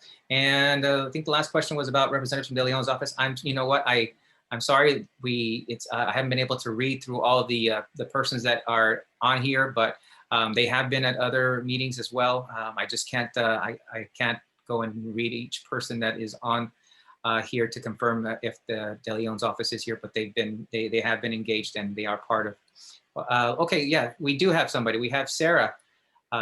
Sarah is on from Kevin De Leon's office here. So thank you, Sarah, for joining us, Sarah Flattery. So that answered your question about that. And I think the last question was, where does the 1 lane to Figueroa go, Scott? I think that's the last one from the list that I captured. Yeah, Brent, would you mind weighing in and kind of talking through what some of the implications are for traffic circulation right around where the bus would join up on the slip ramp? Well, in the eastbound direction, 1 lane, the bus lane, has its own lane, and then the traffic also, there'd be opening up there into 2 lanes going east. In the westbound direction, the lane would be reduced approaching that slip ramp situation. So all the merge there will be resolved before the traffic would get into the heart of the district. Okay, thank you, Brent. Let's keep going. We got more questions from Mary, Leslie Turnipseed, and then Mark Gwynn. So Mary, if you can unmute yourself, you're next to ask your questions. Hi, thanks for taking my call. Yeah, I get pretty upset about this whole thing. And I have to say, I really agree with Brian and David who spoke earlier. I feel like Colorado Boulevard, they're trying to turn it into a clown car where they're going to stuff everything possible into this one street. I mean, it's not the Champs-Elysees, it's not Fifth Avenue, but they still want al fresco dining. They want parking, they want bike lane, they want trees and a big fat bus. And then we're reduced to 1 lane of traffic. That's not going to be good. And I remember they were talking about keeping everything on the freeway. And I don't, again, somebody else asked you about that. Please ask your guy, Scott, what happened to the freeway option? I mean, the freeway, wasn't that built for stuff like that back in the 40s and 50s? Didn't they, displace homeowners to put the freeway in and also promise a sound wall that never went up? Could you do me a favor and ask Scott about that? What happened to the freeway option? Thank you. Thank you, Mary. Scott, can you address the freeway option? It's still there. It hasn't been removed. But again, I think what we're doing today is presenting what we are going to present to the Metro Board, and the Metro Board will make the final decision what we have. But can you further elaborate on that? Yeah, that's right. So we do have an SR 134 option in the draft EIR. It was analyzed in the draft EIR. It's option F3. It includes a couple of potential stations, one at Harvey over on the west end, and then one over at Colorado and Figueroa. So we did analyze that. A couple of the primary challenges there is that from an accessibility standpoint, it really doesn't serve the community of Eagle Rock all that well, just because the stations are are so far from sort of the central activity centers within Eagle Rock. There's also an issue with the stations themselves. Over at the Harvey station, for example, the way it's configured, and the only way to get a station in there would be if we were to then continue the route on the freeway into Glendale, which we're not proposing to do, because then we would bypass all of sort of that south downtown part of Glendale. So if we were to then get off the street at Harvey and continue along Broadway as we're proposing, we would not be able to even have a station there. And then at Figueroa, yeah, we could have a station at Figueroa in Colorado. We did look at that. However, then that would require the buses to get off the freeway, come down to Figueroa, and then continue on surface streets and get back on the freeway. And that would add a fair amount of time to the overall route compared to just continuing along Colorado. All right, thank you, Scott. Again, please note that we're trying to answer as many questions as possible. People keep raising their hands, but again, we can't continue on with all night.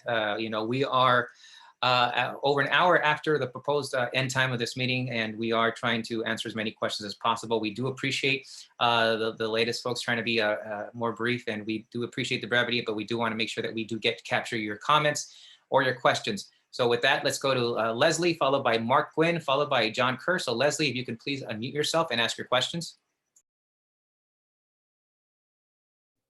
Hello, can you hear me? Yes, we can.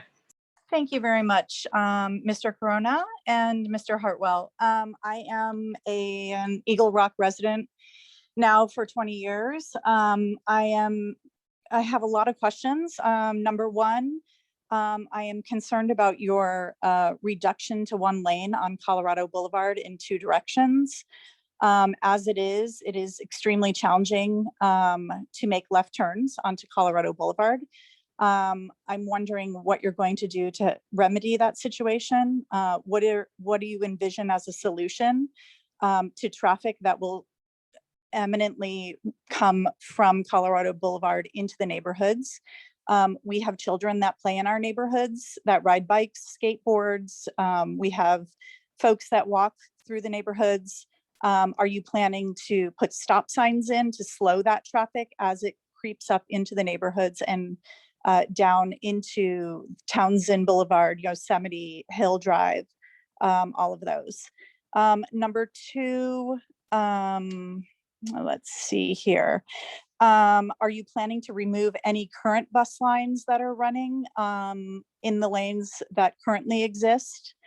Number three, as Barbara stated earlier, I had a very similar question. Have you considered at all running some type of simulation?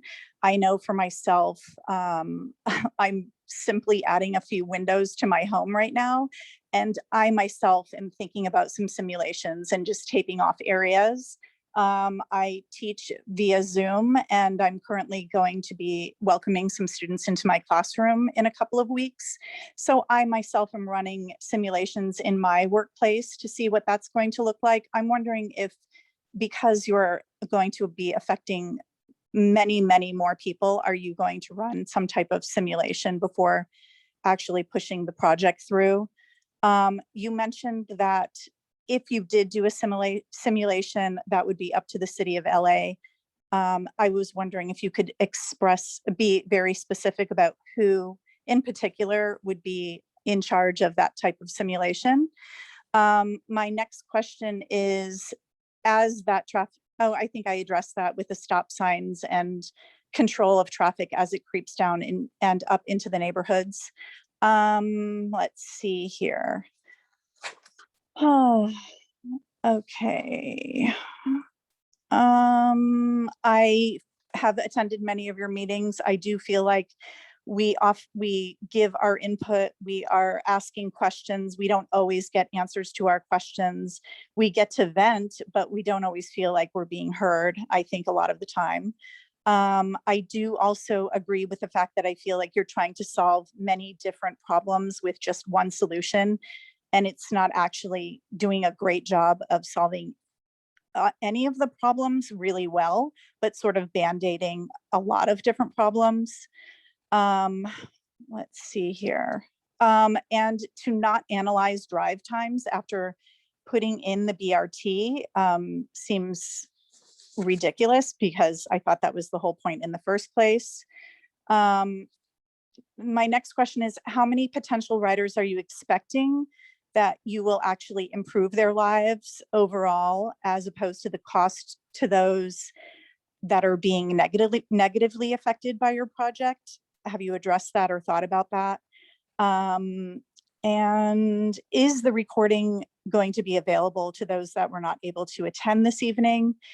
And finally, will you be sending out pictures to your email list of the project that you have proposed?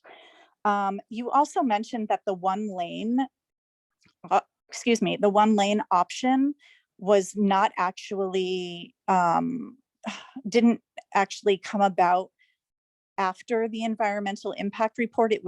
It came about before the environmental impact report. So I'm wondering why that came about when you had run an environmental impact report, and of course the traffic should have been addressed. And that is the end of my questions. Okay, thank you. Scott, if you can please answer as many of these questions as possible, starting with the reduction to one lane and the impacts anticipated. What's the solution on left turns that have been evaluated, and will there be stop sign and improvements in the neighboring area? Can you, let's go to those first questions. Yeah, and I think we did discuss this a little bit before, and Brent, feel free to weigh in on some of the overall implications for traffic congestions and potential spillover traffic. But I think overall, I mean, our focus is on Colorado Boulevard and making the BRT work well, not only the BRT, but work well in conjunction with traffic circulation in the area. So Brent, if you don't mind speaking a little bit more about that. Well, we'll be looking more at the traffic circulation as the project is designed. The environmental process does not include traffic level of service as part of the criteria for the EIR. So the focus at this point in time is analyzing all of the impacts that are specified by environmental law. But we will be able to fine tune some of the design to adjust the configuration to the traffic on a moving forward basis. And that'll include addressing some of these issues like trying to facilitate getting cars in and out of parking spaces, dealing with loading zones, et cetera. Some of this stuff is still to come. Thanks. Question, Scott, about service here. With the BRT, are we planning to replace any lines that are currently running through the area? Can you elaborate on that too? Sure. So in addition to the BRT, there's also simultaneously it's actually being rolled out right now on Metro's next gen bus plan, which is looking at reimagining bus service across LA County and looking at ways to make our service more efficient and match up with current demands and when and where people are traveling. And as part of that, and in conjunction with the BRT, there will be some consolidation along Colorado that's in the works. I think the main thing is that the existing rapid line 780 that currently operates on Colorado is actually going to be sort of merged with a little bit more robust version of the local 180 line, and then the BRT will sort of serve as more of that regional type line along this corridor. Thank you, Scott. Let's see what else. I'm trying to see if I was able to capture all the questions, but how about the potential ridership? Can you address what's the projected ridership on this project? Yeah, 35,000 daily riders projected for this project. Okay, and do you have, is that immediate, or is that, projected within the next, how many years after operation? Yeah, so that's based on our modeling with a 2042 horizon, but the opening day ridership is still at about 30,000 daily boardings projected. Okay, and here's another question about the simulation. Back to that question, who would be in charge of that if it were to be possible? Who would lead the charge? Is that something with us or city? And I guess the main question is how can it happen, and who would we work with? Yeah, again, my first thought on that was that it would be a city of LA responsibility, since they're the ones who own the right of way, the street right of way. So my first thought would be to get connected with LA DOT. Okay, thanks. And let me see what else we have here. Question about whether recordings be available up to today's meeting. The answer is yes. Once we were able to capture the recording, it'll be uploaded on the project webpage at metro.net/NoHo Pass BRT. And I think the last question that I can remember was about the one lane, how that came about before the draft EIR. Is there any more you can elaborate on that? And I guess the question is probably why wasn't it pursued back then, or whatnot, as far as evaluating it during the draft EIR? Yeah, so I answered that question earlier in the context of had we looked at it, had we considered that as a potential option to go down to one travel lane in each direction, as we ultimately are recommending elsewhere along the corridor. And so, yeah, we did look at that at sort of a higher level before we ultimately got into the environmental impact report. We had already done a lot of outreach up to that point in time during public scoping, especially when we first proposed possibly doing BRT along Colorado. We didn't at that point have any details on a potential configuration So when we did a lot of that initial public outreach, just based on a lot of the comments we heard at that point, one of the primary goals, or one of the goals in implementing this project through Eagle Rock, was to be able to implement dedicated bus lanes on Colorado, but to do so in a way that would preserve the both travel lanes in each direction. And so that's what we ultimately had looked at as part of that draft environmental phase, as well as the freeway option, since a number of people had asked us to look at a freeway option during scoping. So we did ultimately add that as an option as well. Thanks, Scott. Let's go on to the next questions. Again, if you have asked a question before, again, we asked you to lower your hand. We have quite a bit of people still up. We're after 8 p.m. here. You know, we're past our third hour of this meeting. And again, thank you for those of you who have stayed in attendance. Again, if you joined us late, again, we answered quite a bit of questions. And then this recording will be available for you to view at a later time on the project webpage. So again, please be patient, but if you can be a little more brief with your questions so we can get to them, and please limit your questions. Again, we won't be able to take as many questions to be able to get to all the folks that are still have their hands raised. But again, if you have asked a question before, please lower your hand so we can just get to the folks that have not been able to ask their questions now. So with that, let's go to Mark Gwynn, followed by John Kerr, and then Rebecca. So Mark, if you could please unmute yourself. Got it. Hi. Hello. I'm a real live Eagle Rock resident. My family and I have lived on Lolita Avenue since 2008. First, I really appreciate the work that your team has done to incorporate the beautiful boulevard ideas and to improve the design along Colorado, especially the elements that limit the traffic lanes in favor of pedestrian safety and bike use. I think the renderings look great. I think the design makes Eagle Rock look like a more desirable place to live or visit, not a place bisected by a 6-lane highway. We already have a highway running to our immediate north. So these are my questions. I'm wondering if Metro has performed any analysis of traffic rerouting, if you have supporting evidence for the concerns of residents regarding increased through traffic on side streets. This has been an ongoing item of discussion, and it feels very notional right now. We don't have any data to work with. So I understand why the concern exists. I can imagine it on a kind of common sense level, but I'm wondering, where's the data? The second question is, if you do expect traffic rerouting onto neighborhood streets, do you have mitigation plans? And the last question is regarding traffic. Have you considered adding parking garages to the east and west ends of Colorado so that non-residents can use shuttles to reach destinations within Eagle Rock and possibly reduce traffic on the boulevard? So thanks for this and all the other opportunities that you've given me and others to provide feedback. Appreciate it. Thank you. Scott, can you address these questions, starting with the traffic rerouting study? It's been one, and what type of impacts would be anticipated? Yeah, so as Brent touched on earlier, the CEQA, or the environmental impact report process, does not include that type of analysis. The metric used for transportation impacts in the environmental impact report is a vehicle miles traveled metric.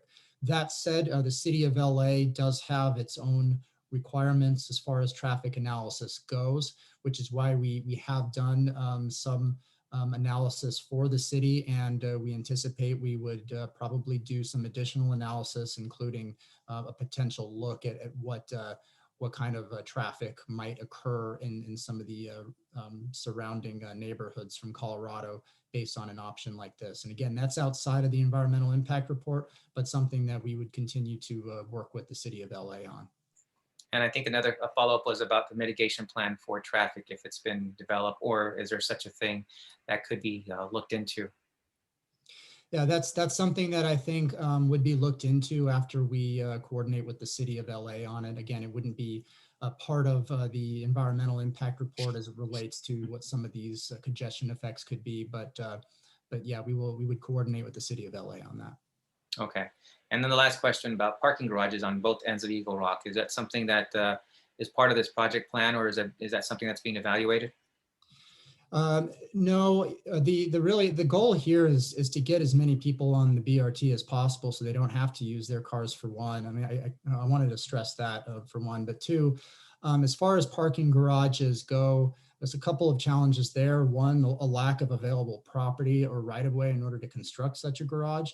And two, it would almost certainly be cost prohibitive for us to look into structures themselves. I mean, again, our focus is on building a robust BRT that people can get to, either via like first last mile type improvements to be able to sort of walk or bike or take another bus to get to access the BRT and to access Eagle Rock.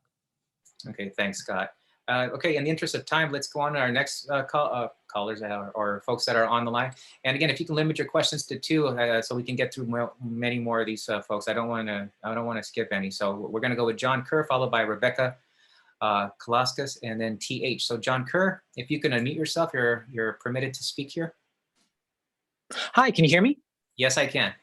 Awesome. Thank you so much. And thank you for staying late. My name is John Kerr. I am an Eagle Rock homeowner. Although I've only lived in the neighborhood for a little over 2 years now, not as long as some others. But I am a real live person. I'm also a real live bicycle commuter, commuting from my home in Eagle Rock in the before times to my job at, in Universal City. So I've had a lot of experience with the bike lanes and Colorado, in my time living here. I'm very grateful that Metro is no longer supporting the side running bus bike lanes. Losing those bike lanes would be, really terrifying to have to share with bikes, but primarily would also make a terrible transit experience for riders to have the buses slow down for cyclists in the lanes, obviously to be safe. And I think that we go back to that word at the very beginning of this presentation, which is premium service. And LA does need premium transit service, primarily to serve the needs of Metro's core users. The true stakeholders here are transit users who are already using the Metro bus system to get where they need to go. Those people are not necessarily always the same as many of the other Eagle Rock stakeholders who you've heard from tonight. I'm thinking particularly the people who work in Eagle Rock's wonderful restaurants or commute to their jobs, in Pasadena, Glendale, or Burbank, what have you. So please, keep in mind that we want to make transit the best possible experience for the true stakeholders who use the system. Premium transit to me is transit with left side boarding. For BRT in center lanes. This will again enable safer consolidated platforms that aren't separated by multiple blocks, as we've heard from multiple other commenters, particularly in downtown Eagle Rock, having a consolidated station where riders want to be and where transit users need to get to. Again, right at Eagle Rock and Casper is the right way to go. But also like all the mixed uses will potentially slow down the route, which again, degrades the transit experience, which again, we want to have the best transit experience possible for both our users and to, I guess, attract new riders. And I look over at our neighbor in San Bernardino with their SBX project. They have left center busing, so San Bernardino can procure those buses and make a transit projects like that work. So can Los Angeles. Lastly, transit users are also cyclists and pedestrians, like myself. So as much as Metro has incorporated parts of the beautiful boulevard proposal, I think they can do more, particularly in downtown Eagle Rock. There was already discussion earlier this evening about us raising the bike lanes to the sidewalk level, and there's some concerns about cost and feasibility, but I do think that now is the time to take great action to make a world-class complete street with the sidewalk raised bike lanes. It would also have a benefit of having raised crosswalks, which will benefit parents with strollers, people who use canes, crutches, and people who use wheelchairs to get around. So those are a few of my comments this evening. Thank you so much again for incorporating what you have, but I think you can do even more with this in Eagle Rock following the beautiful boulevard proposal. So thank you so much. Thank you. So next 3 folks, again, Rebecca Kalaskis, TH, and Bob Babajian. So Rebecca, you are able to unmute yourself and speak. Hi, can you hear me? Yes. Great. I'm a Burbank resident. I live off of Olive, so I will not be commenting on Eagle Rock tonight. I'm going to talk about Burbank. I am a huge supporter of the project, and thank you so much for including the Verdugo station. I'm really looking forward to using that on a regular basis. However, I am slightly concerned about the current configuration proposed along Olive, as well as the Metrolink station. The curbside running configuration would require adding essentially an additional travel lane to Olive, which is already wide, and traffic is flowing very fast. So in order to cross Olive, we're looking at crossing 6 to 7 lanes of traffic. And you're also talking about narrowing the sidewalks and potentially removing mature trees. So all of that is very concerning to me. So my question is, if you looked at, I know you presented to the Metro City Council regarding taking a travel lane. One of my questions is whether, when you did that analysis, if you looked at the reconfiguration of the Verdugo Olive intersection that the city is considering. And my second question is whether you considered at all a mixed traffic configuration. I have never sat in any congestion on Olive. The buses that run now run on like 30-minute headways. So like that's the biggest deterrent to taking transit, not congestion. So I want to understand what the problem is that's being solved along Olive by adding an additional travel lane and potentially making it more dangerous to cross the street. Let's see, and then what is the speed of the buses that will be going up and down Olive? The second question relates to the Metrolink station. The lake location is very far from the station, the Metrolink station itself. And I want to know if Metro has coordinated with Metrolink on this. I would imagine that they would be very interested in making sure that this transfer is designed properly. I also want to know if you've talked with Caltrans about the bridge widening. As they mentioned in the city council, I mean, the 5 is a huge barrier in Burbank. And so the bridges are not designed to safely walk across at this point. I would never walk across it with my children. I would never walk to try to access that station with my children. And I use Metrolink on a regular basis in pre-COVID times. And then what is the schedule for the first last mile planning? Are the sidewalk improvements that were discussed to access the Metrolink station, would those be part of the project definition as it is approved now, or is that part of first last mile planning? And I just wanted to also reiterate that I think that Buena Vista station was important. So I'm a little disappointed that that got dropped. And I think that is it. I'm sorry for all the questions. So thank you. Thank you, Scott. If you can join us here, there's quite a bit of questions, and these are all regarding BRT in Burbank. And let's start with the questions about the consideration of what the city's current plans are on Olive Boulevard, and if there's any coordination with them about this, and how we're going about the coordination of this. And there's also another question about mixed flow traffic. Has that been studied on Olive Avenue for Burbank? So to answer the first question about the Olive Verdugo intersection improvements that the city has planned, I mean, we've had ongoing discussions with them for quite a while on what that could potentially be. We unfortunately have not had the chance yet to review any design plans on that. However, certainly when those design plans are available, we will analyze them and make them work with whatever ultimate project ends up on Olive. And I don't know, Brent, if you have anything to add to that, but I think that's where we are in terms of the intersection.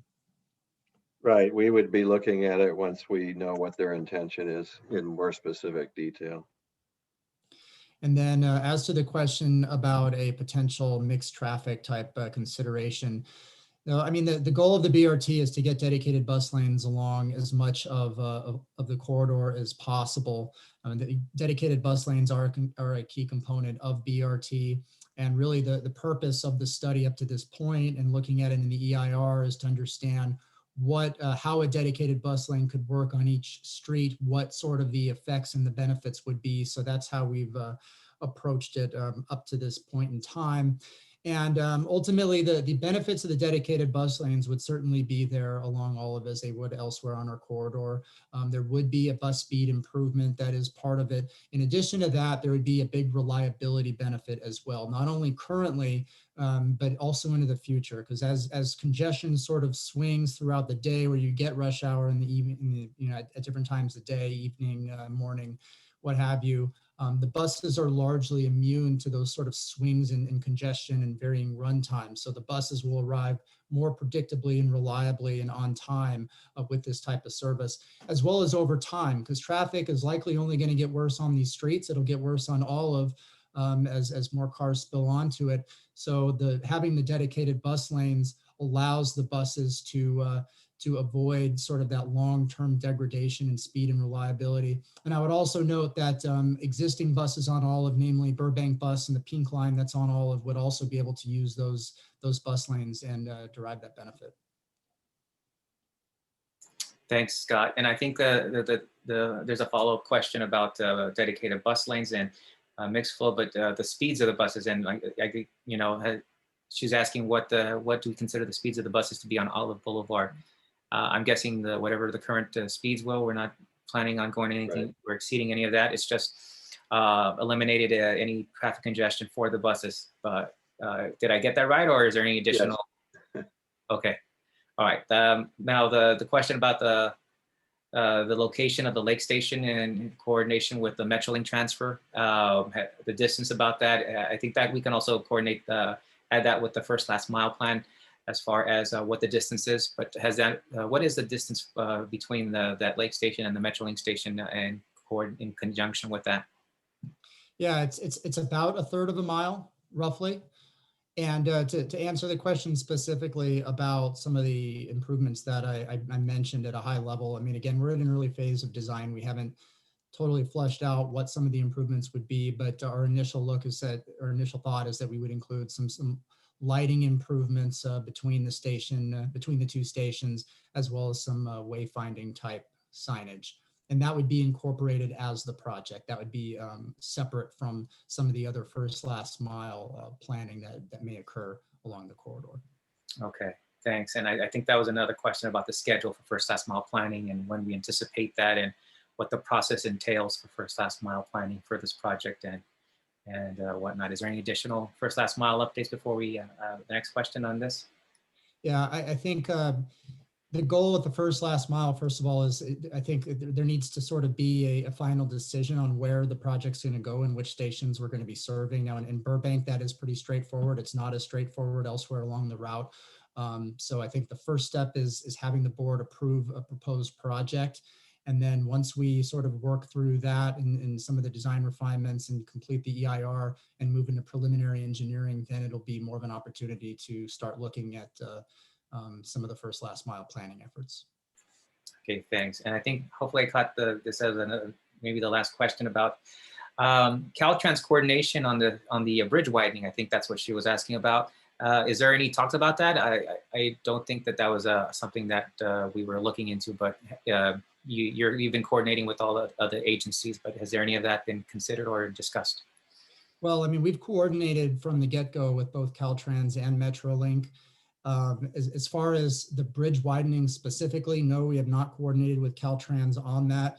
A bridge widening is just simply something we cannot, that would be cost prohibitive for the project. So the station, as we had proposed it in the draft EIR for a station at the top of the Olive Avenue Bridge, that was based on the existing bridge as it's currently designed. But then again, based on some of the concerns felt by the city about whether the infrastructure needed could be accommodated given the existing bridge design and age, had us relook at this lake station. But then again, if ultimately the city is able and willing to widen the bridge, then it could present the opportunity to install the infrastructure that we need to have that safe pedestrian signalized crosswalk across the bridge. And again, we would be willing to look at relocating the lake station back up to the top of the bridge at that time. All right, thanks, Scott. Let's go on to our next questions. Callers, we have TH followed by Bob. Babajian and Natalie Freeberg. So TH, you are permitted to unmute yourself. You can go ahead and start talking. Hi, can you hear me now? Yes, I can. Hi, my name's Terrence, and I am also a homeowner and a parent of young kids, and I just wanted to express my support for the Beautiful Boulevard plan. I'm also concerned about the language around real stakeholders. I think the people that ride the bus down Colorado are the real stakeholders that stand to gain from this policy along with the community. And I'm a little bit concerned that this meeting isn't in Spanish, since such a large percentage of them speak Spanish. And I'd like to know what outreach there has been to that community to make sure that their voice is heard. Very quickly, I just want to say that my family, we're going to choose the transportation mode that is most convenient and most efficient. So if the status quo remains in Eagle Rock, then we're going to drive and add traffic because it's slow to ride the bus and it's terrifying to ride a bike. And it's a super unpleasant pedestrian experience because of the speed of cars traveling down Colorado Boulevard. And so with this incredible bus lanes and with these incredible bike lanes, my family will be motivated to hop on the bus and ride bikes around Eagle Rock, which and walk around and shop and eat at Casabianca Pizza, but we're gonna get there by bus. I think that Eagle Rock should plan for the traffic that they want as opposed to the traffic that they have. And bike, bus, and walking traffic is the type of traffic that you wanna have. The status quo is that we have, as that gentleman said, a 6-lane highway. And I don't know why people want the status quo, which is just a place where people drive 50 to get to the 134. We have a chance to make Eagle Rock like Larchmont Boulevard, a once in a generation chance to make it like Larchmont Boulevard, or like the downtown of Sierra Madre, a true main street to transform the community and the way that we interact in it, and a place where we can let go of our kids' hands and not worry about them getting run over by a car going 50. Let's let go of our kids' hands. Let's have a beautiful boulevard. Thank you for your time. Thank you, TH. And just so I wanted to clarify, this meeting is being conducted also in Spanish. And if you look at the bottom right-hand corner, there is an opportunity to go and listen in on Spanish if you are a Spanish speaker. But I made the announcement at the beginning of the meeting. If there are no Spanish speakers in that channel, then our interpreter is not speaking in Spanish. But you know, this meeting is being made available in Spanish should that be needed. Additional outreach that you were asking about Spanish speakers, our notifications are bilingual. In many cases, we were actually providing them in multiple languages, English, Spanish, Armenian, and Tagalog. So, you know, just so everyone is in the know that we have been doing as much outreach in multiple languages as possible. But again, with COVID times that's going on right now, the engagement and to be able to speak to people one-on-one in person has been a little bit more challenging, but we are doing everything possible. We always appreciate any help to spread the word. And thank you for those of you who are here for this meeting. Okay, next 3 people to speak are Babajian, Natalie Freeberg, and Joe Linton. Bob, if you can unmute yourself, you are permitted to speak here. Oh, hello, everyone. Hi, Metro. Thank you for holding this meeting. I'm a 10-year resident of Eagle Rock. I'd just like to echo everything that last caller said. I'm in full support of the project. I'm really excited to use it. I live north of Colorado Boulevard, and I currently walk to Trader Joe's to do my grocery shopping. I walk to the dry cleaners. I do have a car, but with this new project, I'm excited that it would be safer to walk in the area. And like the last caller said, I would use the bus more. I use it sometimes, but I don't use it as much because, you know, it's slow, it stops a lot, and it's in the other lanes, and it's just not worth it sometimes. But I will use the bus now that it has a dedicated bus lane, and it will be faster to get to places like Old Town Pasadena or places like that. I have a few questions that kind of relate to that comment. You talked about enforcement of the, and you call them dedicated bus lanes. Are these protected bus lanes? And if there's no enforcement, I'm just afraid, like, I know that the Wilshire Boulevard BRT lanes, there's been a problem with no enforcement and just cars just using them like regular lanes, or Lyft and Uber stopping in those lanes, UPS stopping in the lanes. And that will really, you know, degrade the premium experience that Metro's spending all this money to implement here. And if that happens, like, all this money seems to be going to waste. Like, we need to ensure that there's proper enforcement or bollards or something to protect these bus lanes so people don't start just using them and blocking the bus and, you know, the point of having a fast bus to compete with car traffic. Also, another question was, will the sidewalks be extended or widened besides the current bulb out proposals? Now that, you know, there's going to be less car traffic and more room for sidewalks, are they going to be widened besides the bulb outs, like in the middle of the block? Another question is, I do support moving that Eagle Rock bus stop east towards Casper and Maywood, so it's directly across from the current south bus stop that's proposed. And you say that there's a bike buffer. Are the bike lanes going to be protected, or is there just like I don't understand what the buffer is there. I'm also concerned about the fast traffic coming off of the 134 and onto Colorado Boulevard when they exit and go west. You know, there's the 134 Colorado Boulevard exit when you're going westbound, and then it merges right onto Colorado Boulevard, and traffic doesn't really slow down there. And so if they catch the light on Eagle Vista, crossing the street at Lolita and Colorado Boulevard is really dangerous because traffic's really going fast there. And I noticed in your presentation earlier, you said you're going to be adding more crosswalks. Are there going to be added crosswalks between that 134 merge onto Colorado Boulevard and Lolita Boulevard just to help slow down that or calm that traffic there? And that's all. I'm excited for the project. Thank you. Thank you, Bob. Scott, there were a few questions here. I'll answer the first one because I discussed it before, but about enforcement of dedicated bus lanes and if there's an enforcement. Currently, there isn't an enforcement per se with, you know, but there is an assembly bill that is out there that will help with enforcing these violations through photos that on cameras that would be placed on buses that would be on the dedicated bus lanes. So, you know, stay tuned for that. Again, that's something new, and we're still waiting to see if that's going to be something that could be enforced. Again, local jurisdiction is also up to them to enforce it. But again, it depends on where we are with the project and where it runs on that part of the enforcement. There is a question about widening sidewalks, Scott, and Cora, is it, you know, is there any plan to widen it besides just the bulb outs that are already in the planning stages with the City of LA? Generally speaking, no. The existing sidewalk conditions would largely remain. I think the exception would be where we're proposing side running stations, where really in Eagle Rock we are just proposing the one set of sidewalk of side running stations over by Broadway. And there would be some sidewalk expansion to accommodate those stations. Okay, thanks, Scott. Another question was about, can you elaborate a little bit more about what the buffered bike lanes are and how, what I guess, what is considered the buffer for the bike lanes? Sure, yeah. So the buffer can be a couple of different things. At the very least, it could be like a separate striping between sort of the existing bike lane and then where the bike lane ends, there could be a buffered space of a number of feet.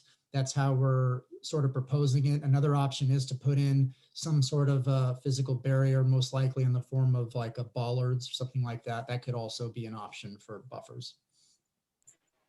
All right, and I think the last question was about the Colorado exit off-ramp going westbound from the 134, about the dangers there and how, where there'll be more crosswalks. I guess his question was more about slowing traffic, given that I think he had mentioned that the traffic, or at least the exit speeds there can be pretty fast from the freeway. Brent, would you mind speaking about? Sure. Yeah, sure. We're gonna, you know, the plans are still evolving. However, we are indicating a new traffic signal and a crosswalk at Linda Rosa. And I think I had previously indicated that the signal retiming that would take place would take into consideration appropriate and safe operating speeds. All right, thanks.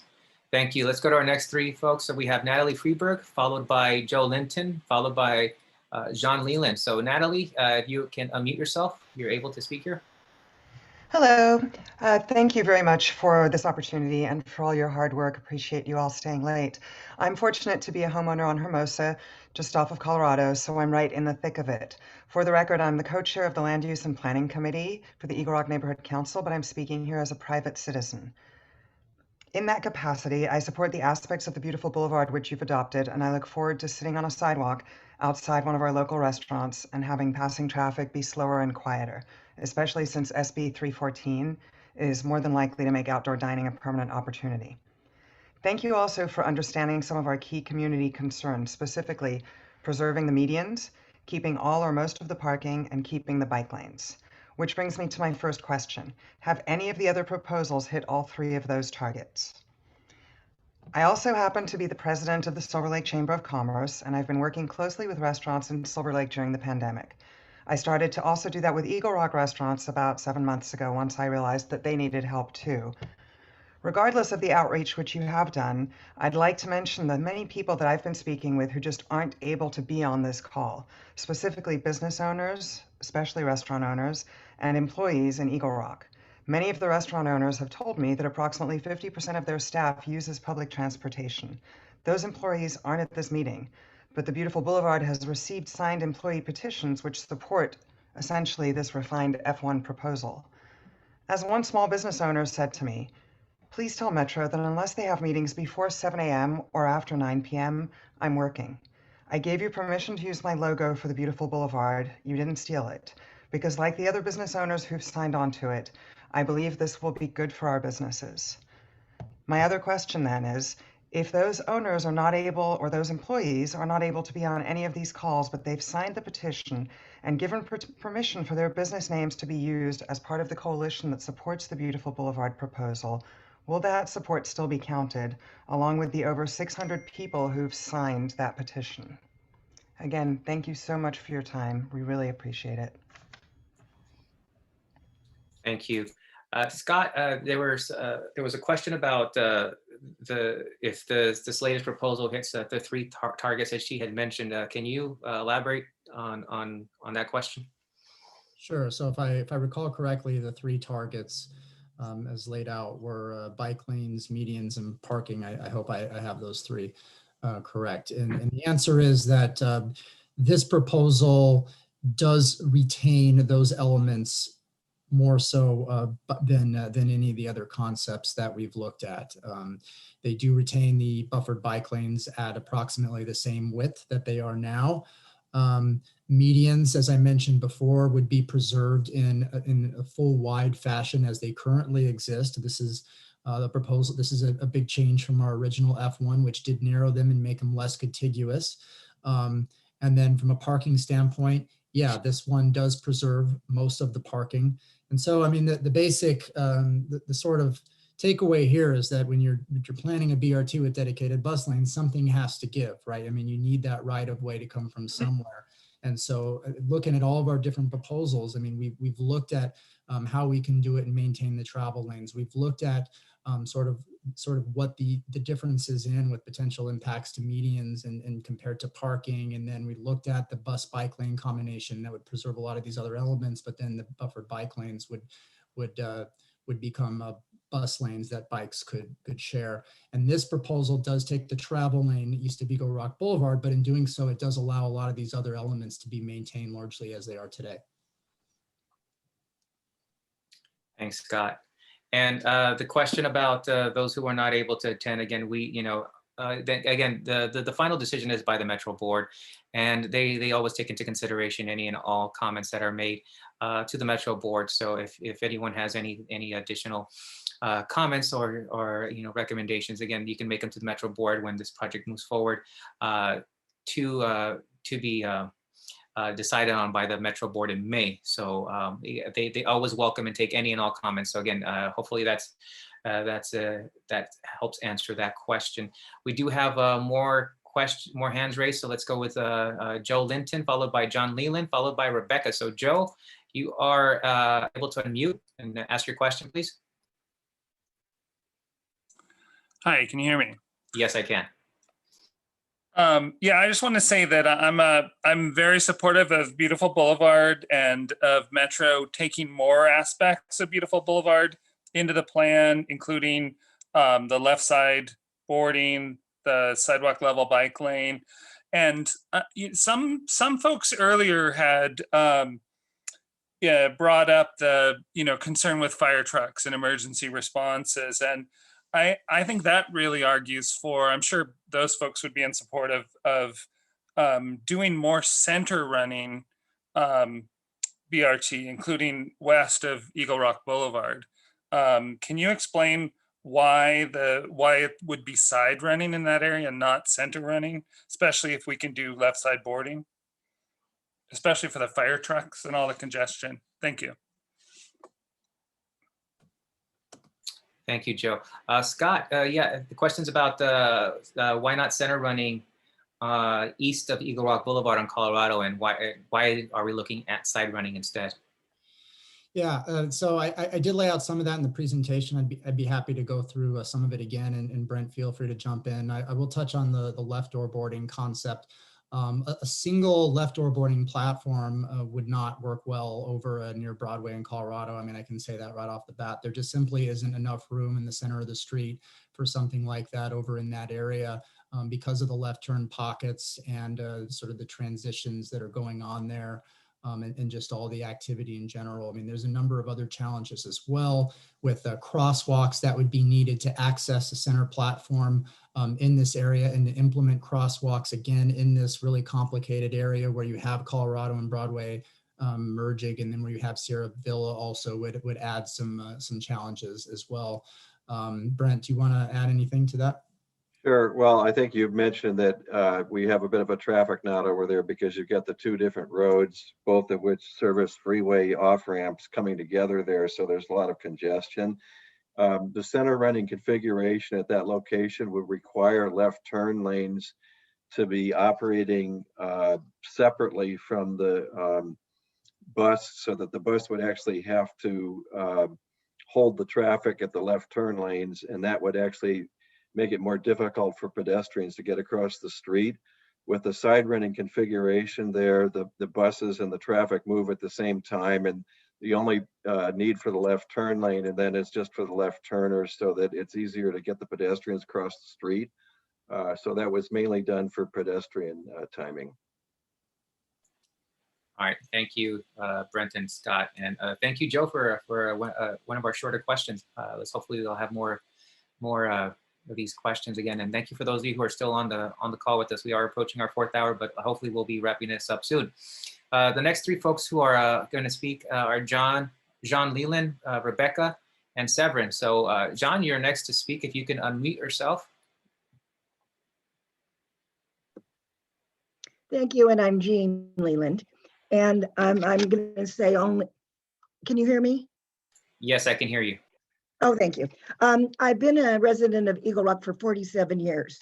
So I say that only because I have seen Colorado Boulevard in many, many configurations over the years. So my questions are, number 1, how many of the locations on the entire route from North Hollywood into Pasadena have only one single lane of traffic that you're having in Eagle Rock? And where on the route are they? And then number 2, I want to address the section of the route just between Eagle Rock Boulevard and Linda Rosa. And a quick count on, excuse me, MapQuest, it looks like it's only 15 blocks long. I don't know how many miles, whatever. And it's mostly commercial property. So I'm wondering why does that section of the road need to be a dedicated lane for BRT? Because I figure if you're sending a bus out of North Hollywood every 10 minutes, that would mean that there's 50 minutes of time every hour that lane is unoccupied. And I can't even picture what the traffic in the single lane is going to look like when you've now crammed 2 lanes of traffic and all buses, other buses into that lane. And then we have people parallel parking. So I can't even picture what that is. So I'm wondering if there is a compromise where, for example, maybe by hours, that from 7 p.m. to 6 a.m., it would be a dedicated lane. And then from 6 a.m. to 7 p.m., it could be a mixed lane where it's shared. Or if there could be some flashing light that indicates at this point in time, it's okay to get into that lane. But if there are circumstances that it isn't okay, then you have some other signaling to let the traffic know you got to stay over in that other side. So over the years, what I've seen is in this stretch of commercial property is that these people get their supplies and send their packages out by large commercial trucks who park in a lane of traffic. And what we see is we have to go around them because the back door of the truck is open and the delivery person has taken a dolly with boxes of goods in. So when we're down to one lane of traffic, where are these trucks going to park? Because there are no driveways next to these buildings and many of them not have alleys behind them. So I don't know. I mean, that's many blocks of businesses that are affected.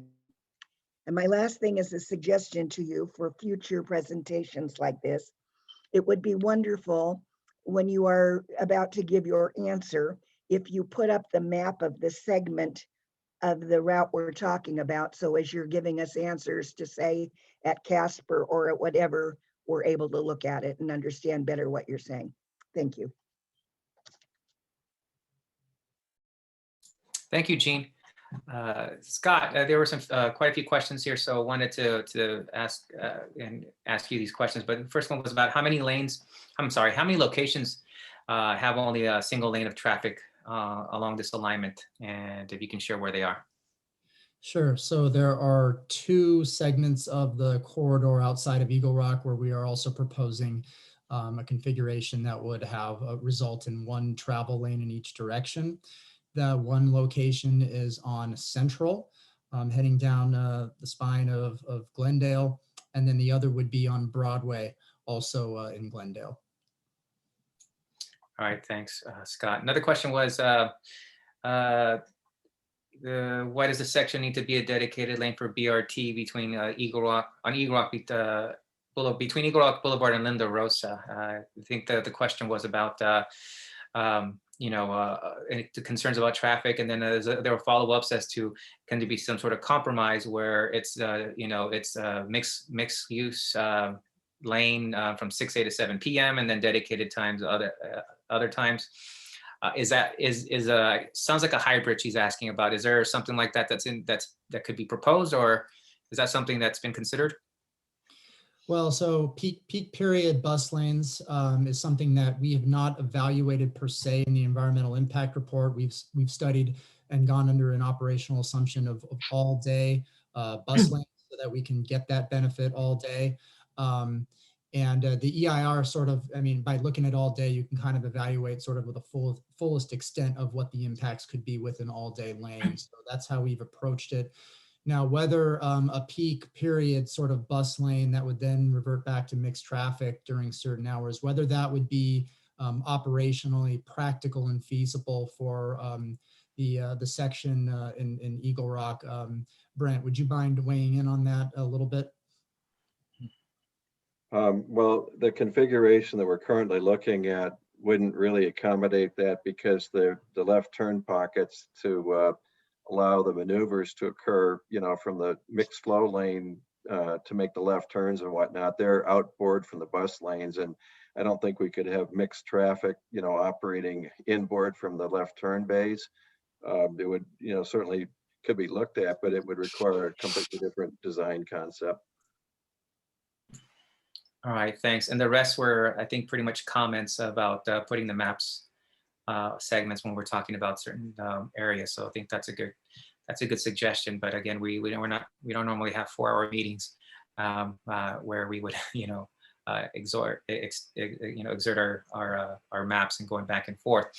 All right, let's go on to our next folks. So we have Rebecca, followed by Severin, followed by Alec. Rebecca, if you can please unmute yourself. You're able to speak and ask your questions here. Hi, I'll be one of those classic people that say they've lived in Eagle Rock for a couple of decades.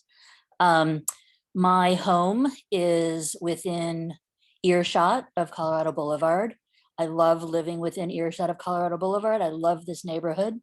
It's a great part. One of the things I'm familiar with is that the last time we reduced lanes on Colorado, when it went from 3 to 2, and there was quite a lot of hubbub and squawking about that Hill Boulevard was going to get all this traffic, and that never came to pass. So the people that say that Colorado will be, that Hill will become a new thoroughfare, I find that to be just noise. But what I am interested in is, at one point, someone asked about the compensation plans for the mom and pop shops of Eagle Rock. One of the things that makes Eagle Rock a special community, and why you have so much love and attention coming from our neighborhood, is that we are primarily a mom and pop community. And we spend our money in Eagle Rock, and we support our local businesses who are frequently run by other Eagle Rockers. I'm deeply concerned that we did not get a commitment from Metro at this point as to how those businesses, which have suffered tremendously during the pandemic, might be affected negatively. I am a huge proponent of this plan. I've been to a number of the meetings. I believe in what you're doing. I believe in all of it, but I need to find out how you're going to take care of those businesses.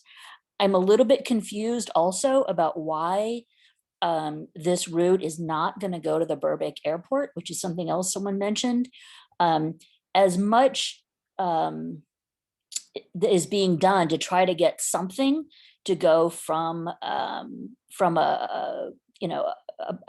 something to LAX, having this come up about but not go to Burbank. I'd like to know why that happened, or why that isn't part of it.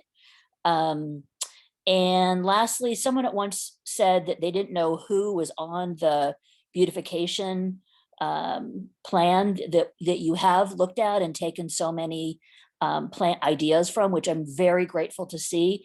And I'd like to just get it into the record that can be found at www.eaglerockforward.org/coalition, which lists a huge number of the different organizations, individuals, and businesses that are completely on board and looking forward to seeing how you can help Eagle Rock become part of a broader plan.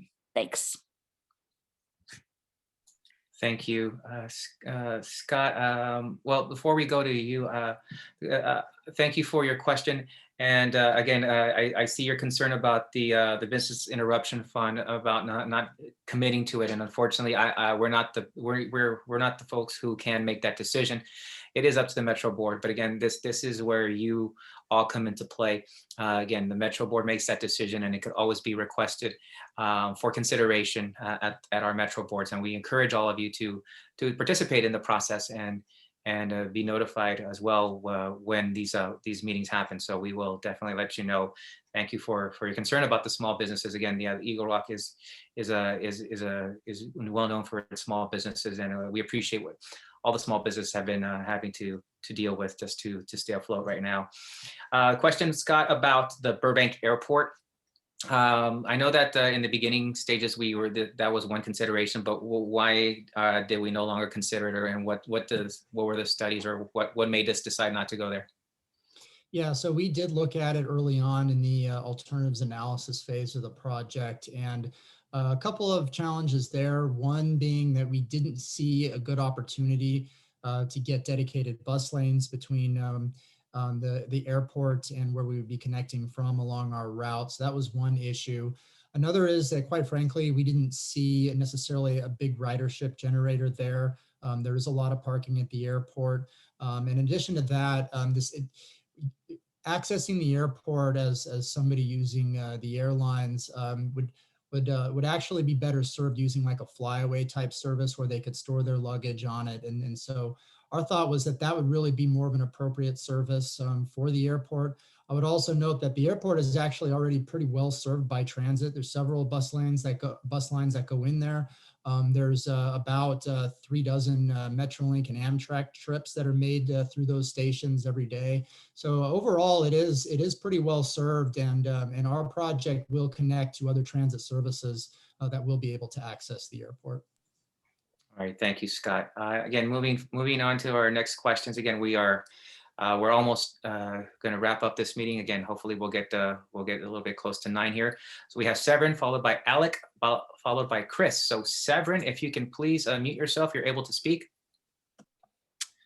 Hi, thanks for giving us the opportunity to comment and ask our questions. I'll try to keep it brief. Let me just first say I like seeing the beautiful boulevard elements being incorporated. I would like to see the center platforms just because that's more intuitive and better for kind of first time or infrequent riders. I really wish there had been BRT when I graduated from Eagle Rock High School and started taking classes at PCC, because I would end up biking because it was faster and more reliable than our local buses. And if I had had BRT, it would have been a huge benefit to me. But my question is, will there be bike parking provided at the stations? A lot more people could use BRT if they could park their bike before boarding the bus and use the newly protected bike lanes that are going to be implemented. So that's my question, if there will be bike parking at the stations. Thank you. All right, thank you. Scott, this is about amenities at the stations and bike parking. Is that, can you answer that or address that if it's part of this or the first last mile plan as well? Yeah, bike parking at the stations is certainly the intent. Yeah, that's one of the amenities that we're looking to implement. Is I think as we go through design and kind of figure out exactly what the stations will look at and what amenities each one will have, we'll have more of an opportunity to flesh out exactly what that would look like. But yes, that is the intent. Okay, thank you. Moving on, Alec Bartrosa, followed by Chris S., followed by Jesse Salcido. Alec, if you can unmute yourself, you're permitted to speak here. Yes, hi, thank you. My name is Alec Bartrosov. I'm a Glendale resident. I want to express my support for the beautiful boulevard proposals. I also like the idea of grade separated bike lanes along that segment. I also want to get confirmation from you whether or not the existing bike lanes on Central and Glendale would be impacted as part of the central alignment in Glendale or not. Thank you very much. Thank you, Alec. Scott, can you address the bike lanes on Central Boulevard with the proposed BRT? Sure, yeah, and my general understanding is that we would be maintaining largely the existing condition of the bike lanes that currently exist now. They're not necessarily contiguous, I don't believe, on both sides of the street for the full extent that we're on that street. But Brett, do you want to weigh in a little bit more on how that would work with the existing bike lanes? They would remain because we're simply converting a lane. Yeah, so the existing class 2 bike lanes would remain in effect. Okay, thank you. Let's go on to our next folks on the line. We have Chris S., followed by Jesse Salcido, followed by Eclectic Los Angeles. So Chris, if you can unmute yourself here, you're permitted to unmute yourself. Hi, thank you for taking the time today to demonstrate the proposal. As a resident of Eagle Rock, I just wanted to express my vehement approval of this project, especially the updates to the Eagle Rock section. And Los Angeles desperately needs to move past the reliance on personal vehicles and focusing on transit and dedicated bike lanes is the way to create more accessible communities. The concerns about traffic are exaggerated, I think, by a vocal minority, and this project will be a boon to local businesses and contribute to the economic development of this vibrant corridor. My question is related to the conversion to light rail. Is that being discussed, or is this project being designed with the future conversion in mind? Thank you. Was that your only question? Yep, that's it. Okay, thank you. Scott, what's the possibility of this becoming light rail eventually, or is this something that's being considered? Yeah, on a high level, we have had some of those discussions and some consideration, but I think overall it would be important to sort of treat them as separate projects. I mean, they're both quite different in terms of what they involve in terms of configuration, right of way. So I mean, so it really Again, it would be largely treated as separate projects, but I mean, with the establishment of a BRT, it certainly does lend itself to an eventual, more of a likely eventual conversion to a light rail project. All right, thanks, Scott. Okay, Jesse Salcido, followed by Eclectic Los Angeles, and then Hillary Norton. So Jesse, if you can unmute yourself, you're able to speak here. Yeah, hi, Tito, can you hear me? Yes, I can. Yes. Great, thanks. Yeah, thank you guys for staying on and getting other questions. So my questions actually are stemming from or related to Eagle Rock specific. I'm a resident and homeowner here, and my questions are related to the small business community. I know there's been a number of questions that come up as far as the impact. And I was curious if you could elaborate a little bit or just share. I know you mentioned earlier about the Business Resource Center, the Business Interruption Fund.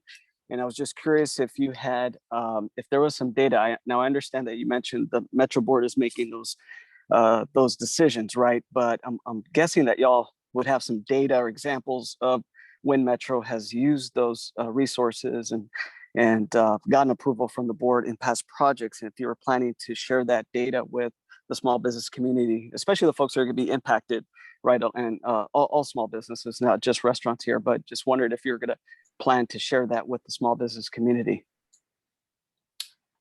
Thank you, Jesse. So in essence, the programs that are offered by Metro for small businesses and assistance programs such as Eat, Shop, Play, Business Resource Center, and then again, the Business Interruption Fund are pretty much, Eat, Shop, Play and the Business Resource Center are programs that we offer for most construction programs.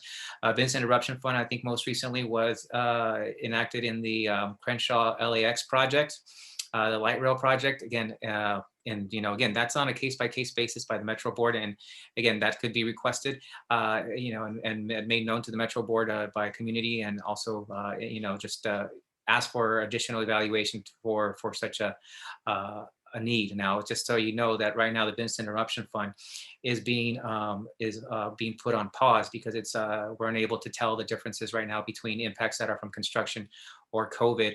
But again, we don't anticipate COVID to continue on too much longer than hopefully this year, which is well beyond the time that we will need for this project when it goes into construction, if it goes into construction. So yeah, Eat, Shop, Play is available on a Metro website, again, metro.net/Eat, Shop, Play.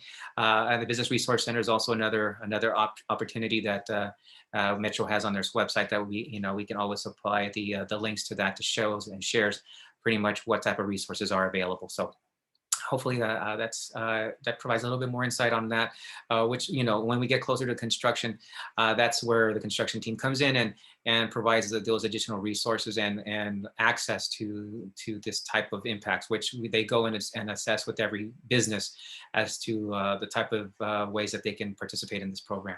All right, so we have Eclectic Los Angeles, followed by Hillary Norton, followed by Catherine Oyster. Catherine, you are our last person. We had noted that earlier on, so just if you know, we're in the last 3 people. So Eclectic Los Angeles, if you can, well, where are you? Eclectic, yes, if you can speak. I can hear you. Great. Thank you. I'm sorry, I'm Eclectic Los Angeles is my email. My name is Pamela Brule, and I am a longtime resident and homeowner in Eagle Rock.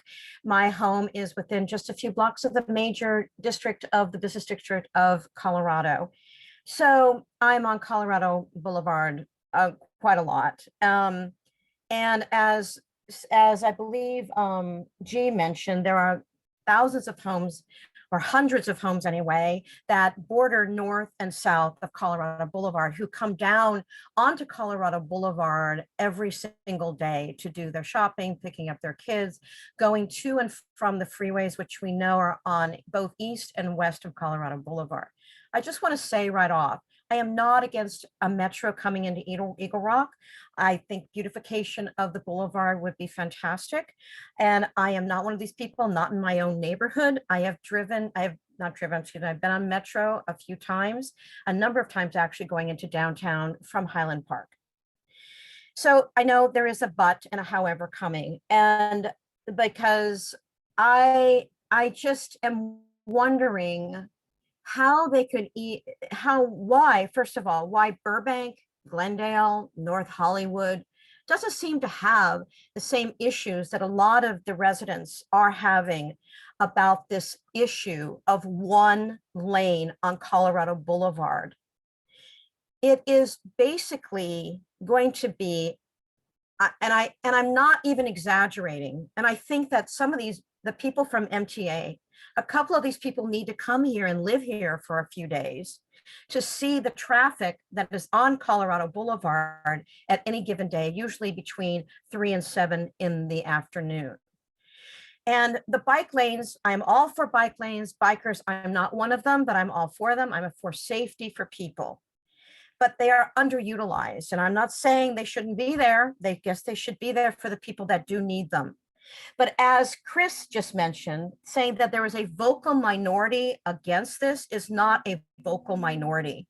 In fact, there is a very vocal majority that are freaked out about this one lane on Colorado Boulevard. And I find it interesting that other neighborhoods are not so concerned, but you're having all of these people who are very concerned in this one area of Los Angeles, because Eagle Rock is a smaller community. And I think that everybody would understand and acknowledge that Eagle Rock is a smaller community, and that Colorado is the main boulevard, the main place that people go up and down on a steady basis every single day. People that live here are not going to be using the metro line to go do their shopping, or very few will anyway, to go do their grocery shopping at Trader Joe's. They don't want to carry back up their streets 4 bags of groceries with a kid in tow. If you have a few things, great, we'll come on down, we'll take a ride on it. I think it would be nice to take a ride into Pasadena or whatever. But it is going to be a nightmare. And if you don't think, because I already see it happening during rush hour, if you don't think people are going to divert their traffic onto Hill Drive and Yosemite, you're dreaming. You need to live here and see how the impact will be if you lessen one lane on Colorado Boulevard. I didn't care if they lowered the lanes from 3 lanes to 2 lanes, the bike path, fine. You know, the reason Colorado Boulevard was such a big street was because it did have, at one point many years ago, it had a cable car going down the middle of it. So that's the reason why it was such a wide street to begin with. So the 2 lanes is fine. But I'm honest to God, I am telling you, as a person who has lived here for 34 years, this one lane is going to cause so many problems. And my question is this, because I've been listening to this now for a few hours. My question is this, because a lot of my questions have been already answered. But my question is, why do I get the feeling that when I hear people talk about this one lane issue, and the traffic and the cluster that it's going to cause during particularly rush hour traffic. And I don't care about the walkways, the beautification, great, wonderful. But this one lane is going to cause so many issues here, that because more people live here than ever. And it's going to be an impossibility to get around. People are going to divert, and they're going to divert to the neighborhoods, and people are going to be screaming and yelling about that. So I want to know, because I've been listening to a lot, and I've been watching Scott, and I've been watching Brent, and I get the feeling that you don't care. Do you care about what we think in Eagle Rock? Is there a care at all, the what you care about how this one lane is going to impact the neighborhood? That's my question. Do you really care? Because are these Zoom meetings just to show us what you're going to do, but really don't care about what people think or feel? Or what is it about? I mean, I don't understand, because I don't see, after the meetings I've been to previously and this meeting, I don't see it registering. And I'm wondering if you care, and if this is a done deal. If this is a done deal, then why are we even here? That's my question.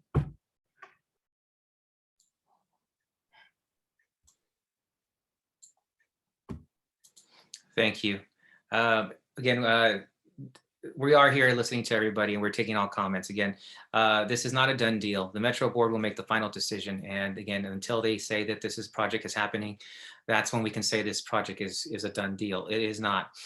This is all in the planning stages where this is strictly a meeting to talk about an update and to take your comments and questions, answer your questions here. So thank you for your questions. We hear you loud and clear, and we understand your concerns about the one-lane conversion in Eagle Rock. So appreciate it. Okay, we're down to our last two questions. I know more people are raising their hands, but we already called the last two folks. So it is Hillary Norton, followed by Catherine Oyster. Again, Hillary, you will be next, and then the last person will be Catherine. Thank you again. If you can unmute yourself, you're able to speak here. Yes, good evening. I'm Hillary Norton, and I have been a longtime resident, 27 years this year, a former president of Terra, worked former chief of staff for the city councilman, and I'm also right now the current chairwoman of the California Transportation Commission. I spend a lot of time walking in my neighborhood and shopping at the local businesses. If you saw my face, if you're a business owner, you will recognize me because I shop on Eagle Rock Boulevard businesses all the time. Patricia Neal, you know who I am. I'm at Swark almost every morning. I really support this new look at how we're gonna have transportation on the boulevard. I like the plan because I think this idea of having left side boarding is an exciting innovation. I want to make sure that we can have more and more people in our neighborhoods travel without having to get in the car. More students like the high schoolers along with Glendale and Eagle Rock High and Occidental and PCC students travel without having to use a car. And when we talk about that we're only going to have one travel lane, we're not going to have one travel lane. We're going to have one car lane. And we're going to have travel lanes that are a bus lane for travel, car lanes for travel, and bike lanes for travel, and sidewalks for travel. We're just traveling differently. And yes, I go to Trader Joe's, I go to all these places. You know, I go onto York, and there are places where York is down to one lane. And yeah, it's slower, but you know what?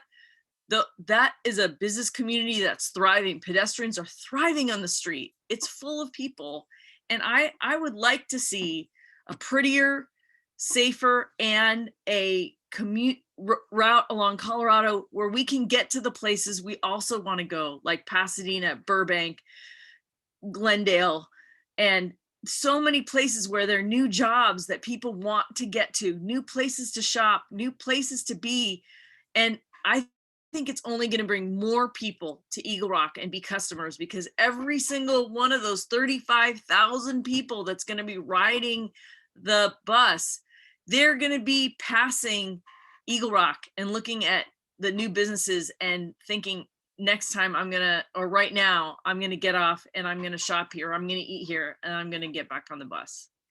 I just think we should have that opportunity to try the bus pilot, but let's do it fair. Let's have the bus pilot with the ability to make left turns, with a bus pilot that has good options for all the buses to use that.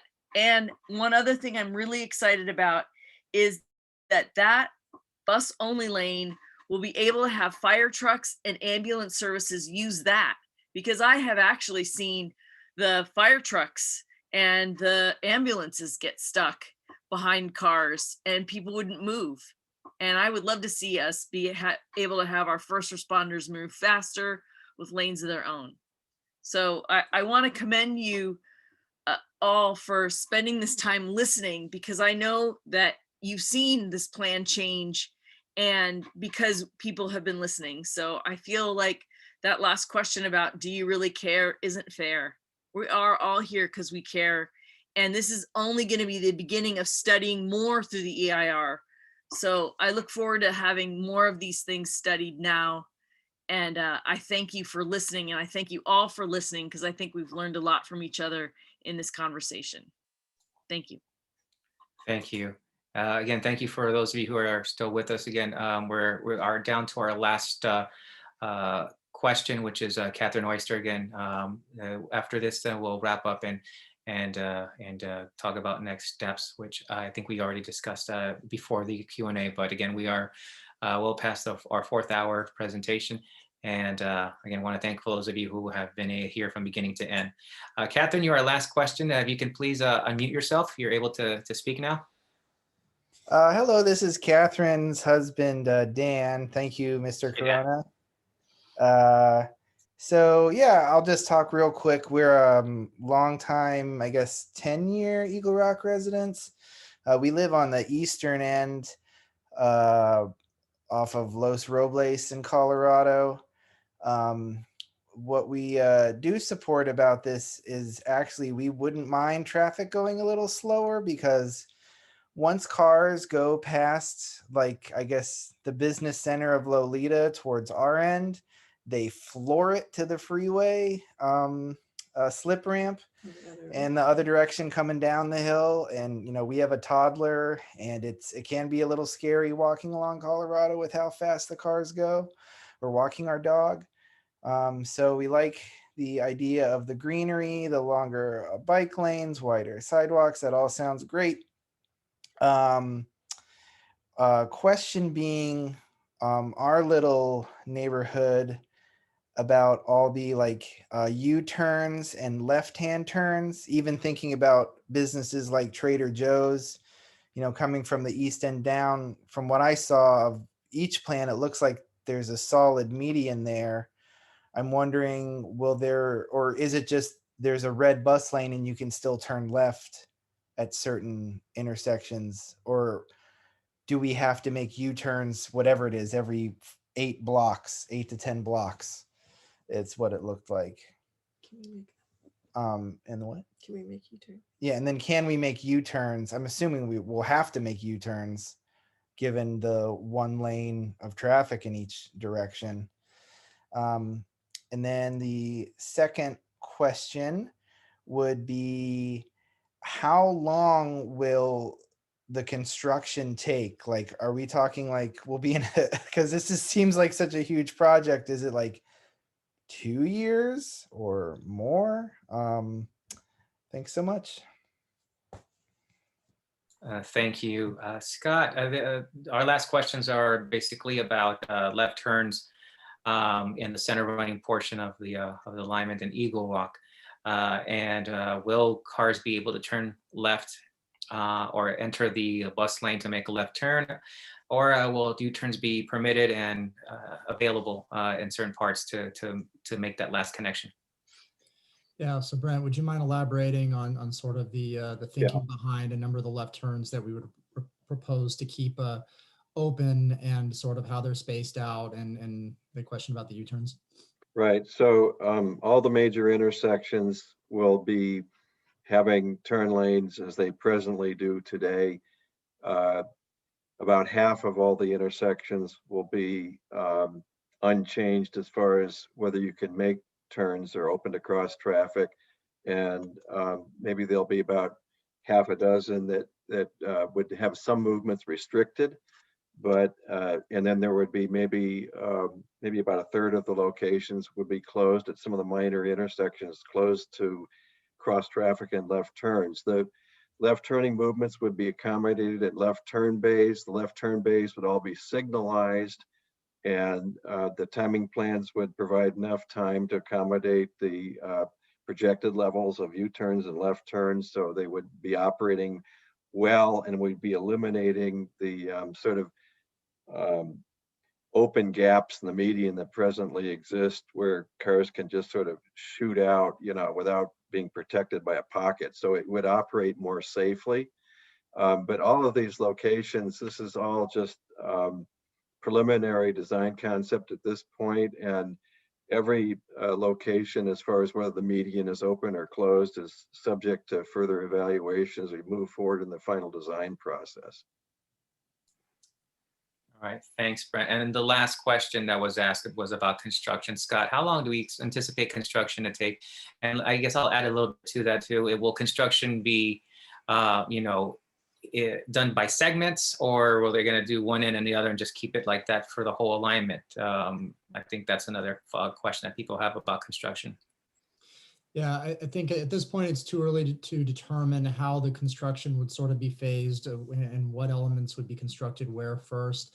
The overall span across the corridor would be a couple of years, but that doesn't necessarily mean that one stretch is going to take that long.